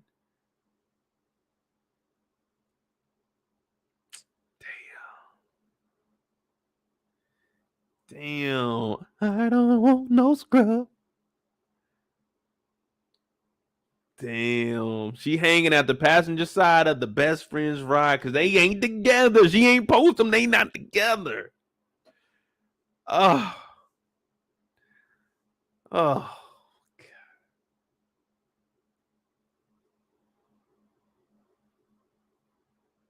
It was right there, man. The signs are always there, man. The universe don't play. The universe don't play. So Jazz is upset. He storms off. Nigga, I'm taking my car and I'm going home. They talking about Reed. We ain't seen Reed. Reed done been on the run. Since the San Diego trip, Reed done been on the run. You might stop in here or there. He like, man, you talk to that nigga Reed? He said, hell no, that nigga ain't answering. Every time I call, he's going to voicemail. Because she's still upset. You remember that article that she was doing last week? She was getting questioned about? Yeah, well, Reed changed it up. Reed said the whole article was about him. Reed ain't showing no love. Reed ain't getting none. I like the way Reed moves. Pause. That's how you supposed to move. Oh, okay. It ain't being petty.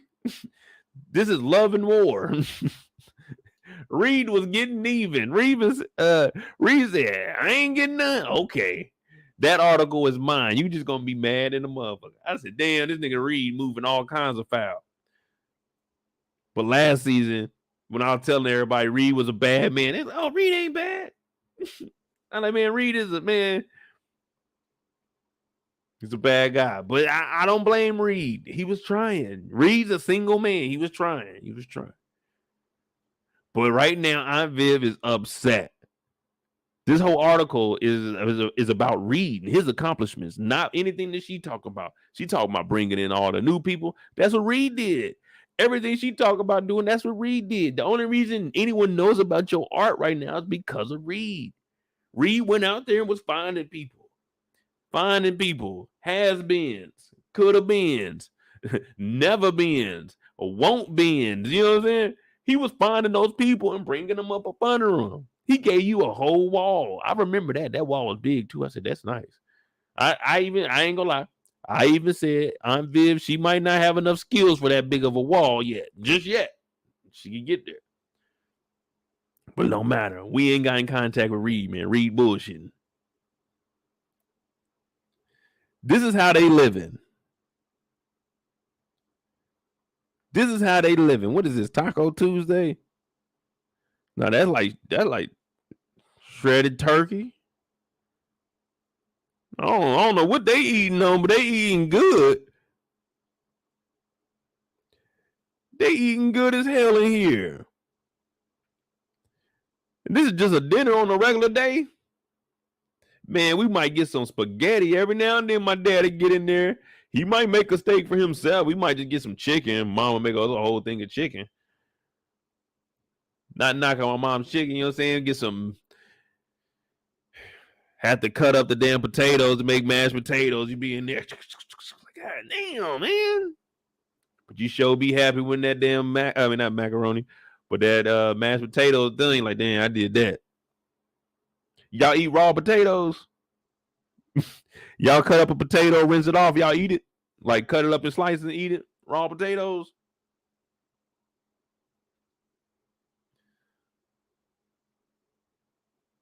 I ain't gonna lie to you, I be eating raw potatoes. They ain't bad. All they is potato chips uncooked.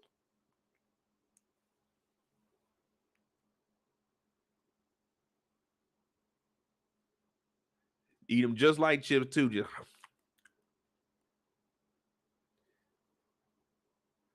yeah, it's a country thing, man. You can't go wrong. You got some potatoes and rice, man. You can live forever.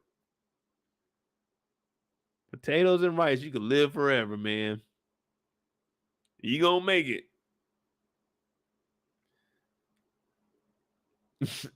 I'm telling y'all, next time you cutting up some potatoes, slice them up and eat one. Man, shit good. Boy, I be going in there. Especially like whenever I go back in town, I still do potatoes for my pops when I go to their house. I peel the potatoes, everything, cut them up. Man, he be seasoning them things up. Ooh. He be frying them. Oh, boy, we get the fried potatoes in the morning. Gee Louise. Be cutting up the onions and throwing it in there thinking he doing something. Possibly thinking he doing something.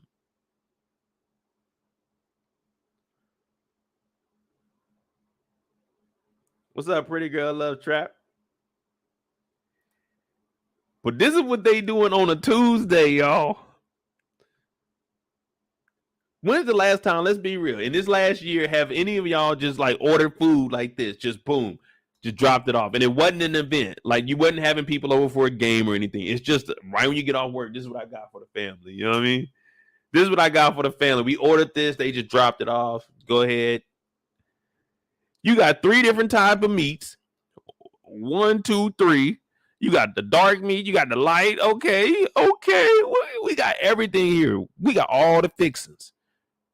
When's the last time any of y'all did this? Like, be real. Be real. Well, I guess you gotta have a pretty big family. And yeah, Eagles, they are rich. That's what I'm saying. The way they living is different. The way they live is totally different than the way they just said, you know what? Order it. Order it and just have it sent to the house and just let the kids make whatever they want. Like, what?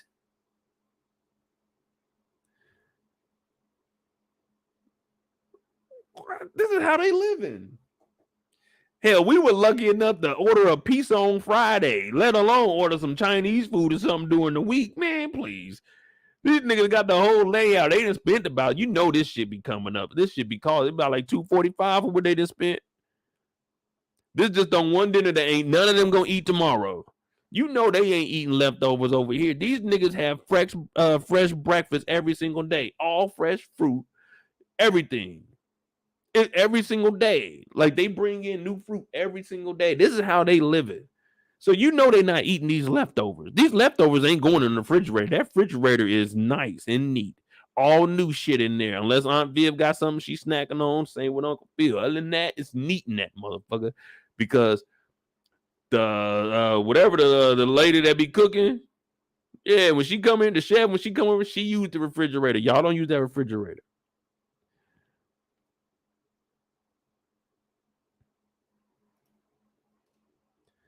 This is how they living. Now, Carlton's like, hey, man, well, you gonna tell him you quit? You gonna tell him you got kicked off the team? I'm gonna tell on your ass, man. I'm gonna tell Phil that your ass bullshit. They kicked you off the basketball team. That showboat. See, now Carlton got a one up on him. But this is what you do. You talking to your brother, like, hey, I got your ass now, Will. I ain't gonna tell nobody you quit that basketball team, nigga. You get your shit together, Will. If I tell you, hey, Will, I tell Uncle Fit, Pops. Hey, Pops, Will said, yeah, I can get your ass, Will. So Will's like, man, I ain't quit, man. There's a little bullshit going on. We're gonna be all right.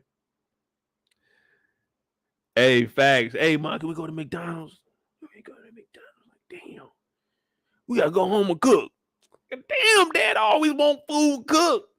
You don't understand that when you're younger. Dad always wanted the food cooked at the house. Shit, because he paid for that shit. He paid for that shit. I'm about to cook the shit that I bought. They be like, no, I'm cooking. I ain't don't bring no food home. All right, Dad. Shit. Dad be cooking, but sometimes I just want to eat out sometimes. Now, everyone's having a good time, but it's not so good because we got the Reed issue, we got the Will issue, and now the whole family has the Miss Hughes issue. Miss Hughes got fired, y'all. Miss Hughes got fired for giving out homework. What is the world coming to? Kids can't learn now? Ashley is the smartest kid in that class. She can't get extra homework. She's smarter than the rest of them. They said, Miss Hughes, that is not in the curriculum. You can't be handing out bullshit that we didn't authorize. It's the rules. I'm sorry. It's a curriculum for a reason. You agreed when you signed the contract to follow the curriculum. You can't be giving out extra homework. We told you that. This is the 5th time we told you that, and you continue to do that. But ain't nobody knowing what the hell she got fired for. Everybody's like, oh, no, not Miss Hughes. Hilary and Carlton both loved her. So Aunt Viv said they better have a good explanation for what the hell's going on. And I know exactly how she's feeling. I told y'all how they was on my brother. And none of the black boys got to go to recess. Miss Hamlet, C.A. Burke Elementary, Kansas City, Missouri.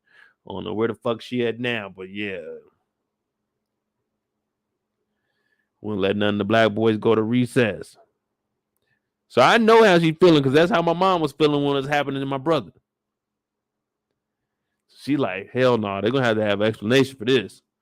Get rid of one of the few black teachers that we got. Fuck that. I'm calling the motherfucking adult SC, Adult Student Council, or ASU, Adult Student Union. We about to go talk to the, you know what I'm saying, to the people. She said, I'm calling an emergency meeting. Like right now. Stop what you're doing. It's kind of like Power Rangers. You know, you get that. Dun, dun, dun, dun, dun, dun. You get it? You look at the watch, you stop what you're doing. When Gordon calls, you get your ass up out of class, you go in the hall, you go in the bathroom, you beam up. You do what you got to do. Now, when Aunt Viv sends that page out to the group chat, emergency meeting, you better drop what the fuck you doing and go straight to the motherfucking student hall. That's where we're having this meeting right now. Emergency meeting. This is rare for Aunt Viv to just throw out an emergency meeting. On top of, she has so much power to call this meeting. I would have looked at the message and seen Viv's name like emergency meeting. I'm not showing up to this shit. What the fuck is this about? About what? Like, when have we started doing emergency meetings? And who gave you the right to call it an emergency meeting? I would have looked at that message. Vivian Banks, emergency meeting, ASAP, mandatory. Mandatory. You can make shit mandatory. We ain't getting paid for this shit. Ain't nothing mandatory. Yeah, I'm not going to that. The fucking emergency meeting.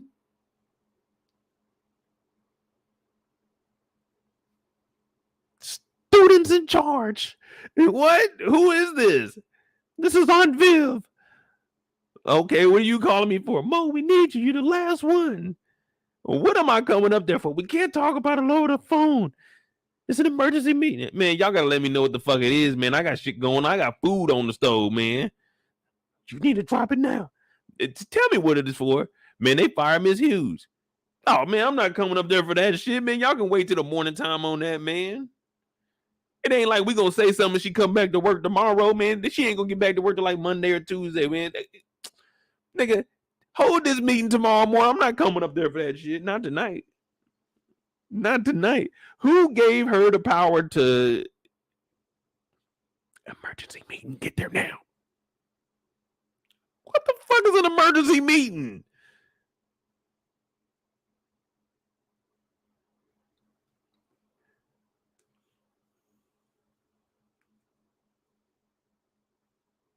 If Aunt Viv sent you an emergency call, this is Aunt Viv. This is an emergency for the student council parents. Eric said it's the Parent Teacher Association, the PTA. Emergency meeting. This is Vivian Banks, PTA leader number 307. Emergency meeting. 15 minute. 15 minute. Like, dude, who is this? Vivian Banks. Where do I know you from? Oh, the Parent Teacher Association leader. Man, all I know is there's a PTA thing, and I go to it once a year, but I don't really pay no attention to it. My kid ain't doing that bad in the school, so there ain't no reason for me to talk to the teacher. Teacher ain't called me and said the nigga been acting up or nothing. So I don't come to these parent-teacher conferences either because I really don't care. I mean, my kid's doing good. I looked at the grades you gave him, and it said he got A in here or 5, whatever it is. I don't know what y'all do anymore. Is it letters or is it numbers? Because we had numbers up until I think like 4th grade, and then we got letters. Either way, my kid looked like he doing good in the class. Thanks, teacher. But she said, I need you here ASAP. Get here. 15 minutes. 15 minutes. You got to go in there and take roll. Come on, Viv. Ain't nobody. That's how you know they got money. We just talking about food on the table. Look at all this they got. She said, fuck that. I'm not eating. I'd rather go to this meeting. Fuck that. Meeting. I know Uncle Phil was like, nah, I ain't going to that meeting. Uncle Phil said, I'm not going, man. She got fired. I'll wait and see what happens. And this is exactly how I look if I was over there too. Who is this? And why are y'all so concerned about this? That nigga Will's like, damn, y'all really fuck Miss Hughes on. I'm going up there for seconds right now. I don't know Miss Hughes. But they do get Carlton's meds down, and they're telling them, listen, we get these meds down. You gotta let us know if anything happens. You know, if anything changes up, dizziness, migraines, nausea, let us know. Let us know. He's like, I will. Definitely will. So this is good for Carlton, man. He's getting back to being him. This is about to be level-headed Carlton. We haven't seen it. Last year he was white Carlton, turned into Cali Carl. Now he's trying to mellow back out. You know what I'm saying? He was all on the left. He was all in the right. Now he's just trying to mellow out and just get into that spot where he's at. You know what I'm saying? I think that happened to me probably about 11th grade. You know what I'm saying? I'm like, yeah, you know what? I'm just going to be a chill ass nigga for the rest of life, you know? I ain't gonna really care too much. I mean, I care, but you know what I'm saying? I'm not gonna be overboard about nothing. So yeah, that seems like a good life for me. So this is where Carlton's at, man. He's just trying to figure out.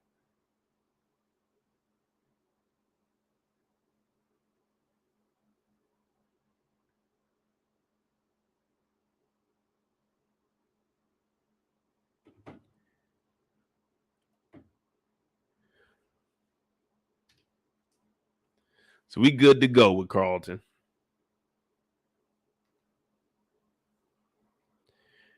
Will had he had him a lovely dinner, and then he on IG. Hey Jackie, it's Will. Met you at Venice. Okay, if I call you. She said 818-555-0156. Okay, my dog, he got the number now. He got the number now. He went straight for the number. 2 messages, number. All right, I see you, Will. Man, I'm keeping it on IG for a little bit. We're going to see if this shit, you know what I'm saying, see where it go. Ain't no point in me giving up my number and you give me your number. We're going to see where this go first. So he said 2 lines, asked for the digits. She sent them through. She like, call. He's like, all right, bet, say less. She at work. He in the room, thugging it. He just took a L, quit the basketball team, thugging it. She talking about, what's up? He's like, oh, man, you know, what's up with that basketball, man? You see the first impression? I'm like, damn, Will. You over here talking about basketball? She ain't hollering at you for no basketball, nigga. We'll talk about it. Hey, he trying to get focused. He on his grind right now. I give him respect for that. He looked at this as a business opportunity. If I get in touch with her, she can tell me what needs to be done. So I said, okay, that's kind of player, Will. That's kind of, I like that. I like that. An attractive woman, you ain't too much worried about that. You trying to get your hoop on. You trying to make Mo proud. You trying to get in the league. That's what you trying to do. So I was like, all right, cool. But she like, oh, well, if you came to talk to me about that, and I ain't trying to, and that nigga switched up quick. That nigga turned his back on me so fast. I said, damn, Will, I thought we were down. We talking basketball, nigga. We about to go to the big time.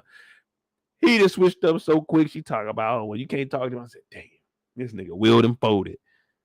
I would have lasted longer than Will. Will folded quickly. So Will's like, yeah, okay. Well, I want to get to know you if that's cool. She's like, yeah, all right, we see what's going on. She said, how about we link up? This nigga Will like, huh? She said, we link up tonight in Inglewood. Inglewood? That nigga Will was like, huh? She like, if you got to get a hall pass, then don't even worry about it. Basically saying, Will, if you going to be a bitch ass nigga, don't even worry about it. If you ain't about to go get in these streets and be a real nigga, don't even worry about it. You ain't about this life. You low-key ain't about Jackie. You low-key ain't about motherfucking the crooked guy, Mr. Palm Angel. Unc, a.k.a. Doc. She saying, well, if you scared, then you ain't built for this AAU shit. You ain't built for the beach. You ain't built for the hustle, the grind. You ain't built for the big leagues. If you scared to sneak out tonight, and now she got him because oh man, it works every time except like for me. It just don't work on me. The fuck you talking about, man? I ain't listening to that shit. But she got him. It all worked just because of. No, I think she purdy. He thinks she purdy. He got blinded. She done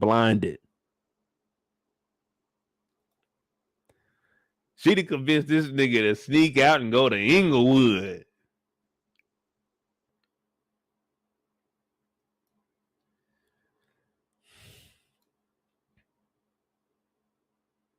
What y'all think, man? Will fell for that too easily? Eric said, scared go to church, huh?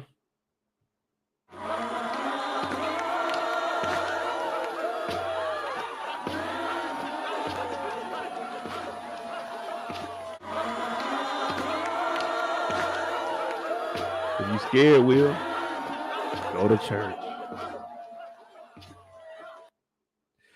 Damn, she didn't talk my boy Will into it, man. You hate to see a young brother go out like this, man. Yeah, you want kids to live their lives, man, but this is some dangerous shit, man. Anything can go wrong, especially in this day and age, man.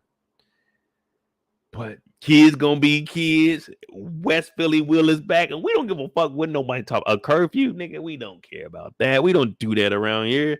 It's West Philly in the building. Now, Aunt Viv, on the other hand, she's up at the meeting going crazy. She telling everybody, listen up, listen up.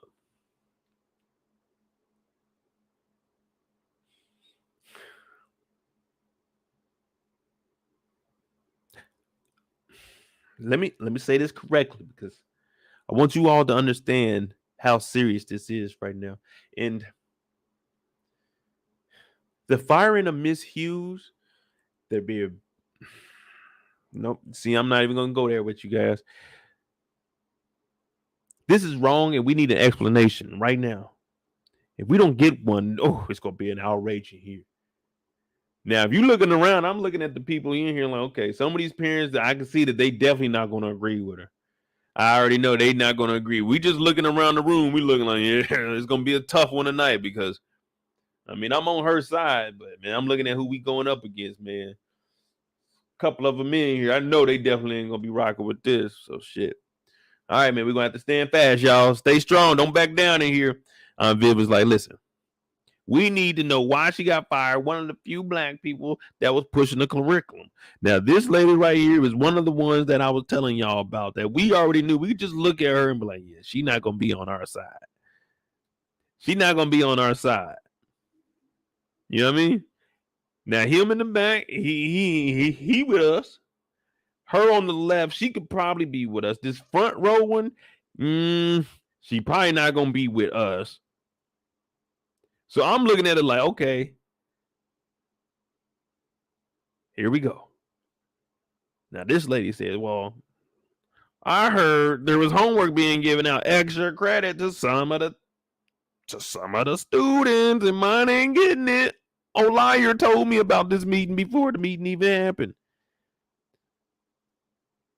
Then you got some people saying, oh yeah, we could push the boundaries a little bit, let them learn a little bit more. But then some people are like, I don't know about that. So right now we're all looking at Aunt Viv like, all right, you're doing good right now. This is leaning like 75-25 our way. 75-25 our way. And then this lady gets up here. And this lady says, we've told her numerous of times to stop doing this. We told her 4-5 times. About 50-11 times we told her, stop doing this. It's documented. And now I'm in the back thinking, wait a minute. They told her to stop doing this and she continued to do it?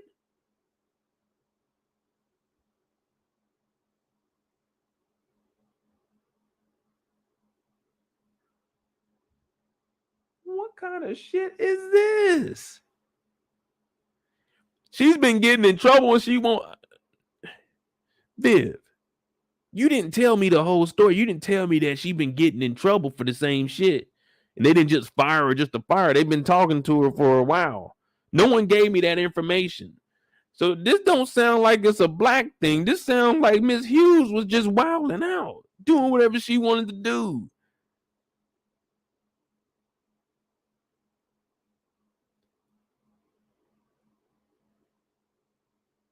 Like you could have just recommended, like just recommend. I mean, I know you want to do a good thing, and it's not really that big of a deal. Like, let's be real, it's not that big of a deal. But come on, man. Man, we know they got rules, man. If they tell you some shit, man, don't do that shit no more, man.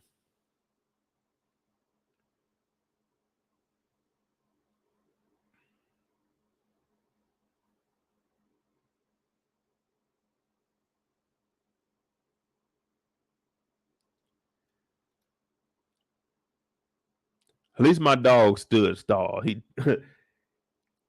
he ain't back down from this, man. But Aunt Viv, she's frustrated. This guy like, hell, well, I tried. This guy really don't even care, man. He just seen it was an emergency, so he thought it was something serious. And when he got up here, like, damn, they didn't fire Miss Hughes. She was cool. I didn't know she was messing up like that. Mm-hmm. So what y'all think, man?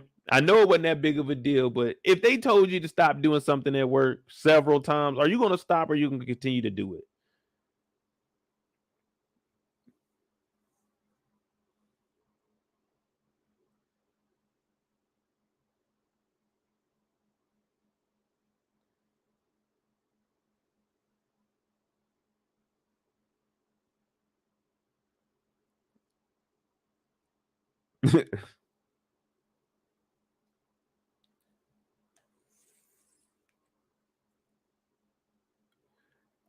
Yeah, Eric, it sounds like Miss Hughes has been in the office a couple times. Miss Hughes been down there. We didn't talk to you before. We didn't counsel you now.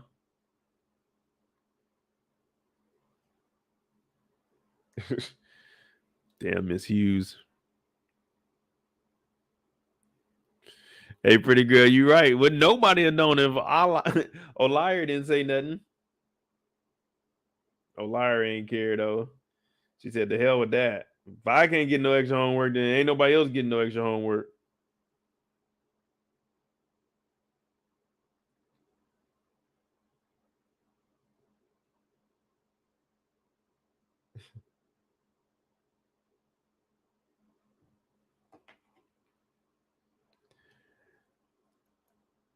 Yeah, I wouldn't have told no. Like, I don't know. You could just say, "Huh, Ashley, read this book" or something like that. But giving her extra credit,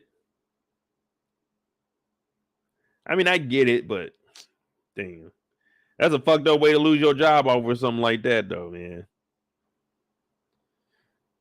That damn, boy, that would hurt. Then that would suck. You didn't even do nothing bad either. But shit, man, they told you several times, man. Stop that. But Geoffrey and Uncle Phil, they hooked back up, man. You know, they had their differences, mainly because of Uncle Phil. And we know Geoffrey made that decision because he was thinking about his son Frederick, and he can't see his son. So Uncle Phil was like, "Man, you work for me." And I was just saying, man, for anyone to make a decision like that, that showed me how close you really were to me, man. You're like a brother. It's like, man, you would only say that and go against me because you respect, you know what I'm saying, the relationship that we have. But for you to go out your way and make that decision and do what you did with Will, you did that for a reason, man. And I apologize. And you can come back whenever you want. Geoffrey's hearing, he's like, man, cool, cool, cool. Because we all knew it was Uncle Phil. He apologized to Will, and now he apologized to Geoffrey. And his apology to Carlton is trying to get him off the meds. So right now he going on that apology tour. He don't even know it.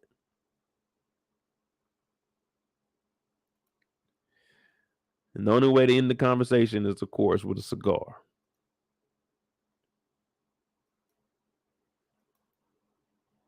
Now, Will trying to sneak out the house.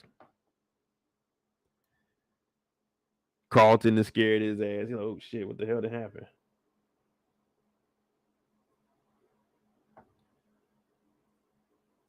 What the hell did happen? Carlton's like, nah, what you trying to do? He said, man, you know, I was about to come check on you because I know your meds had you tripping.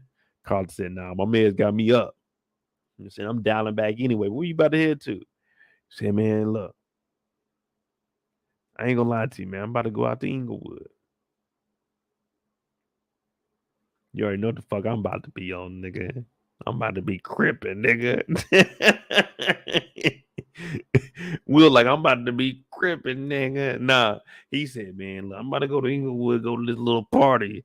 Carlton said, look, there's only one way to sneak about this motherfucker. You know, I'm an expert that the camera won't pick you up. But the only way I'm gonna tell you, basically, you gotta let me come. Because if not, I'm gonna tell in the morning. Hey, in the morning, hey, that nigga Will snuck out, check the camera. Yeah, you know, we had cameras in here, Will. Check the cameras. Will snuck out last night. So now he got two on Will. He got two on Will right now. He got Will quitting the basketball team, and he got going to Inglewood. It's like, damn, they piling up, man. You got to pay those back one day, Will. You're going to have to pay them back one day.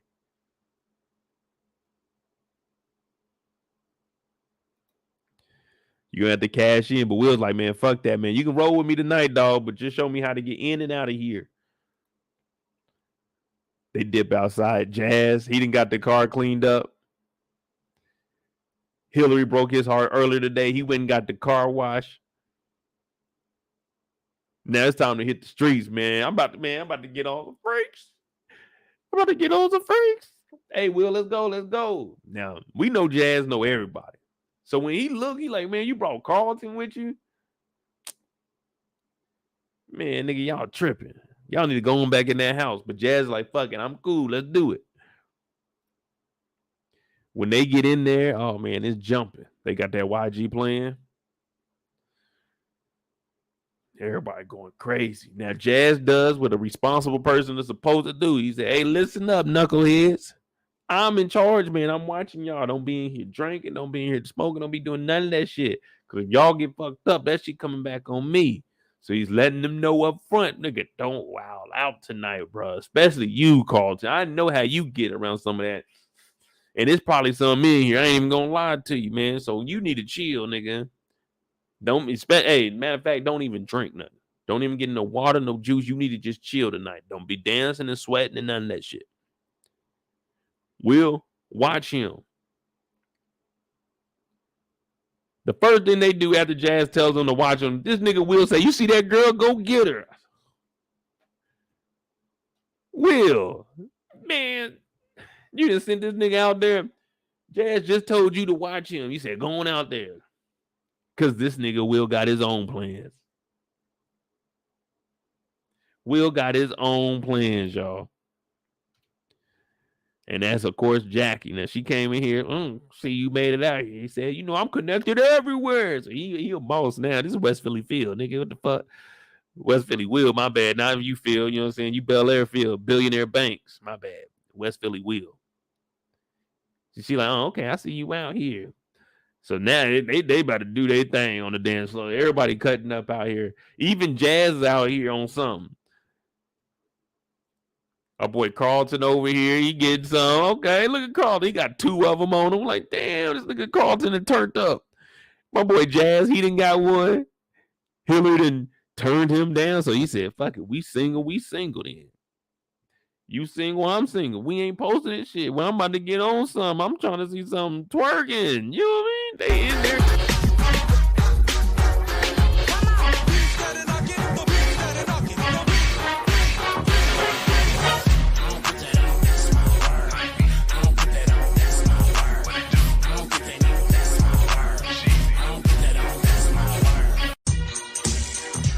Yeah, they getting it in on the dance floor. Everybody going crazy.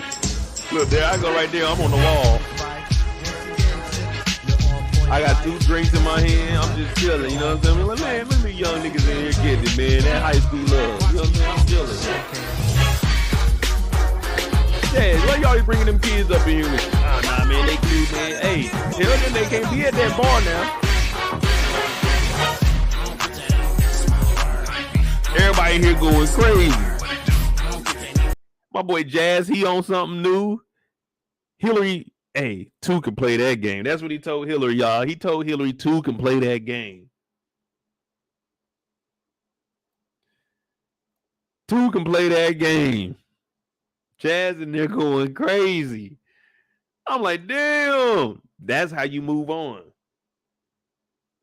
That's how you move on.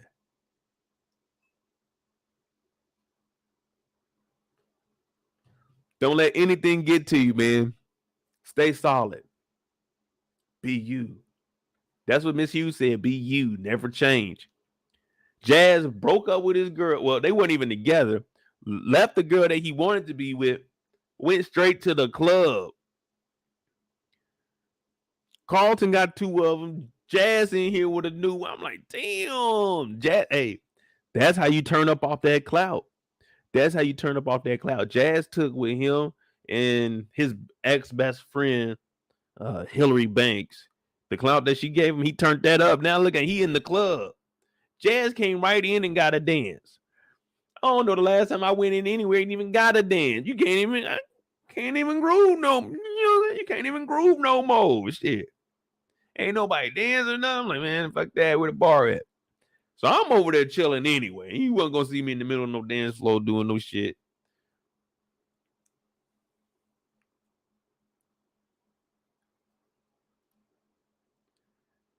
And then, I mean, I don't know how they dance in West Philly, but shit, Will had it going. Yeah. He a superstar, y'all. That's what he keep telling us. Will say he a superstar in Philly. So when he come out here, he expect the same love. Nothing more, nothing less. I want the same love out here. Now, she feeling them. At least we thinking. He's like, hold on, wait a minute, wait a minute, baby. Saying, let me go holler at my cousin, man, because he tripping right now. I don't know what he doing. But this is how hard Carlton was going at it. They were only here for one song. As soon as they got in the spot, Carlton got on a chick. Another chick jumped on. That nigga Carlton said, woo, I'm tired. I gotta get some water. I said, damn, Carlton, you in there working, ain't you? I thought you played lacrosse. This nigga all out of breath. I'm like, damn, Carlton. What's going on, brother?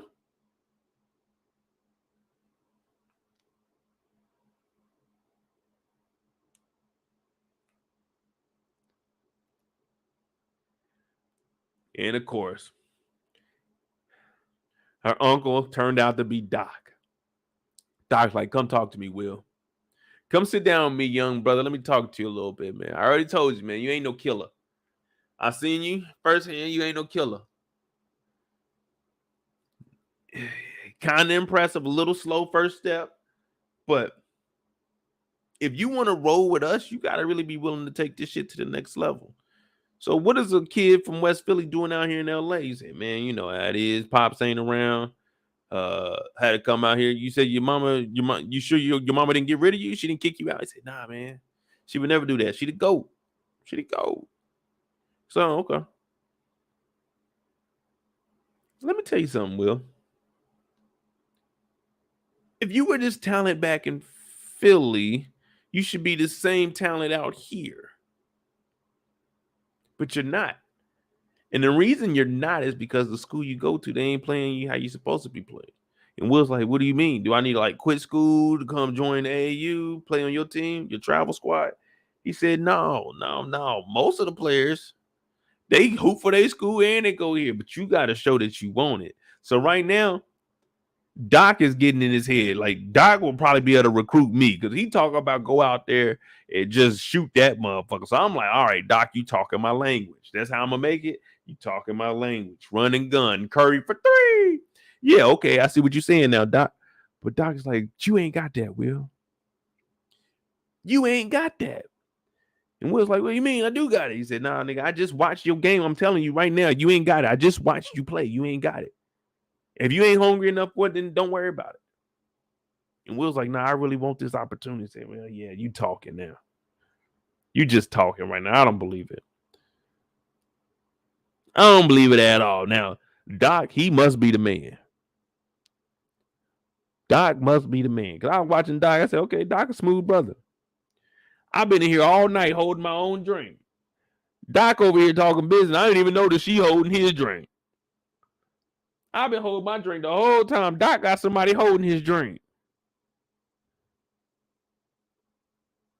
Doc in the club in the VIP on a Tuesday night. Doc is in here on Taco Tuesday with somebody holding his drink.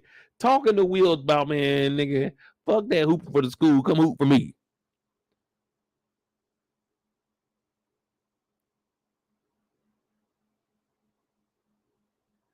I said, man, this is an interesting lounge that they're in.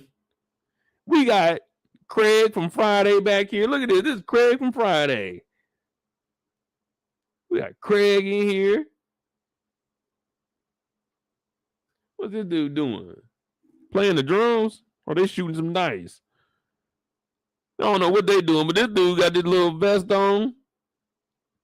Man, what kind of club is this? Will got a hat on sideways.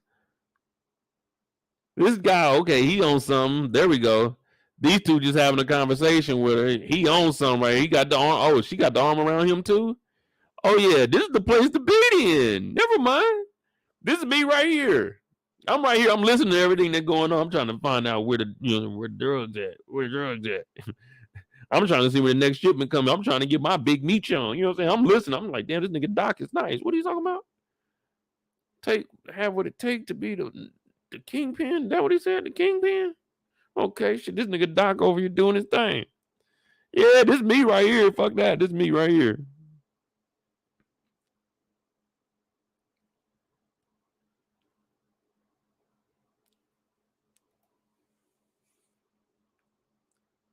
Now, Will swears he's ready. That's what he keeps telling us. I'm ready. I'm ready. I'm ready. But we don't believe it. And neither does Doc. So he told this nigga Will, man, holler at me later, man. I'm chilling, dog. I got something on my side, nigga. Oh, and stay away from my niece until you prove yourself. You ain't worthy yet. So Doc in here, he chilling. Kicked his feet up, big, chilling, y'all. I'm talking about Doc is living a life.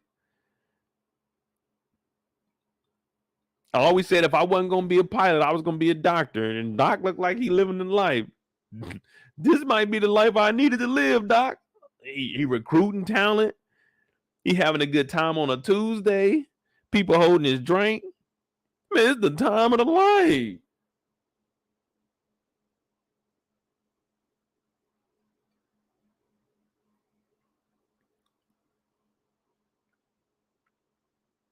Now, Will and Carlton the next morning, they waking up like they got hangovers. They wasn't supposed to be out there drinking. Carlton over here like an old man talking about. My daddy would have yelled at me, if you don't get that damn glass off your head.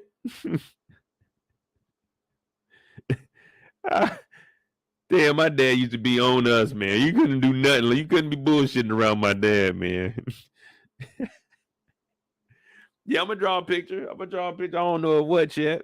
I'm trying to think of something.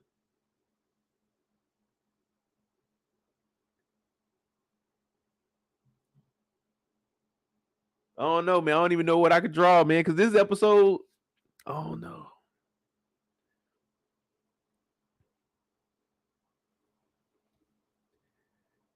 While our boys are recovering, looking like me trying to figure out what to draw tonight, Reed starts calling. Bring, bring, bring, bring. I know, what does the apple say? Ring, a ring, a ring, a ring. Hey, what is he doing, y'all? What is he doing? Thanks. What is he doing? Hand on head. What the fuck is going on? What the fuck is that's the only thing hand on head means. What the fuck is going? What did I do? What did I get into? No matter what you do, man.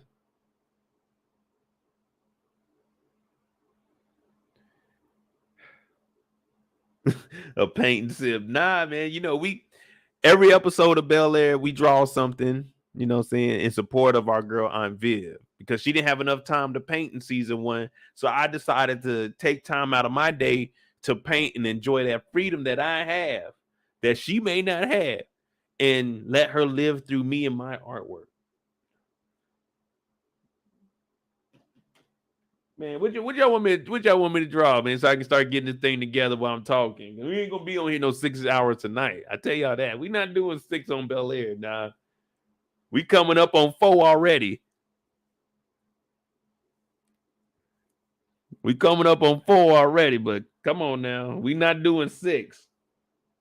I ain't got it, man. I ain't got that motor. I mean, I do, but it's Bel-Air now. I gotta say that for like BMF or something. You know what I mean? Even though we gotta show love to Bel-Air too, we gotta get it. It's equal share. Because I will say, Bel-Air's acting, this shit's legit. I'm not gonna lie to you. It's pretty good. It's pretty good. The quality of the show overall is good. I'm looking at like, yeah, I like this. This is straight.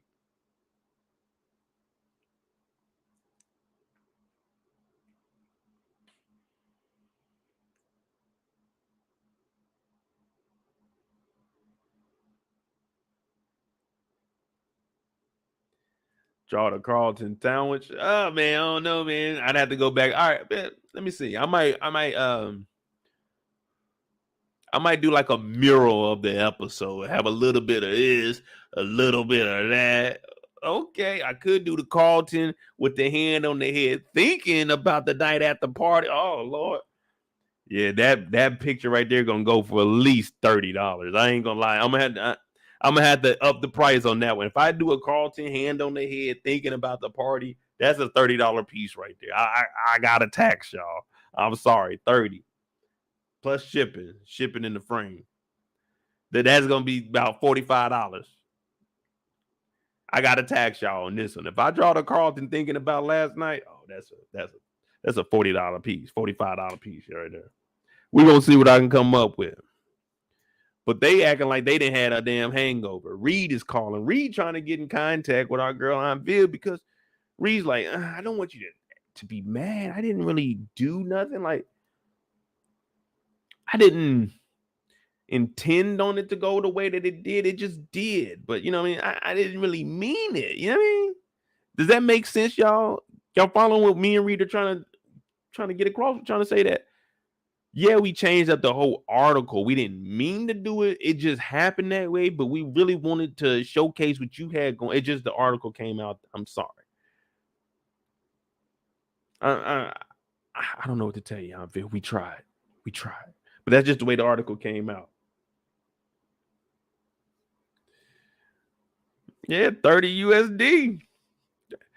See, pretty girl love trap. She wasn't around in the beginning, in the early stages. Yeah, we draw pictures over here, Bel-Air. Man, I got some classics. $1.99. Well, the price of that the window is like $2.17 now. Man, there's a lot going on out here. But Reed is calling. Reed trying to get in contact because he ain't do nothing wrong, did he? Reed just said, man, the article came out that way. I didn't publish it. They took what you said, and this is what they wrote up. You can't get mad at me. I ain't had no say-so over that. So he's trying to squash it. Like, hey, Viv, I ain't got nothing to do with that, baby. Like that. I mean, I don't mean to call you baby, but I ain't got nothing to do with that. You know what I mean?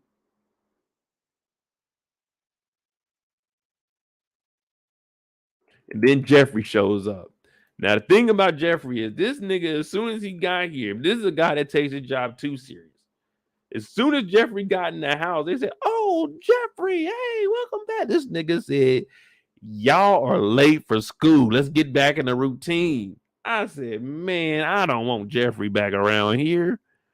This nigga too strict. Man, we've been chilling since Geoffrey been gone. This nigga Geoffrey be waking us up on time. This nigga Geoffrey be making us make our lunch. Man, god damn, this nigga Geoffrey is back. Geoffrey don't let us use none of the maids. Geoffrey tell us we got to do it on our own. This Geoffrey is different. The Geoffrey of old, that nigga ain't had no control. This nigga put these motherfuckers on the schedule. This nigga got them like they in the military. This nigga showed up and said, get your ass to school. Y'all got 10 minutes, nigga. What the fuck y'all talking about? Hi, Geoffrey. Hi, Geoffrey, my ass. It looked like y'all attendance has been going down. I logged in on y'all website. Yeah, I got authorization. I logged in, and I can look at it right here on my watch. My name is fucking Geoffrey. Get your asses to school. I'm like, damn, this nigga Geoffrey mean as hell. This nigga Geoffrey went to Philly, killed some niggas. I heard he strangled somebody. I heard Geoffrey. I don't know if y'all heard it or not, but there was a story about Geoffrey. Like, this true story, Bel-Air. Geoffrey went to Philly, choked one dude out. Another dude came in. He grabbed him by the jacket, took the sleeve off one of them, turned him around, and tied him up with the jacket. This nigga Geoffrey is different. That's what I heard. That's a true story. I'm not going to tell y'all who I heard it from. I ain't going to give up that information. But that's the story I heard. Geoffrey is different. Geoffrey is different. This nigga told his boss, fuck what you talking about? Do the right thing by Will. He need to see his daddy. This Geoffrey is different. He's a fucking robot. He even came back and said, I respect you as being my boss, but I had to cross you. Now I'll go back to being your worker. This nigga Geoffrey is built totally different.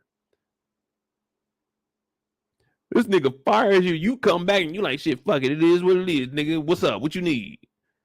I'm back to committing crimes legally now. Like, what the fuck? This nigga Geoffrey is the Terminator. This nigga showed up to Will's basketball game and was on the other side, didn't say nothing to nobody, and just dipped out. And we ain't seen this nigga till he came back to the house. Like, no one knows that him and Phil had the little conversation that they had. This nigga just popped back up. Get to school. Like, damn, Geoffrey. We just now seeing you, man. It's been a while since you've been here.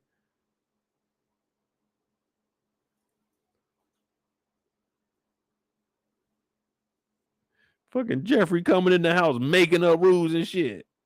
Uncle Phil talking about, yeah, well, get your ass out of here, man. The little beef that me and him had, that's a whole different story. The reason we had beef, it was on some bullshit, man. I'm gonna own up to my shit, man. You know, that's what I do, man. That's what I do. I'm Uncle Phil. I'm gonna own up to mine, but get your ass. Get. Because Will is saying, man, look, the reason you left was probably because of me. And I'm sorry. And Phil said, nah, man, get out of here, Will. You heard Geoffrey. You late. You late for class. You late for class. And one thing we don't do over here, we don't miss school, y'all. We don't miss school. You know what I'm saying? We trying to get that perfect attendance. We trying to get that perfect attendance. That's what we doing at this household over here. You know what I mean?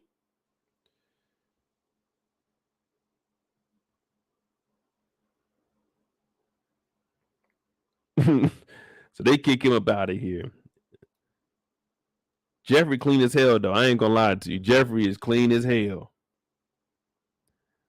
This nigga came over. He love that Birdman move. He love that bird. Every time you see Geoffrey, good or bad, nigga, Birdman.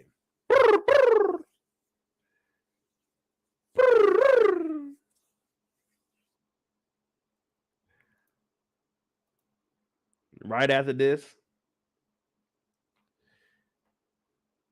it's like, this nigga Reed, man. This nigga Reed. He said, what?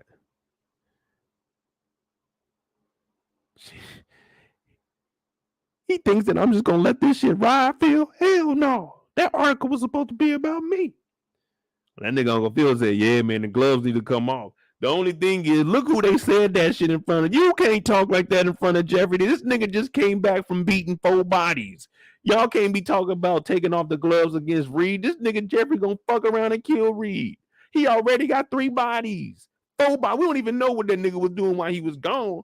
This nigga Geoffrey is wild. I'm thinking about it now. Like, man, I don't know if we should have Geoffrey around the kids. This nigga, he's different.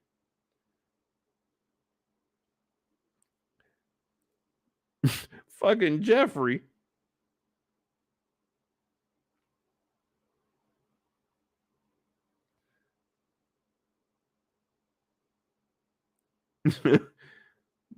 Geoffrey talk about, take the gloves off, huh? Man, put them gloves on, nigga. Ain't no gloves coming off. Put them gloves back on. So now she upset.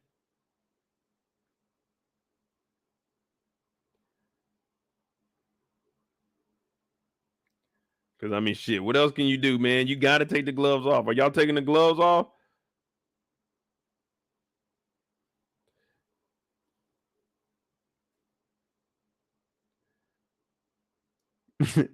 Uncle Phil said, man, you got to take them gloves off, man. We got to go at it. We got to go to war. So she said, you know what? We're going to go to war with this bitch ass nigga. Eric said Uncle Phil got turned to look at. He looking like, damn. All right, I'm fucking with it. I see where we going. I see where we going with this. I see you, babe. Geoffrey over there looking like, what you need me to do? What you need me to do? Geoffrey, like you have a dog on the chain and you coming outside, they excited to see you. They trying to get to you. They want to jump all on you. That's what he wants to do. He's waiting for Uncle Phil to look at him and say, Geoffrey, his name is Reed. He said, I'm on it. I already been looking into him. I already had my eye on him since the first season, sir. I've been waiting for this. This nigga Geoffrey is different. He the cleanest, most grimiest person I've ever seen on a TV show. Every time we see him, fly as hell. But he about to go do some shicey shit. We never know what the fuck Geoffrey is actually. This nigga popped up on the school grounds in the first episode and surprised Will. This nigga Geoffrey is different. I don't know if y'all noticing this or not, but this nigga Geoffrey, we might need to watch him. This nigga like fucking Blade, but can come out in the daytime. This nigga is wild. Every time you look up, what is Geoffrey doing now? Oh, Geoffrey at the basketball game. He ain't got no kids. He don't work for Phil them. No, yeah, he was up there for it. Well, I thought he was up there. That nigga gone now. Hey, y'all seen the dude in the suit? No, we ain't seen nobody. Damn, Geoffrey, how you just sneak up out of here?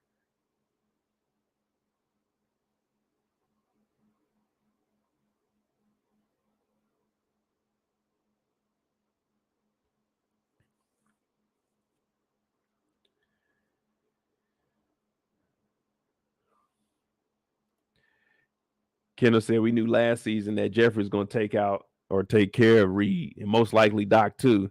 2 for 1. Man, I told you, man, I can't be around this dude Geoffrey, man. I'm a little nervous now, y'all. I don't know.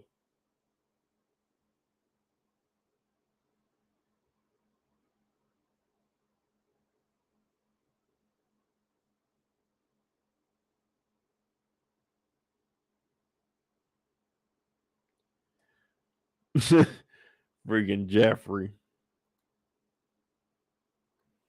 Now they still trying to figure out what the hell they gonna do about Miss Hughes. Now we can't make any promises, but what we can say is, hey man, we're gonna do our best. We're gonna do our damnedest to try to get her back into her position at the school so she can still teach you everything that you need. She's, oh, okay, thanks, Mom. Carlton's over here like, damn. Okay, cool. I ain't know Carlton was that short. Or is Ashley just tall? Ashley just tall for her age. Yeah, that's what we're gonna say. Ashley tall for her age. We ain't gonna get on my dog Carlton. Callie Carl.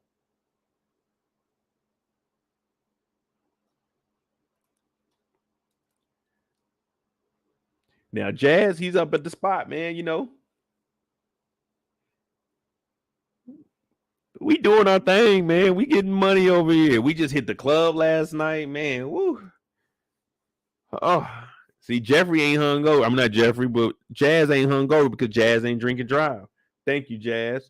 Jazz got up because he knew he had responsibility. He said, I'm going to go out, have a couple of drinks of water, dance with some women, make sure that these dudes need to do whatever they need to do because they wanted to come out here, make sure they get home safely. Hey, get up in the morning. Responsible young man, you know?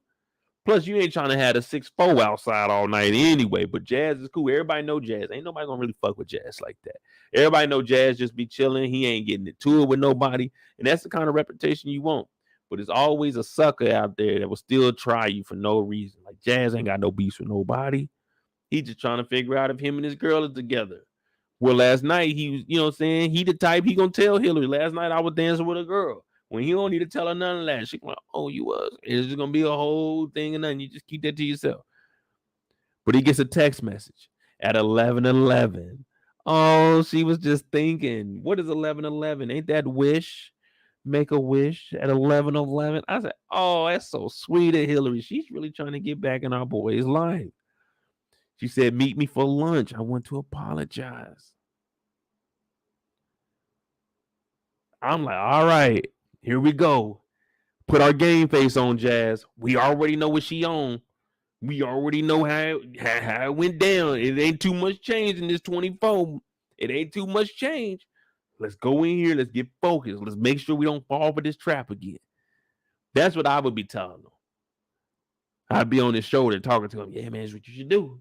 I'm just recommending. I know you're going to do what you want to do, but I'm just saying you should probably do this. Don't do that. Do this. Don't do. Hear me out. So Jazz is like, fuck it. Free lunch. I would have texted back and said, what's for lunch?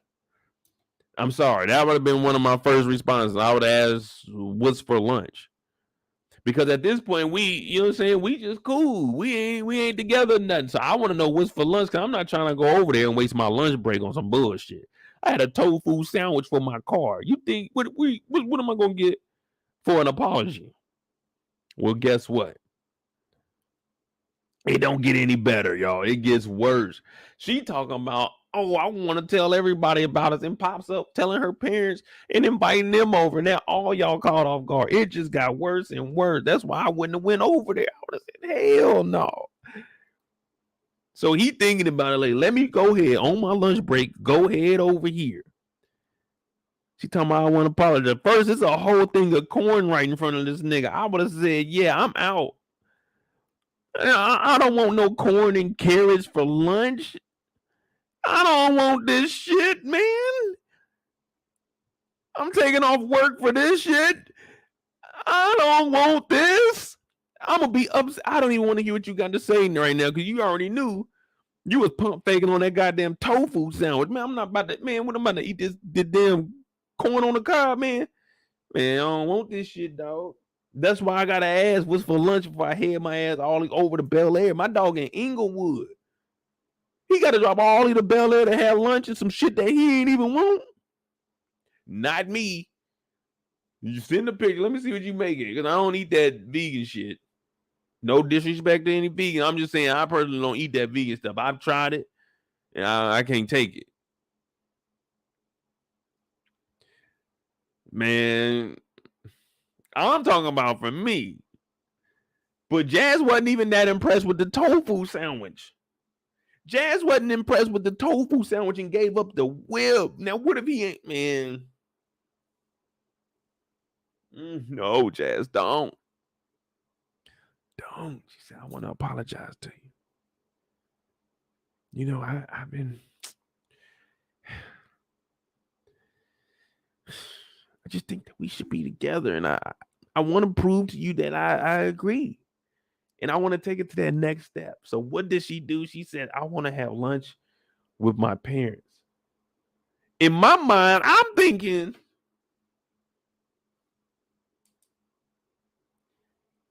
do we need to have lunch with your parents? I come by the house. Like, they know who I am. We don't need to have a fucking formal sit down. That's what's going on in my mind. But this is Jazz's mind. So for Jazz, he's like, okay, cool, let's do it. She's like, good. Now she just set his ass up with the wham bam because she invited her parents over. Now he's stuck in, oh shit. Oh shit. The parents have popped up. He already know Uncle Phil ain't really feeling them.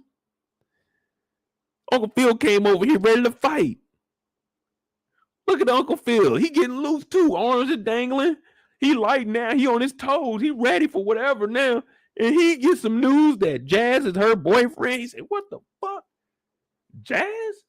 And Jazz is looking like, yeah, wait, what's going on, Mr. Phil? Like, dog, he got put in the most awkward situation. I would have been upset. Because now I'm stuck in here. I'm really not trying to eat this food, but I'm going to eat the food because I want to be respectful. If everybody else is eating and I don't eat. You know what I'm saying? But I ain't going to eat all that shit. I'll tell you right now. I'm gonna try it. I'll try it. I'll eat it. But if it ain't good, if I don't like it, then I'm just not going to eat it all. It's no disrespect. It's just I'm not about to eat it all. I tried it and it just wasn't for me. But what we need to have a lunch for? My name is Jazz. I kick it with Will. You know what I'm saying? I look out for him and Carlton, and I date your daughter. We don't need no lunch. What we about to talk about on this lunch? What are the 4 questions that they ask? Like, okay, so like we go together now. So all the questions that y'all asking, what is?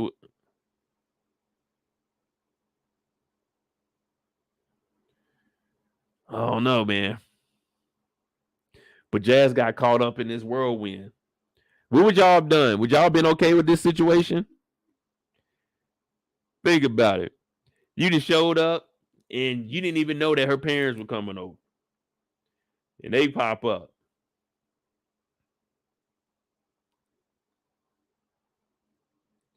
And now y'all sitting in here and you like, oh Lord, what the hell is Phil about to say? Phil about to say something reckless. You already know it. Because I never thought that Phil was actually feeling me. You know what I'm saying? He was cool to be around, but you know what I'm saying? We never really had a conversation. So I don't know if Phil was actually feeling me like that. You know when you get that feeling when you're around people, you don't think that they really fuck with you like that. But that's just life, man. Everybody ain't supposed to fuck with you. Gotta have some balance in your life. If this world was a perfect place, it'd be a horrible place. If it was perfect, it'd be horrible. Everybody be just alike. What makes the world unique is we're all different.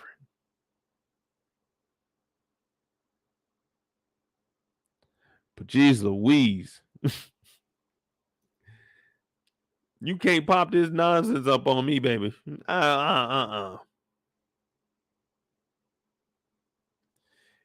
You got to be prepared for this, and I just ain't. Yeah, I mean, I'm cool, like, especially, all right, now, so I'm good with parents. Me and parents, we just be kicking it. I'm one of them. Of course, I talk a little proper. I don't talk like how I talk to y'all. I talk like I got some damn sense. I don't drink like that because, I ain't about to be wilding out and saying nigga in front of nobody's parents. Now, y'all the Moet, so that's different. When we say y'all know it's endearment for the show and, we just talking a little shit. We had our shindig, you know what I mean? This is our spot. But you got to let me know when I'm meeting the parents, especially these parents. My name is Jazz.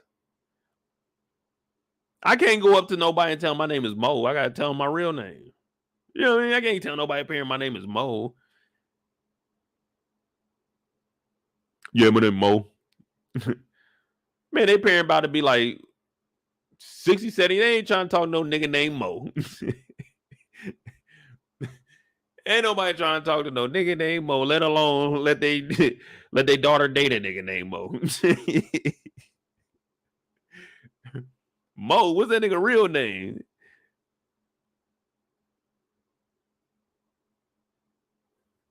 I don't know nobody nickname. If I don't give you the nickname, it ain't a real nickname. I gotta give you the nickname. Whatever nickname you got, that's cool. But I gotta give you a nickname. If I give you a nickname, then all right, cool. I can remember that. But you can't be coming over here talking about your name, Mo.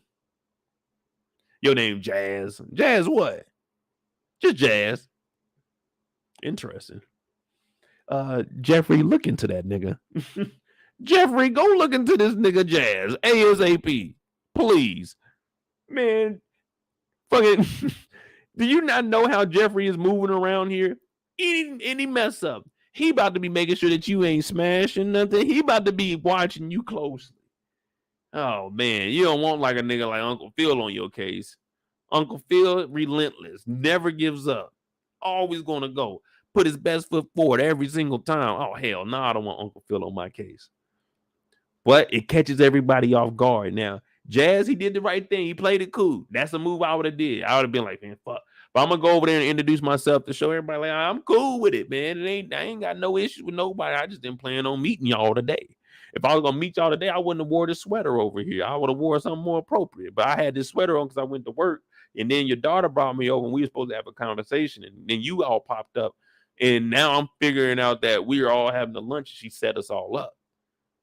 Is that kind of similar to the story you guys got? Oh, okay, cool. Hilary, you ain't right for that, girl. You can't be setting people up like that. Now I'm on the good side of Uncle Phil. Now it's me and Uncle Phil looking at her like, Hilary, that ain't right. You can't do that. So now I can go back to Hilary's side and be like, yeah, well, we are together now. And hey, I'm cool with both sides. They're like, damn, Mo, you are a genius. How you do that?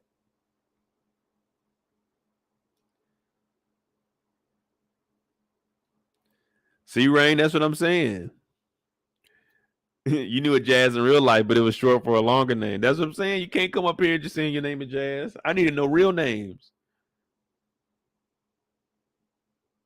Whenever my homeboys came by, no, you gotta tell my dad. All right, I mean they all gotta know your real name. Like my dad always be like, boy, what's your real name? So my dad just want to know who's in their house. So say if you know their parents or whatever, we can make those calls if need be. But yeah, he wasn't no nicknames. Yeah, my name Jazz. Okay, Jazz. What you up to, Jazz? Well, man, I'm just kicking it down at the damn Charlie Vinyls, you know what I'm saying? Doing my 1-2. We got Pac on sale right now. You can get the original cassette for $9.99. We got those on sale right now. I think it's 30% off of them. I think originally like 15. We got them marked down, Show love to Pac. So Uncle Phil's like, oh man, here we go. Jazz, this is who you're dating. Now he's a little upset because he was expecting Hilary to be doing something else, and he's kind of looking like, damn, man, I keep getting Hilary out of shit, and Hilary keep jumping into shit. But that's just because he doesn't know Jazz is actually a genuine dude. Uncle Phil is just being a dad at this point. Uncle Phil is just doing what dads do, man. He think he protecting his daughter. She's grown now. She getting ran over by Ivy, but she grown now. She using our boy Jazz, but she grown now. But she can't cook her ass off. She grown now. And she the manager of the house. She grown now. But we can't keep babying her. At some point, we got to grow. We got to learn. Now, I forgot all about this. We had the BSU, y'all. The Black Student Council. No, damn. Black Student Union. Why do I want to call it the Black Student Council? And I even spelled out BSU and said BS Council.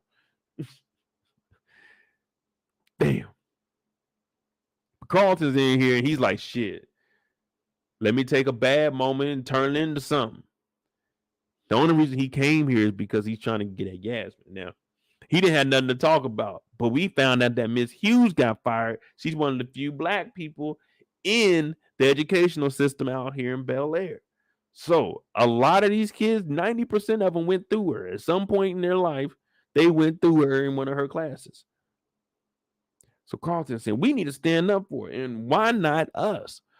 Why not us? That's what we're here for. And this expands further than us, because if we can reach out and touch the generations behind us, we can uplift them to be better than what we are today.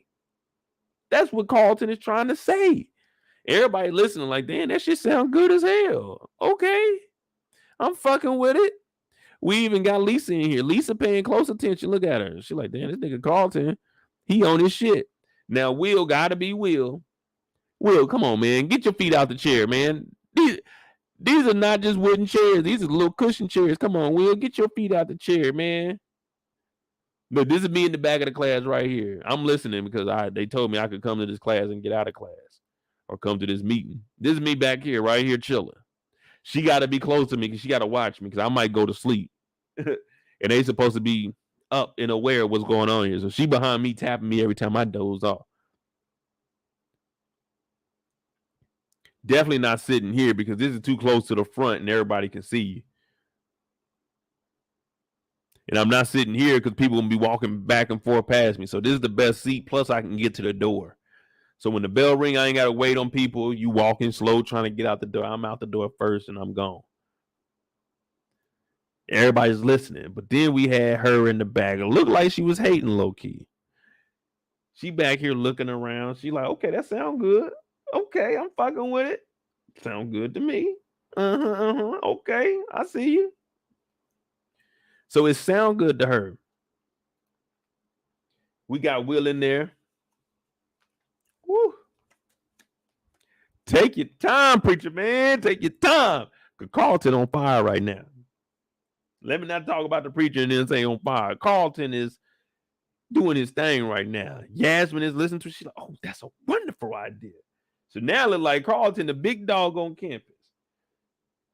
Now it look like everybody looking at Carlton like, shit, Carlton might be the real deal now. Yasmin is like, okay, I like that. Okay. She got to swoop over. She's like, yeah, I like that, Carlton. And look at Lisa. Lisa's starting to hate now. Did y'all notice that? Look how Lisa looked at Yaz. Yaz said, oh, I like that, Carlton. Lisa looked up there. Lisa started hating.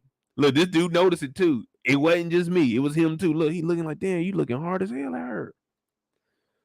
You and Yaz been beefing for like the last 2 years ever since she beat you for president.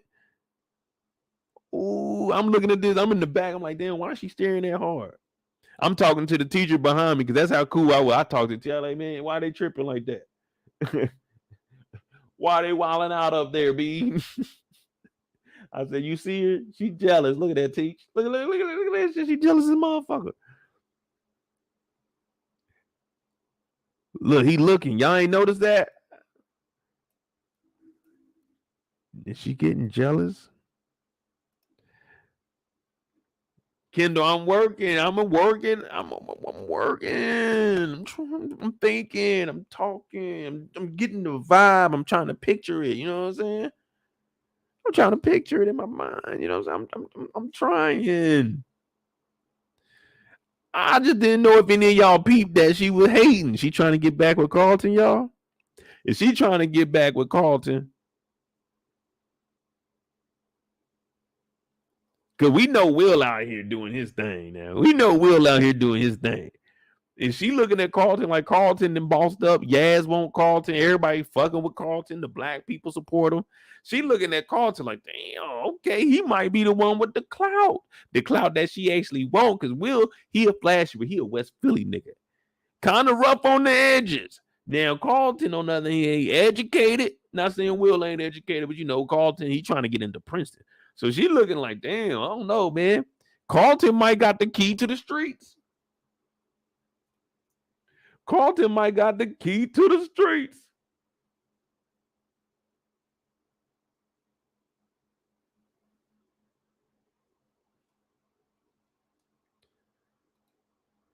Look at Carlton. He looking at Yaz, and Yaz is like, yeah, Carlton, I'll rock with that, man. I'll rock with that. Nah, Lisa don't know about the two chicks in Inglewood. Damn. Hey, keep that a secret, dog. Don't tell nobody about that night. Hey, we leave that here, y'all. That night did not happen, man. That was a dream. That was a dream. I'm not gonna believe it happened, and y'all can't believe it happened.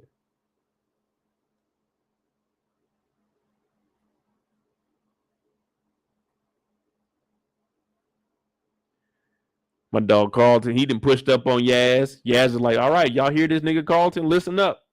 Listen up. Carlton is about to be the VP. We about to be a power couple. We about to change the game. And we going to do a little protest. And we going to call it the blackout. So Carlton, he done bossed up. And of course, you know, Will done joined in. Now, we got the teacher in the back. I forgot her name, Miss B. But she ain't going for it. She looking at this like, no, that shit don't sound right. That don't sound right at all. Look at her.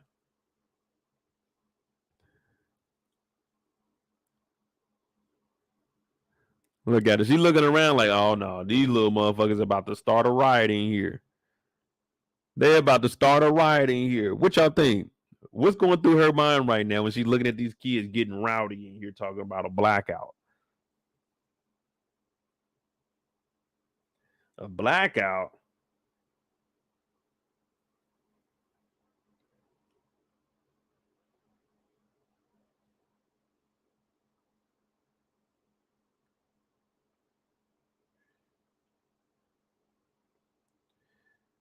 Let's start a riot. Yeah, like 2 Chainz.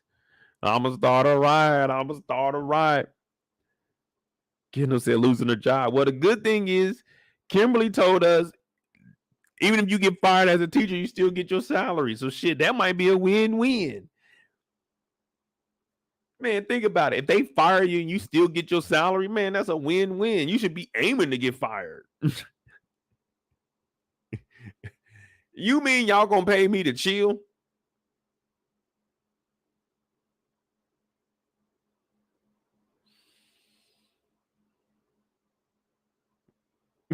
Okay.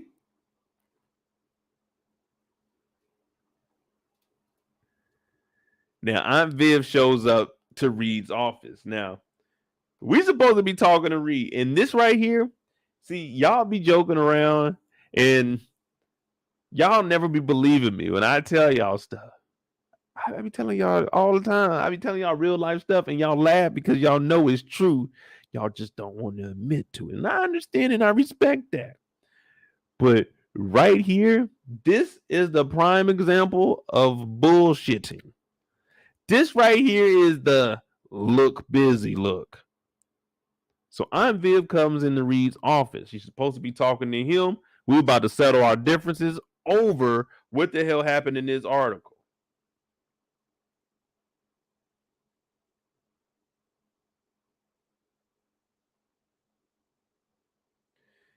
And guess what? Reed isn't there. Why? Because Reed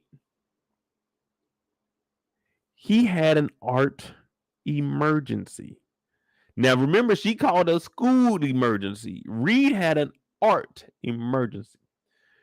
Now, when she came in here, she caught Reed's assistant bullshitting.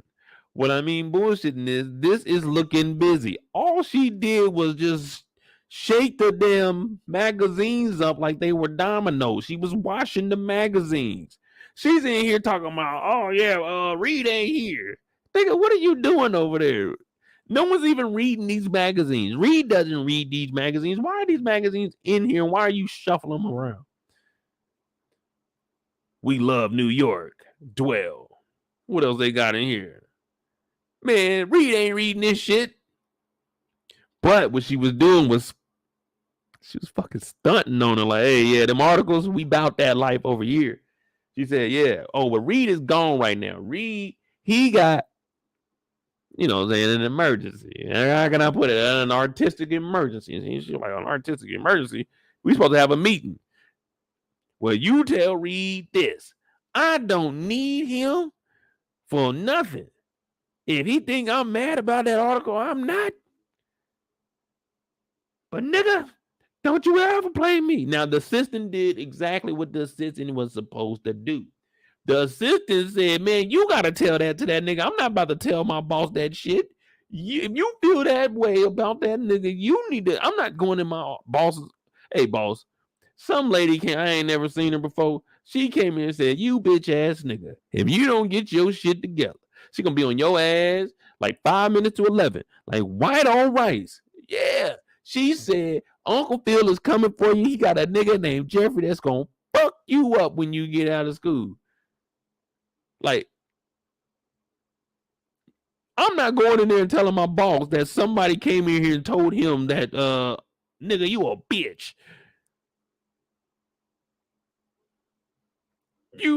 Who's going in there and telling their boss that? Hey, boss, somebody came here, man. Man, you a bitch ass nigga. That's what they saying on the streets, boss.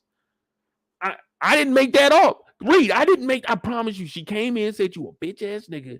They said some nigga named Geoffrey coming looking for you, and they on your ass. I think they said 5 minutes to 11 and white on rice. They said some shit like that.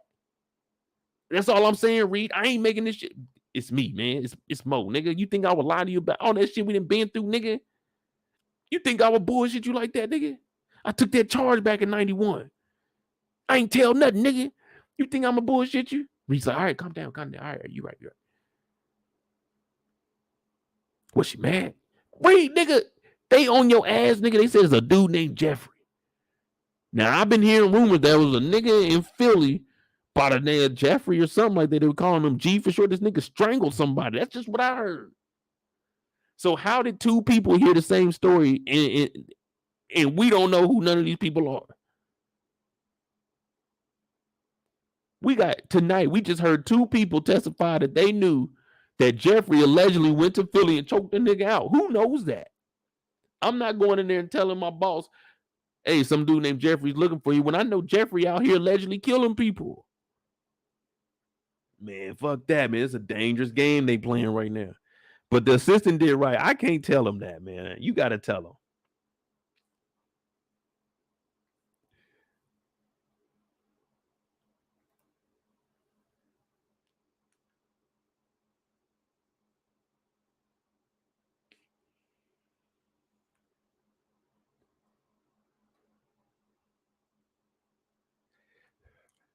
Would y'all tell y'all boss this?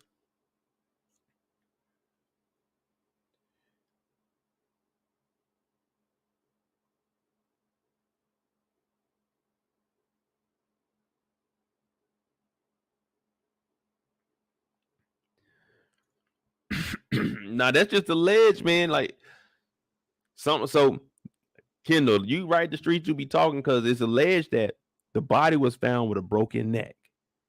Now, they saying that whoever does this, they typically lead it around. It's a little business card with a G on it, but we don't know what the G stands for. But every time we find the body, there's a little business card with a G on it, a little bitty G in the very bottom right corner. Who is this guy, Geoffrey? we're getting leads back to some businessman that has a butler, personal assistant like Geoffrey, but we don't have any of his records. And the reason they don't have any of Geoffrey's records is because Geoffrey was born across the pond. You see what I'm saying? This nigga Geoffrey is on some next level shit. So the streets are talking. The streets are talking. So if you see a card outside and you look down to see a G in the corner, don't touch it. Don't touch it. I'm talking about in real life. If it's a card with a G on it, don't touch it. Don't touch it. You don't know what you're going to get into. You pick up that Geoffrey card, man, it's over with for you. It's over with for you. I seen a couple of people try to fight it, but in the end, it didn't end up well for them.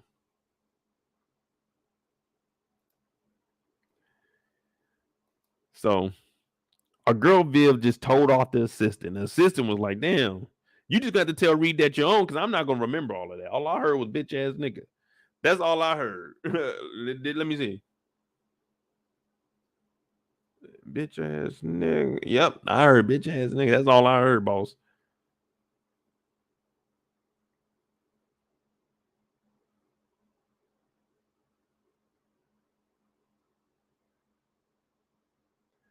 Bitch ass nigga. Like, okay.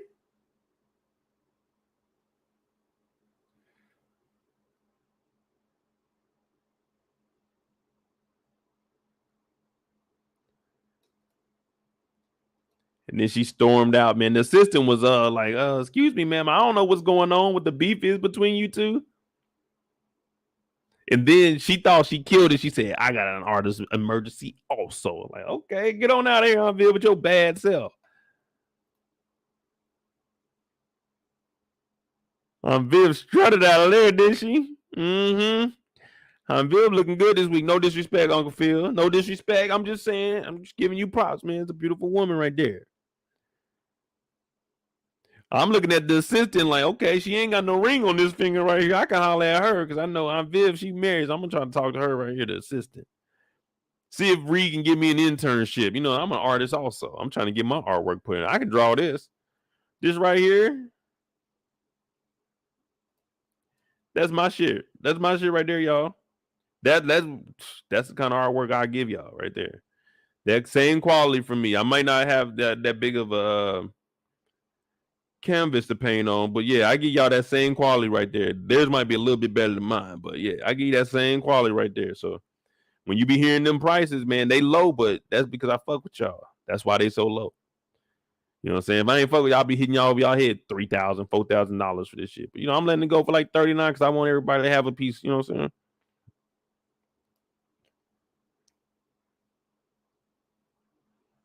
Now the OG teacher, she know a thing or two about the rules. She catches up with Callie Carl. She tells Callie Carl, look, this little blackout, walkout, protest, whatever you want to call it, don't do it. There's a legacy. They're going to always remember you for that. And she's got a point. If this shit goes all bad, then it's always going to be a negative on you. That's going to be a stigmatism on you for the rest of your life. As far as trying to get into these schools and everything, they can be talking. It's going to be even tougher for you. So that's what she's saying. Or, I mean, you can care about it, or you could just do nothing. Stand down. Think about yourself in this situation. Don't go through with the blackout. Do your grades. Be quiet. Get into the school. Continue on your life. Or you could disrupt the system. And Carlton's listening like, wait a minute, you kind of right, man. I just got off them perk 30s. You might be right. I might not need to wild out as much. So he's like, all right, well, you know, we really weren't going to do it. We were just in there talking. Yeah, now it's just talking, but we heard you in there. You was turning up. You give him a crowd. Oh, Callie Carl gonna turn up.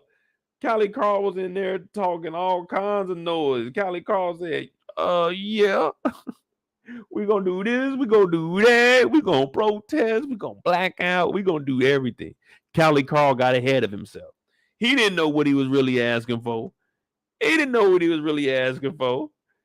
He thought life was about to be just gravy. He was like, man, shit, let's do it. I'm about to get the girl, man. Shit, it's been a while since I had me a new girl. My ex, what I'm saying? She left me for my cousin. Now she kind of looking at me, peeping me, but I ain't really getting no love like that. So he like, man, you right, man. I might not go through with this shit, man. This shit is kind of not sounding that good of an idea. Plus, Uncle Phil just got me off my meds. I might need to chill out and think about this before I actually act on it. You know what I mean? Because you can ruin your legacy, especially your father's. And we know how that's one of Carlton's big things, his legacy and carrying on his father's name. Even though they weren't the best in the first season, he still loves the Banks name. So he's thinking about it like, man, she right, man. This shit could go bad. They did just fire old girl. And we ain't sure why they really fired her yet. We just know that she was fired.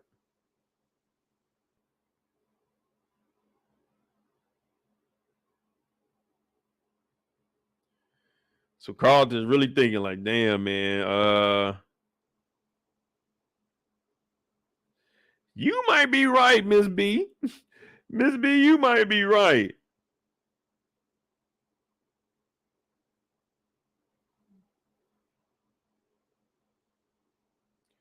You might be right, Miss B. No, I ain't say nothing to you, Google.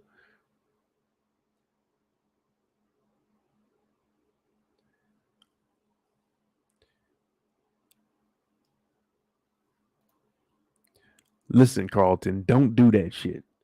Don't listen to Will. We've never seen Will in one of these BSU meetings ever. And now this nigga in here talking about a blackout. Don't, Carlton. Don't listen to him. Now, even Will's boy, the one that took up for him the first time, you know what I'm saying? He was like, hey, Will, man, look. I just want to make sure we on the right page because I don't want no bullshit. You know what I'm saying? I don't want no bullshit. Do y'all want any bullshit? No, I don't want any bullshit. Especially when the game starts. I don't want you and Kirk to be tripping. I don't want you and Coach to be tripping. He basically trying to find out where the hell are you at right now, Will? Where are you at right now? Are you in the game? Are you bullshitting? You mad at us because you quit the other day? Now you coming back? Like, was this a soft quit because you quit yesterday after practice and you're just coming back for the game? It was the end of practice. You didn't officially quit. You just walked out. So what the fuck is going on with you? Are you done with the team? You hooping tonight? No one knows what Will. He's West Philly Will right now. He's not talking to anybody. He's like, nah, man, I'm good, man. It ain't nothing. I got that magic touch, man. I'm about to go off, man. I got it. So then we see Will in front of the trophy case because that's what he wants.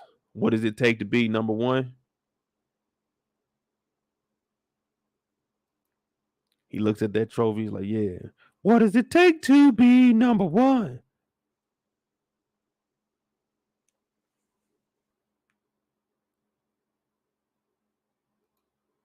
Callie Carl show up like, hey, what's up, man? Hey, you ready for this blackout? Whoop, whoop, whoop. He like, this blackout? He's like, yeah, nigga, the blackout. You know where all the black folk walk out, nigga, the black out, you know what I'm saying? Black out, nigga. Come on, Carlton, you remember what I'm talking about? He's like, I don't know, man. We might need to think about our legacy.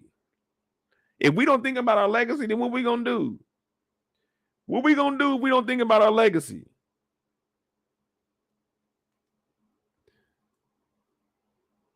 You know what I mean? What are we gonna do if we don't think about our legacy, Will? And Will's like, man, what the fuck you talking about legacy, man? I ain't got no legacy. I'm West Philly right now. I'm West Philly Will. Will's like, man, we're gonna do this shit, man. We're gonna do it right.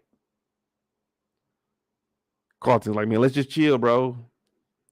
Will's already got his mind made up. Will's also got his mind made up that he gonna act like Mo on this basketball court tonight. And the first thing we see, this nigga Will coming out doing layups. Oh, this nigga Will is nice. Will got that Mamba mentality. Will coming down here spinning between the legs, off the glass to teammates we didn't even know could dunk. Everybody in the crowd going crazy. The bench over here, they upset. Look, they looking up at the scoreboard like, will it ever end? The numbers are going up like Space Jam. Kind of one-sided, isn't it?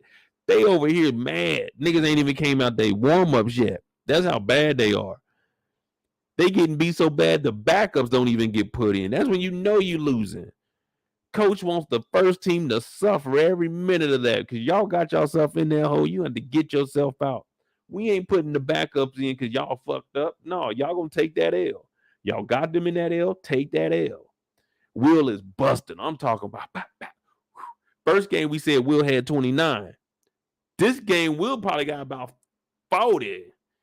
I put him at 36. We got Will at 36 points. He going off tonight. This is high school. 36 in high school is fucking crazy. Everybody in there going crazy. The other team is going crazy. Look, they in red. They so fucking hyped. They ain't never seen no shit like this. Will's out here doing everything. Look, it say, we bring the heat. We bring the heat. The red team, they bring the heat. But this nigga Will in here dogging. He don't give a fuck about no heat. He is the heat. He the fireman like Lil Wayne. He in here from downtown. Damn, that nigga shooting deeper than Steph Curry. Be like, who the fuck is this kid? I don't know. I'm going through his records. They say he's from Philly. They saying he's from Philly. The word is he's a West Philly Will. West Philly Will. He been hustling niggas at Venice. We heard about this kid. It was just a myth. It was all good a week ago. He's in here. He's bringing the heat. Now, everybody in the crowd, they've never seen this. They talking about, is this the next LeBron James? No, this is the next Ty Crane. Yeah, what movie is that? The next Ty Crane.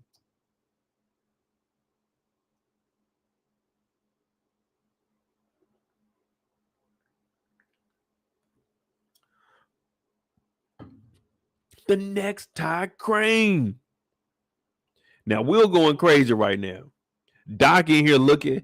I'm trying to see what kind of jacket this is. This motherfucking jacket hard. All right, Doc, I see you, player. That jacket cold, though. That day, I could pull that motherfucker out right there. That'd be hard.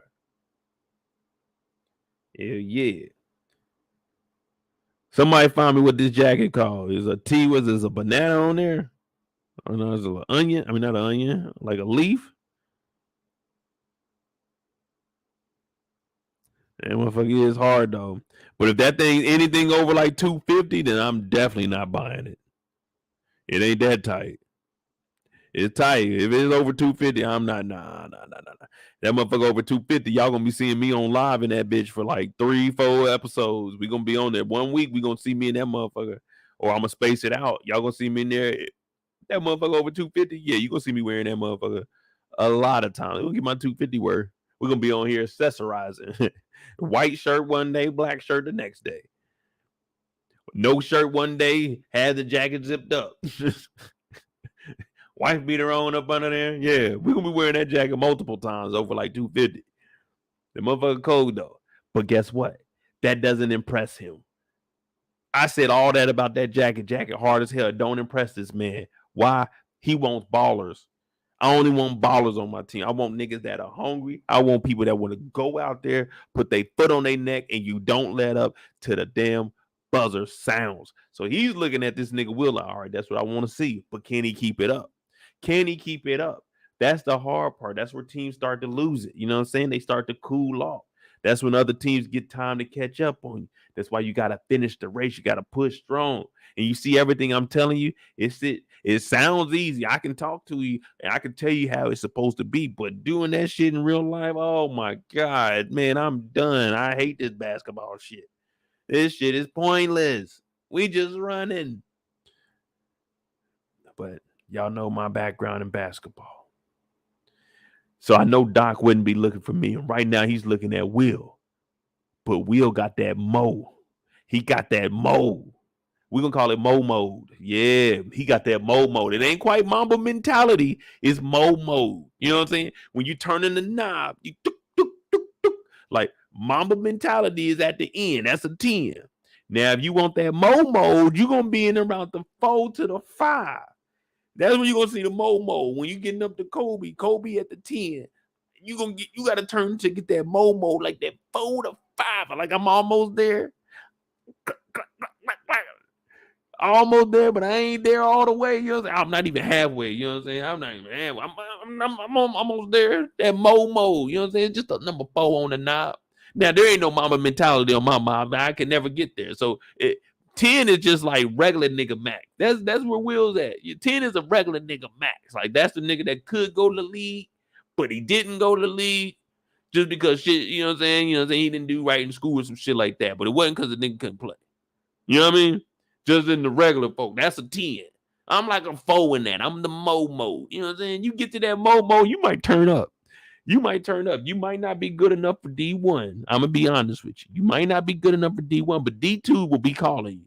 D2 is going to be calling you. Oh, yeah. NIL deals. You're probably going to get a local NIL deal at like the little local corner store. They give you like $50 a month.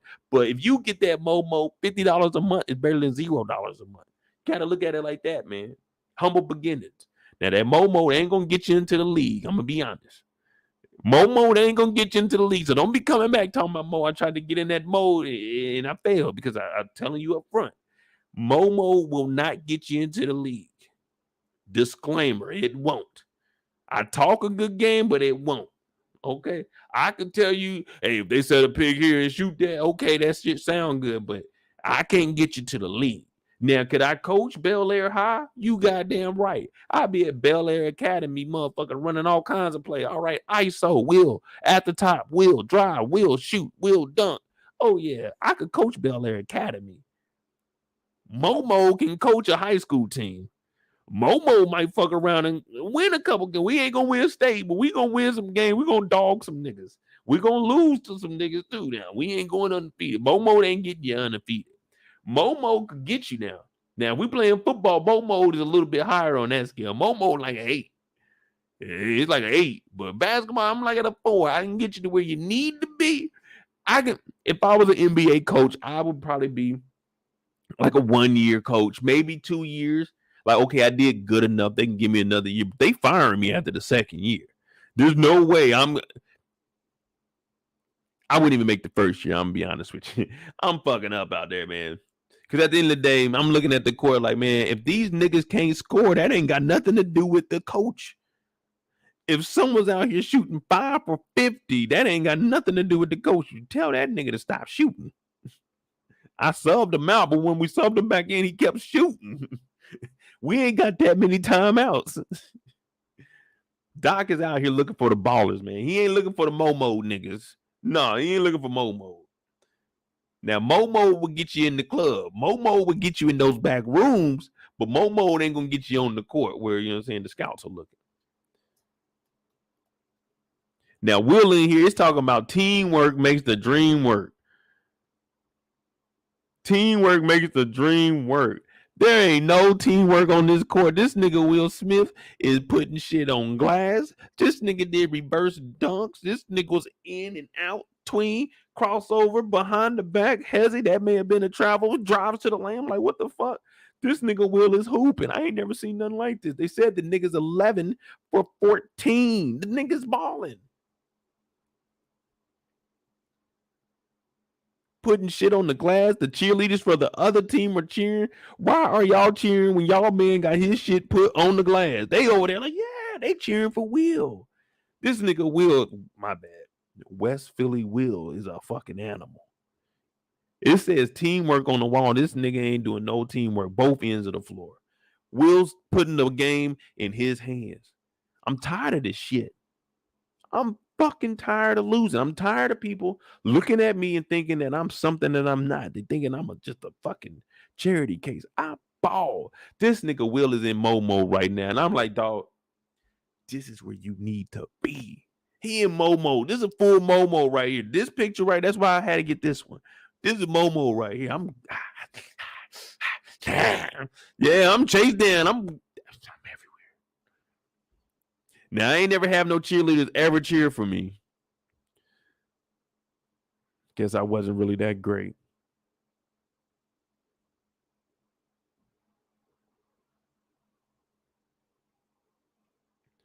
Shit, I ain't even played football my senior year, man.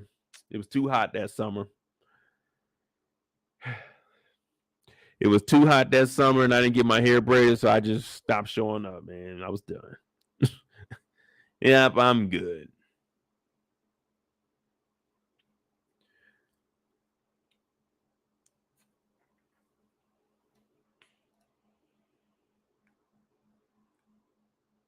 Carl talk about, man, this is a different wheel, y'all. This is a whole different wheel. We're really out here. Nah, I don't be raging in public now. I'll rage on here with y'all. But y'all know I just be playing around, man. This shit don't be nothing. If I was a coach in real life, I would get mad though, man. I ain't gonna lie to you. That's why I couldn't be a coach. I'd rather just admire and watch the sport, man. I don't really want to coach nobody.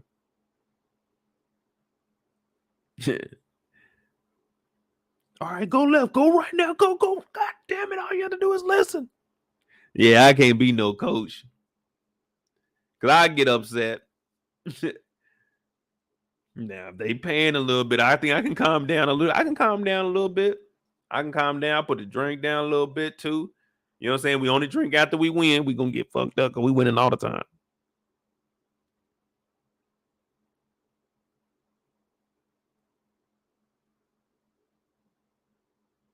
Nah, I wasn't lazy, man. It was just hot that summer, dog. I ain't have my hair braided, so I had my afro in there. I looked like one of the 1990 players.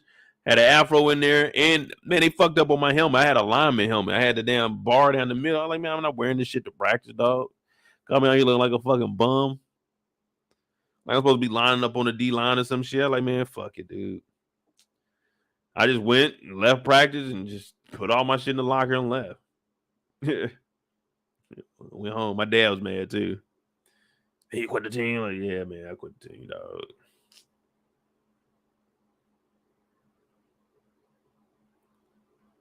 It probably would have been cool, man. You never know, man. But shit, I ain't gonna lie to you. At that moment in life, I was like, nah.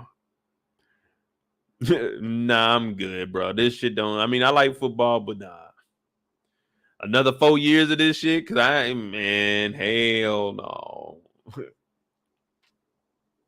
we all live our lives. And Will is out here balling the fuck out because he want to go holler at Doc.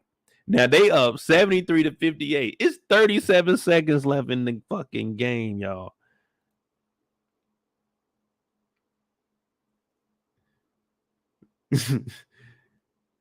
Dog, it's 37 seconds left in the game when they talking about Will. Sit down. We're gonna bring in the backups.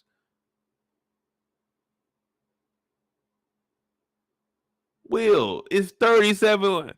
How much more stunting do you want to do, nigga? You ain't gonna do nothing but get hurt out here. Cause when this start happening, this is when the other teams get mad. And now it ain't no rules, nigga. Somebody gonna try to hurt you.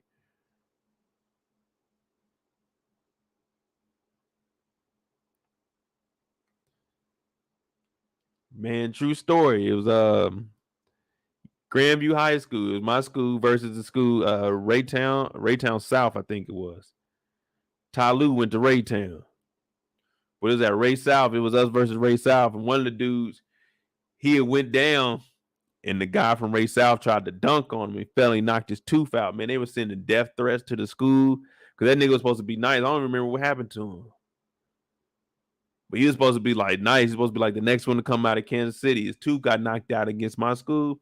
Man, they were sending death threats to them niggas. I was like, damn, y'all niggas about to get burnt over some basketball. Ain't nothing ever happened, but that shit was, I was like, damn, man, niggas.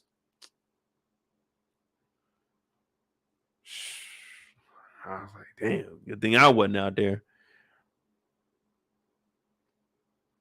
Man, that shit was crazy too. They brought the ambulance people in there, the paramedics, the ambulance people. But yeah, they had the stretcher. They put him in there. I was like, damn.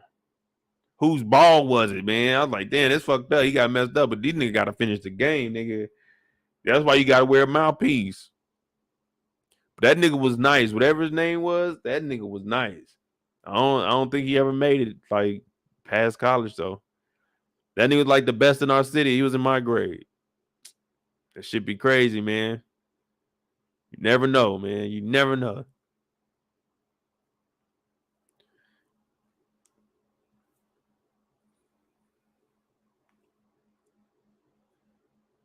Yeah, Eric, I'm thinking whose ball is it, man? Ball up, nigga. Game on. Eric, I'm telling you, I'm different, dog. I got elbow right here. I had a laceration right here. Shit, I ain't know I got elbowed, but a nigga tried to dunk and I jumped and that nigga elbowed me. He missed the dunk too. He missed the dunk and I seen him miss it. I ain't gonna lie, that nigga got up there too, but that nigga elbowed me in my eye and I seen him miss it. And when I hit the ground, we both got up. Everyone was like, damn. I was like, damn, hey, that's our ball, nigga. I got up and said it's our ball, nigga. My shit was leaking. I ain't even know. All I knew was I blocked this nigga dunk. I blocked this shit. You got to score. That's what I'm saying. And that's how I got this. I had a concussion from this shit. They made me stay in the hospital overnight. But I got up and was like, whose ball is? They like, nigga, you can't hoop. There's a puddle of blood in front of me. Shit, nigga, we hooping, nigga. I blocked your dunk, nigga. You was gonna talk some shit if you dunked that motherfucker, but you didn't. I don't care about getting dunked. That's a part of the game, but you better dunk it, nigga, because I'm jumping with you. That's a true story, man. I got the pictures. I got the. It's grainy, but I can show y'all the foot. I got the footage from the gym. I went up there the next day. Man, it's in black and white though. I think I got it on my. It might be on my Sony laptop. That was a while back. That was 2013.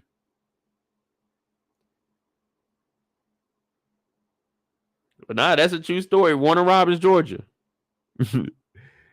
My boy TJ, man, one of the best. Hey, man, I hoop with some of the realest niggas in the Air Force, man.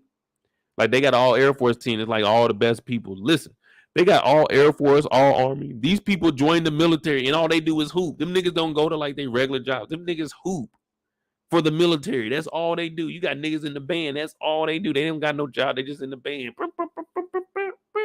Shit crazy, man. It's all kinds of shit out there. I'll be hooping with them niggas when they be on the base and stuff. Shit, cool runs, man. I ain't gonna lie. Them niggas used to dog, but shit. If you get a chance to get a block or a steal on one of them niggas, yeah. That was the best that was the best shit ever. That's all I used to do. Go in there and try to embarrass one of them niggas. Y'all think y'all nice. All right, come on out here and hoop then. I ain't gonna lie, I got dunked on a couple times. Niggas caught some oops, but you know, hey, them niggas is like 6'8". Them niggas is big. Pause.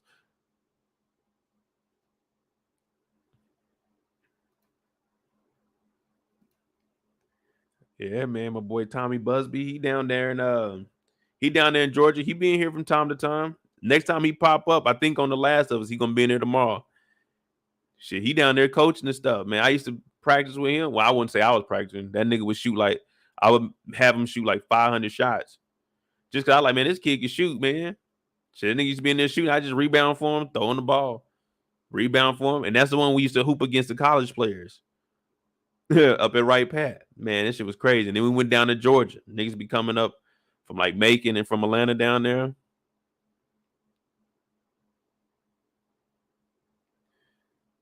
But shit, this 37 seconds, this is when I'm in the game. This is when I'm in the game going fucking crazy. Oh, damn, they like this nigga Mo clowning because I don't dribble. Like doing the main part of the game, I ain't doing all that dribbling and shit. But we up now. Oh yeah, I got confidence. I'm trying to take off. I'm trying to get on a motherfucker poster. I'm trying to boom something. You know what I'm saying? I'm coming down here. I'm glassing everybody because now they got their backup players in. Wow. This is when they put me in the game. You want the cleanup team? They want to know who gonna close the game. Nigga, I'm gonna close the game. I'm gonna close it. 37 seconds. Let me work. This is all I need. 37 seconds. Let me do my running around, my sprinting. Get the fuck up out of here. Now, Will is balling right now, y'all. Will is on fire. Balling and Will, I'm putting them together. Billing, you know what I'm saying? But Will is out here balling. They up, 15? Coach is like, all right, look. Go try this shit again. Hold the ball. Don't do no silly shit. We gonna let Kirk and them run the offense. This is a good chance to practice. 37 seconds. We up 15. We don't need no, like, I want Delilah. I want 5 people to touch the rock before we do it. You know what I'm saying? Running the plays. Let's use this in-game experience. You know what I'm saying? So we can be running at full pace. This nigga Will said, nah, not this time, coach. You pulled that shit at the beginning of the episode. Nigga, I'm taking over this time. What the fuck you mean pass the ball off, do the offense? Nigga, do you not know I'm getting looked at? I'm trying to make something out of myself. You running this slow ass Greg Popovich, San Antonio Spurs. I love that kind of basketball, running plays. If you trying to do that boring shit, coach, then man, I might as well quit this team right now, nigga. I'm about to show you something, nigga. I'm about to go do a reverse slammer jammer or between the legs, off the heezy. I'm about to embarrass these people. I'm about to go crazy. We up 15. Coach is like, nah, let's not do that. Let's run the offense. Let's get Kirk involved. He said, Kirk is like, I'm not doing bad this game. Will say, how many points you got, nigga? That nigga Kirk had like 5 points. That nigga Kirk had like 5 points. That nigga Will said, how many points you got, Kirk? Kirk couldn't even respond, man. Will got, how many points they got? They got 73 points. Will got a 40 piece, man. Will got a 40 piece, dog. They got 73 points, man. Coach talking about slow the shit down and running through Kirk. He said, hey, Will, I'm doing all right tonight. Nigga, you are 1 for 3. They get out there, coach is talking about run the offense. This nigga Will is swishing threes. This nigga Will don't give a fuck. This nigga Will is out here behind the back. 37. Look, the time didn't even move. 37 seconds. This nigga inbounded to Will. This nigga pulled from half fucking court. Look at this. 73 with 37 seconds. As soon as they get in, this nigga Will shoots that motherfucker. The time don't even start. This nigga Will is fucking wilding out, man. Look at this shit. This nigga Will hit a 3-pointer before the buzzer went off, and the buzzer didn't even start. This nigga Will is on another level, man. If he doesn't go D1, if he ain't at Duke or North Carolina this fucking fall, then I'm upset. This is the best move in NBA, NCAA, I don't even know what high school is, HSAA, whatever the high school association. This is the best shot in basketball history. This nigga Will really did have the hot hand. He got 40. They called a timeout to run the offense, and instead of running the offense, this nigga Will ran the 3-pointer. This nigga Will got the ball and just threw it over his head. He didn't care. This nigga hit a 3 before the timer started. How the fuck do you do that? This nigga Will is how about Will? Will is the GOAT. This nigga switched a 3 before the time went off. On the other end of the court. This is the visitor side. So Will got in where they took it out and threw it all the way down the court. Look at the scoreboard. This is a totally different scoreboard. This one is on the home side. This is on the end. But this nigga Will took it out from this end of the court and threw it to the other end of the court. Look, this is the other end. Oh my God, this nigga Will is nice. This nigga just threw it over his head like that. Oh my God, that's amazing. I wonder if anybody got footage of that.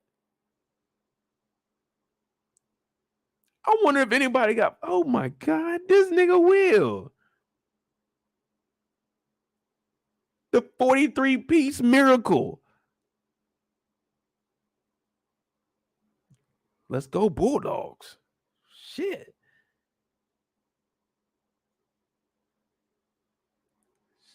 This nigga Will is cold. I don't want to hear no more about Curry. I don't want to hear Ray Allen. I don't want to hear none of that shit. This nigga Will is number 1 in my book. Will Smith of the new era Bel-Air. This nigga is cold.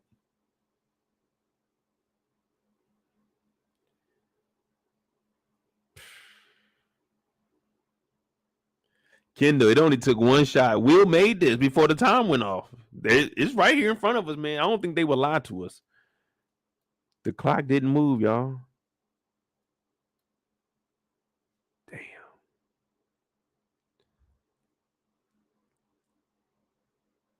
Uh-oh. I'm glad we paused this and noticed this. This is good. This is good. Because now we were talking legacy. We were saying Carlton needs to worry about his legacy and how he moves forward. Well, guess what? The legacy of West Philly Will was born. 43 piece in the shot of all shots. I don't know. When I'm thinking top 5, yeah, you got Jordan and all of them up there. You got to start mentioning Will.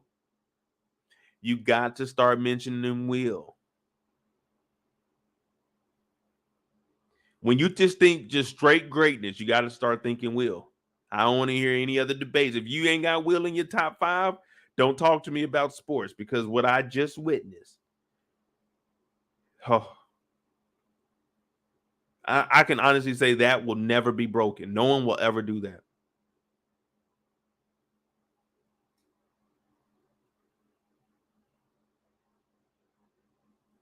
That's talent. I know some people just say it's just basketball. No, that's pure talent right there.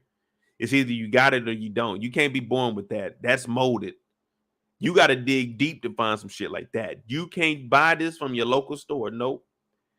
What we are witnessing may be the greatest marvel of the world. I don't. It defies. It defies everything that we know, everything that we believe in. Gravity, speed, time, everything. This is less believable than Back to the Future. That car is believable compared. When you start thinking about this, how did he make a shot before the clock went off and switched it from the other end? You got to start mentioning Will in your top 5. If not, then it's just a joke. It's just a joke of a list. He single-handedly changed the game. I'm sorry. If he ain't in your top, let's carry on, man, because y'all gonna get me upset in here. If we ain't mentioning Will, I ain't trying to hear it. This nigga Will is nice. And he's talking about, you can't hold me, you sorry motherfuckers. You can't hold me. So Will going off, and I'm like, damn, nigga, let me in the game. Now, this is me right here. This is me with the headband. I'm like, man, I hope this nigga Will pass the ball one time. Coach is talking about, Will, run the offense. This nigga Will gonna tell the coach, I can't, nigga, I'm on fire. This nigga Will on the court wilding out. I'm like, yeah, I know he ain't passing now. If you the teammate and you hear Will tell the coach, I can't run the offense, I'm sitting here like, man, I can't rock with this nigga Will, man. This nigga, he did all that crying and shit the other day talking about he want to be a part of the team. And this nigga out here taking all the goddamn shots. Coach just told your ass not to do that shit, man. And you out here wilding out. Will talking about, I can't run the offense, coach. Ain't nobody open. It's just me out here. Man, this dude right here with the headband, I take my headband off. I had to call Will out. We up right now. We ain't gonna lose the game. All right, Will, pass the fucking ball, man. Now, if you pass them the ball and they pass it back, they like, nah, Will, do your thing. But, man, show some love, man. Spread that motherfucker around. Because if I'm on your team, I'm on your ass. I don't give a fuck if you the best player. I'm going to be on your ass. Then you better pass that motherfucker.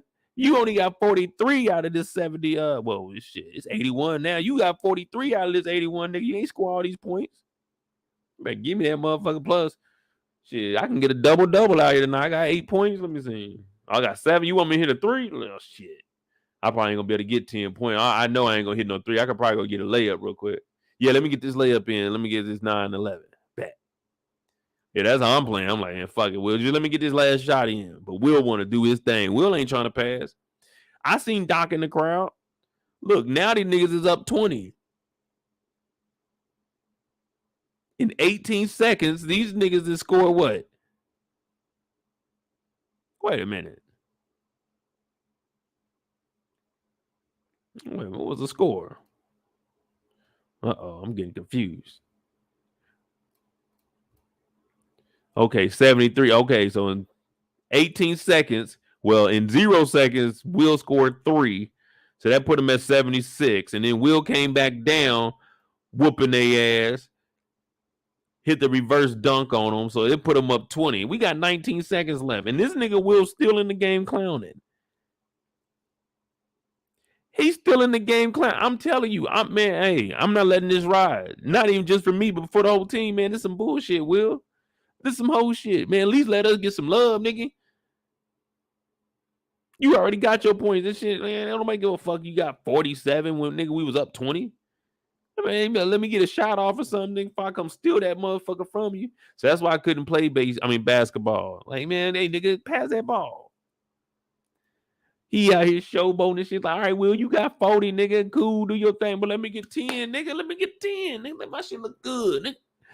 Let me look good a little bit. You know what I'm saying? So I can go home and do a little bit of bragging. Get on the game. Yeah, nigga, I dropped 10 on that ass last night, man. Ooh, ball balling. Nah, you don't get no love with Will on the court. Will out here getting all the burn. Everybody hype Carlton up there. Look at Will. He doing dunks, nigga. It's about to be 80 to 58. They supposed to be running the offense. This nigga is defeated. This nigga is done. This is when you know you done gave up in the game. You'll never, ever see me like this. You'll never see me like this. If we losing, nigga, I ain't sad shit. Them niggas are better than us in basketball. Whoop-de-doo, nigga. I don't care. Look, he looking at Will. This nigga Will over here. He booming. This nigga is upset, man. These niggas is up 80 to 58 right now. It's like a 2K score. They own their ass, bro. And you know it's just bad because Will's cherry picking now. He ain't even coming down court. He might get a steal come down, you know what I'm saying, do a little layup or something, but he cherry picking now. He ain't getting no assists. This nigga got 45 points. No, 40, 43, 40. What, 43, 45? He got 47 points right now after this dunk and the point that they just scored. God damn, Will, pass that motherfucker. 47 points in a high school game, nigga. Give us the ball. 47 points, 1 assist, 2 rebounds, 3 steals. Like, nigga, what kind of stat line is that? Nigga, pass that ball. But guess what? That's what Doc wants.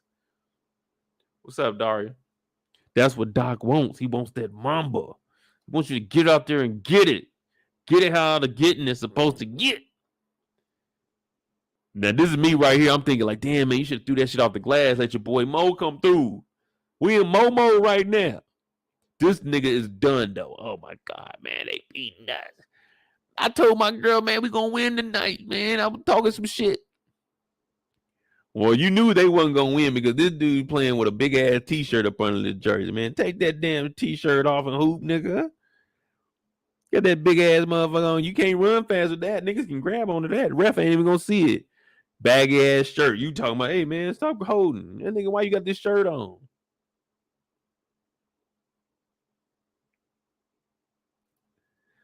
So Will on fire, man. He got the damn logo on there. That's that Harry Potter logo right there. He going crazy in the gym. Now, I never understood why they play in this gym with no lights on. I'm like, man, turn the lights on, dog. It's dim in here. But I guess that's how the rich stay rich. They don't use money. They just use the natural light. So they in here hooping in this dim-ass gym. Will balling his ass off. 47 points. 47 points. 1 assist, 3 rebounds, 2 steals, 1 turnover. It was a bad pass, but after that, he ain't passed no more. Wasn't no more turnovers. We were pretty good. Plus 30. Now, of course, Doc's seen it. And Doc is looking like, man, you know what? You might be what we need. You might be what we need. And what he means by that is you might be able to come rock out with the team. Now, Will's like, man, fuck it. You know, I ball, man. I ball. That's what I do. You know what I'm saying? When you need somebody to ball, holler at me.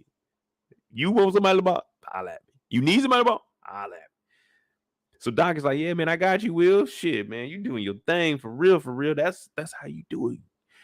Mamba mentality.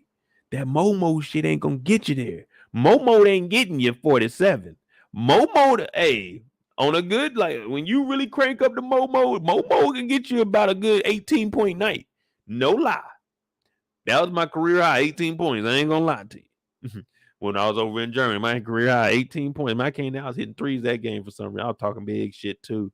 Big shit. We lost that game too. We were up dogging them, but we only had like 5. We had 6 people because there was an exercise going on in the med group. We lost a lot of players because they had to work. Man, we were up big too. I'm telling you, first half I had 14, nigga. Second half I had 4 points. Dog, when I tell you they got on our ass that second half, we were good. We were going neck and neck, and we lost because of our captain. We had this little captain, and he was dribbling. He was our point guard because I mean, we needed a point guard. You know what I mean? We only had like 6 people, and plus he was a captain. But I didn't care if you was an officer, and I'm gonna talk to you like you're a fucking human when we out here hooping. But dog, this nigga turned the ball over twice, man, and we lost by 2 points, man. We was up. He turned the ball over twice at the end of the game in like the last 30 seconds, man. They beat us, man. That shit hurt because I was talking cash money. Nigga. Oh, I'm talking shit. Y'all know I'm getting to talking shit. These niggas ain't about nothing. These niggas can't hold me. Normally, I don't go off. Normally, I'm just defense. Then I get a couple of blocks. But this game, for some reason, that motherfucking 3-point bug jumped up and bit me like Forrest Gump. Got bit by that bullet. And nigga, I was swinging. Wow, like damn, nigga, they going crazy, nigga.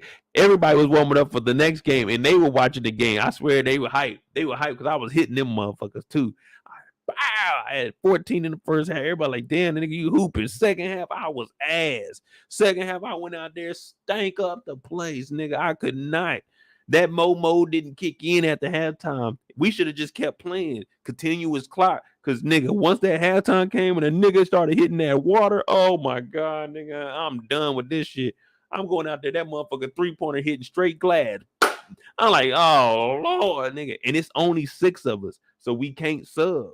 I mean, we can sub, but I wasn't getting subbed out. Fuck that. I'm going to play the whole game. They needed me to. No one really like getting rebounds, so I had to be in the game. Nigga, that second half, let me tell you, man, I had to be about, I was 2 for, like, no lie, probably like 2 for 14 in the second half, man. But it was only 6 of us. And wasn't no one else going to shoot. Captain was a little short dude. I swear to you, Captain Lancaster, I want to say. Was it Captain Lancaster? He cool as hell, though. He was one of my doctors that I would go see. So he was cool as hell. It was just like he fucked up that game, man. I mean, he always will fuck up, but that game was vital. We needed that. We only had 6 players. And I'm playing fucking center at 6 foot. Well, until the doc's her husband came. And that nigga, he was like a volleyball player, so he played. Man, I'm going off. I'm leading the team in points. What else do y'all want from me, man? I'm trying to play defense and I'm trying to score. Nigga, 2 for 14. I'm out there. Wow, nigga, I'm going up for layups. Niggas is sending. I'm like, God damn, nigga. Now I see why I never pursued basketball. This is a lot of fucking work to be a goddamn guard. I'm out here trying to hoop and shit. Everybody know my handles ain't that good. I'm gonna back you down. You know what I mean? So now I'm over here like, God damn, nigga. We were up too. I'm talking shit because they mad. They like, man, we ain't supposed to be losing these niggas. Because it was me, Trill. Who was it? It was me. What's Tree? No, Tree wasn't there. Lansky wasn't there. Keyshawn wasn't. Oh, it was me, Trill, Nardi, Captain Lancaster, the doctor's husband. It was somebody else there. But dog, when I tell you we didn't have none of our star players, none. I was like Draymond Green in that team. You could throw me in that big 3 because I'm gonna guard whoever the best on the other team. But man, I wasn't putting up no points like that. I played defense. They did all of that, but them niggas was gone. I had to step up, and that Momo kicked in. Now I didn't finish the game, but boy, let me tell you, that was the best half of my life. When I tell you I was out there talking shit to them niggas, because they know in the pickup games I'm always last.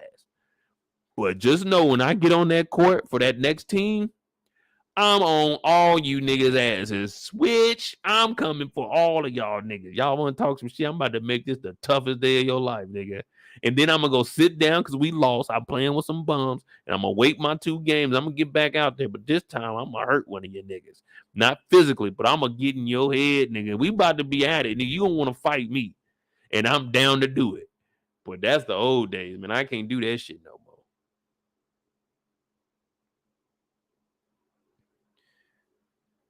But that one half, I guarantee you, at one point, man, look, I don't know what it was. That Momo, my last year in Germany, let me tell y'all, man. When I tell y'all true stories, I ain't gonna lie to y'all about it, man. That year I was on something else, man. I did fuck up. I did get in the fight in the playoffs, and we got eliminated, and we came in second. I did 5. Well, I'll put that on. We would have won that championship if I played, man. I was just looking at my boys, man. They just didn't have it, man, because they were tired too. They had to play a game before the championship game. No, they had to win twice because they were the lower seed. And we were supposed to be the first seed, but the game I got ejected, then we ended up the whole team forfeiting. I fucked that up, man. I fucked that up because we won football that year too. We could have had both championships, man. I fucked that. I always think about that. Like, I ain't make it to the pros. That was as close as I got, man. I fucked it up. I fucked it up.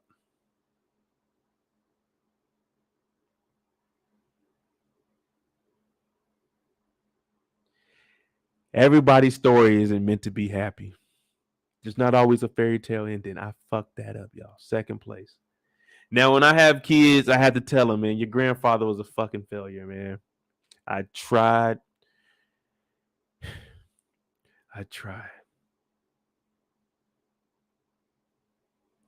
But we won football, though. So it is what it is.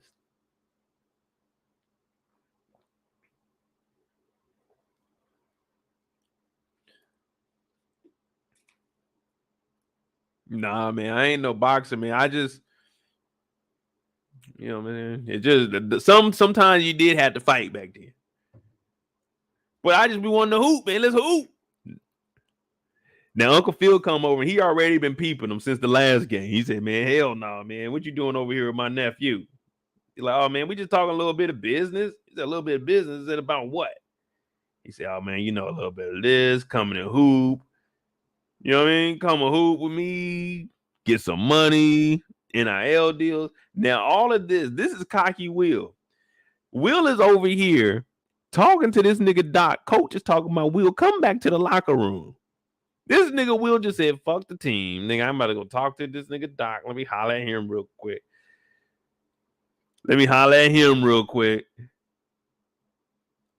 See what he got to say." Now, Doc is like, "Man, you doing it, man. That's what I've been talking about, Mamba. That Momo, it'll kick in, but it'll wear off, man. It's like caffeine. It'll hit you, but it don't stick with you. You know what I mean? It'll hit you, but don't stick with you. That's that Momo. It'll get you that spurt, but you ain't gonna go all day. It'll run out by then."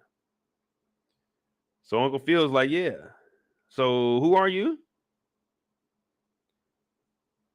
He said, "Man, my name is Doc, man.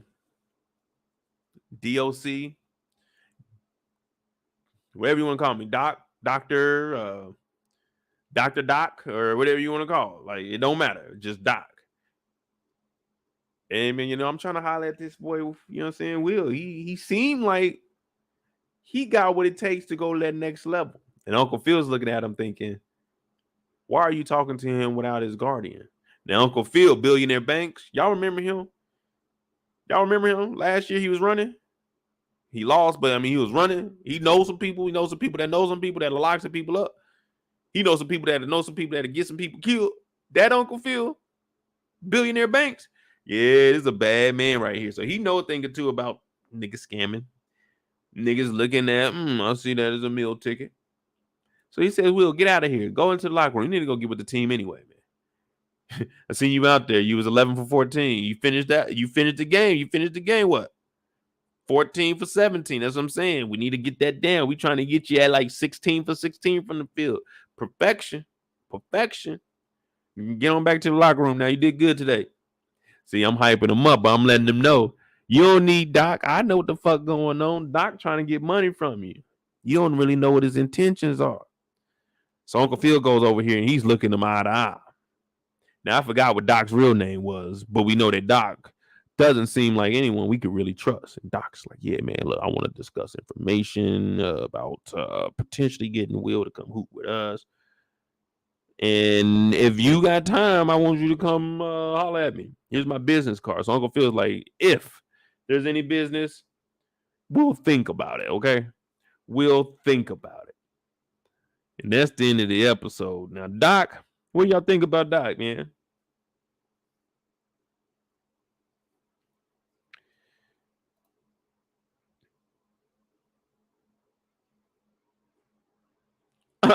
Rick James said Geoffrey went outside to cut Doc's brake lines.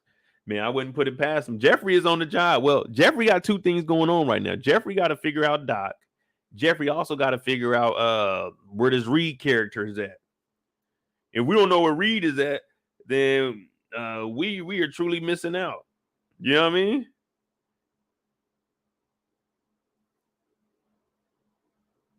Because we got to find out where Reed is. Reed's been ducking and dodging these phone calls. Reed don't want to own up to his bullshit. Now, do y'all think that Doc, he's genuine, or is he just trying to play? He's just trying to play Will, get a couple of dollars out of him. You know what I mean? Not too much, just a couple $100,000 if I can get you those kind of deals. He's the type of guy, he seems like in my book, he can get Will like a $50,000 NIL deal and he'll keep 30 and give Will 20. That's what I'm thinking of Doc. You know what I mean? He seems like the type, he'll keep 30 and give Will 20. Like, how that work? How you getting $30,000 of this NIL deal and he only getting 20? And then he got to pay that taxes on that 20.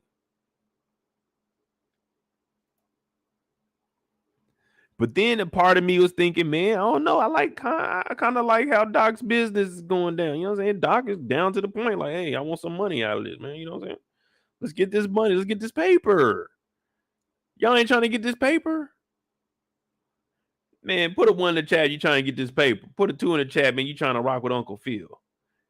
A 1 in the chat, you trying to get this paper. A 2 in the chat, you rocking with Uncle Phil. We trying to get this paper, ain't we? This is Bel-Air. This is Fresh Prince of Bel-Air. This ain't Do the Right Thing, Bel-Air. This is Fresh Prince of Bel-Air, y'all. Y'all trying to get money, or y'all trying to rock with Uncle Phil to be lame. Go back to the house. Go to sleep. Take a L. No mo mode. Oh, man. Kendall always talking about going with Uncle Phil, man. Y'all ain't trying to rock with Doc. I'm trying to get this money, man. This sounds better than me hooping on Venice Beach. This sounds way better than Venice Beach right now. I get the hoop, air condition. Shit. What up, Doc? Man, where we going? Tamika said it too also. Damn, ain't nobody trying to rock with my boy Doc.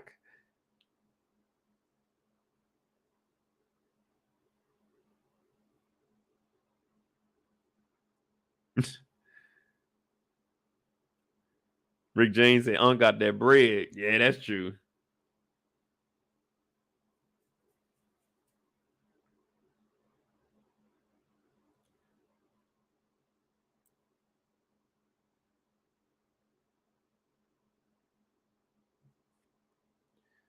Damn, everybody done turned their back on Doc. So I gotta watch who I, you know what I'm saying, the company I keep, man. I thought we was trying to get money over here, man. I thought we were some true hustlers. Man, it sounds like some people in here faking, man. It don't sound like we got the real Moes in here tonight. Man, y'all know we always take the risky route. Y'all know we take the most riskiest route that we can find. If it seems shady, we're going to take an umbrella to make it even darker. Yeah, we bring in all the shade into the shady area. If it sounds like a bad idea, let's do it. That's what we do on this channel. We take risk. Now, we take high risk with very, very low reward. See, we take all the bad options. This just, to me, this sounds like a good deal. It sounds too good to be true. I'm thinking if it's too good to be true, I need to do it then. Maybe this is one time I can fulfill my dreams. Doc sounds like the route that I'm going down. I mean, I don't know about y'all, but I'm trying to go D1, y'all. Doc done put some people in the league. Doc has put some people in the league. So we can't, you know what I'm saying? We can't look at Doc and be like, man, nah, we don't trust Doc. Nah, we don't trust Doc. Nah, I mean, come on, man, this is Doc.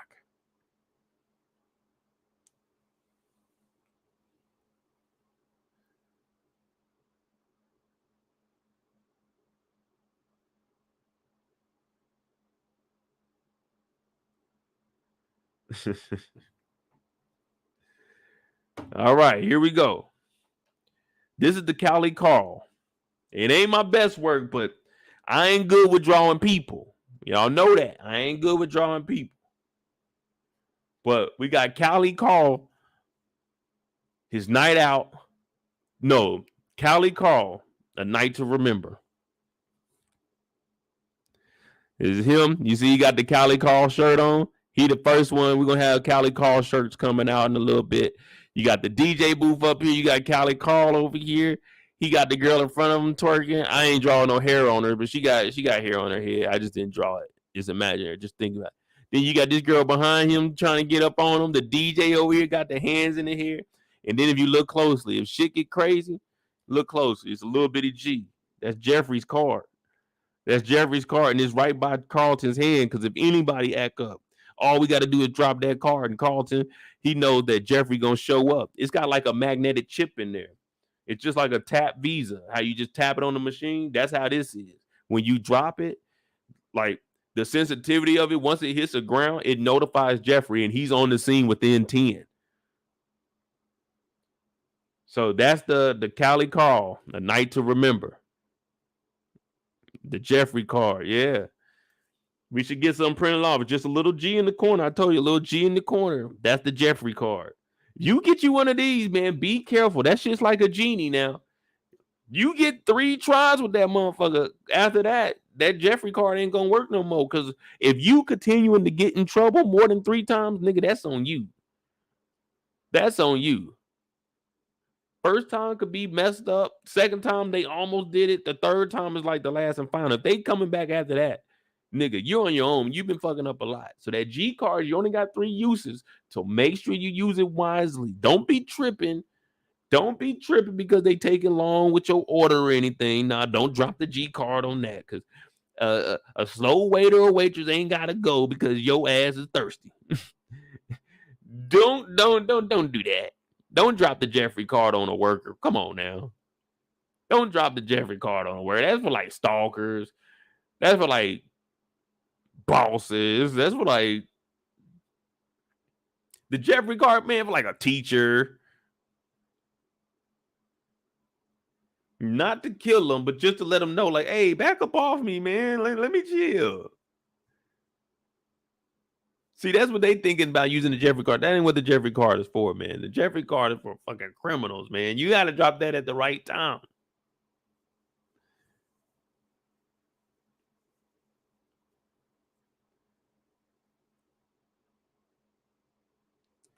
What's the artwork going for? I got to pull that out the stats. I need to give me some white gloves before I start handling this stuff. Because these are archives right here, man. Like, for real. It's very rare that this stuff leaves the vault. You know what I mean? Like, I be talking a good game. They be for sale, but you know what I'm saying? That's my masterpiece. Like, you know how it is, like a baby to me, you know? And that's one thing that always hindered me in my growth as being an artist because all my work, I never wanted to sell any of it because I always felt like it wasn't good enough for the people. And I wanted to keep it to myself because I always wanted to better myself. And I kind of got behind on my bills. I never sold anything. I kept it all to myself. And now I'm looking back and thinking, maybe just put your work out there. And if they like it, they like it. If they don't, they don't. But you live to make more art. So that's why I make so many videos, because if they like it, they like it. If they don't, they don't. If you like my channel, hit the like button. If you like the channel, hit the like button. If you don't like the channel, hit the like button and let me know you don't like it. But you live to like another video another day. Yeah, I'm a starving artist. I can't help it. I'm trying to make it.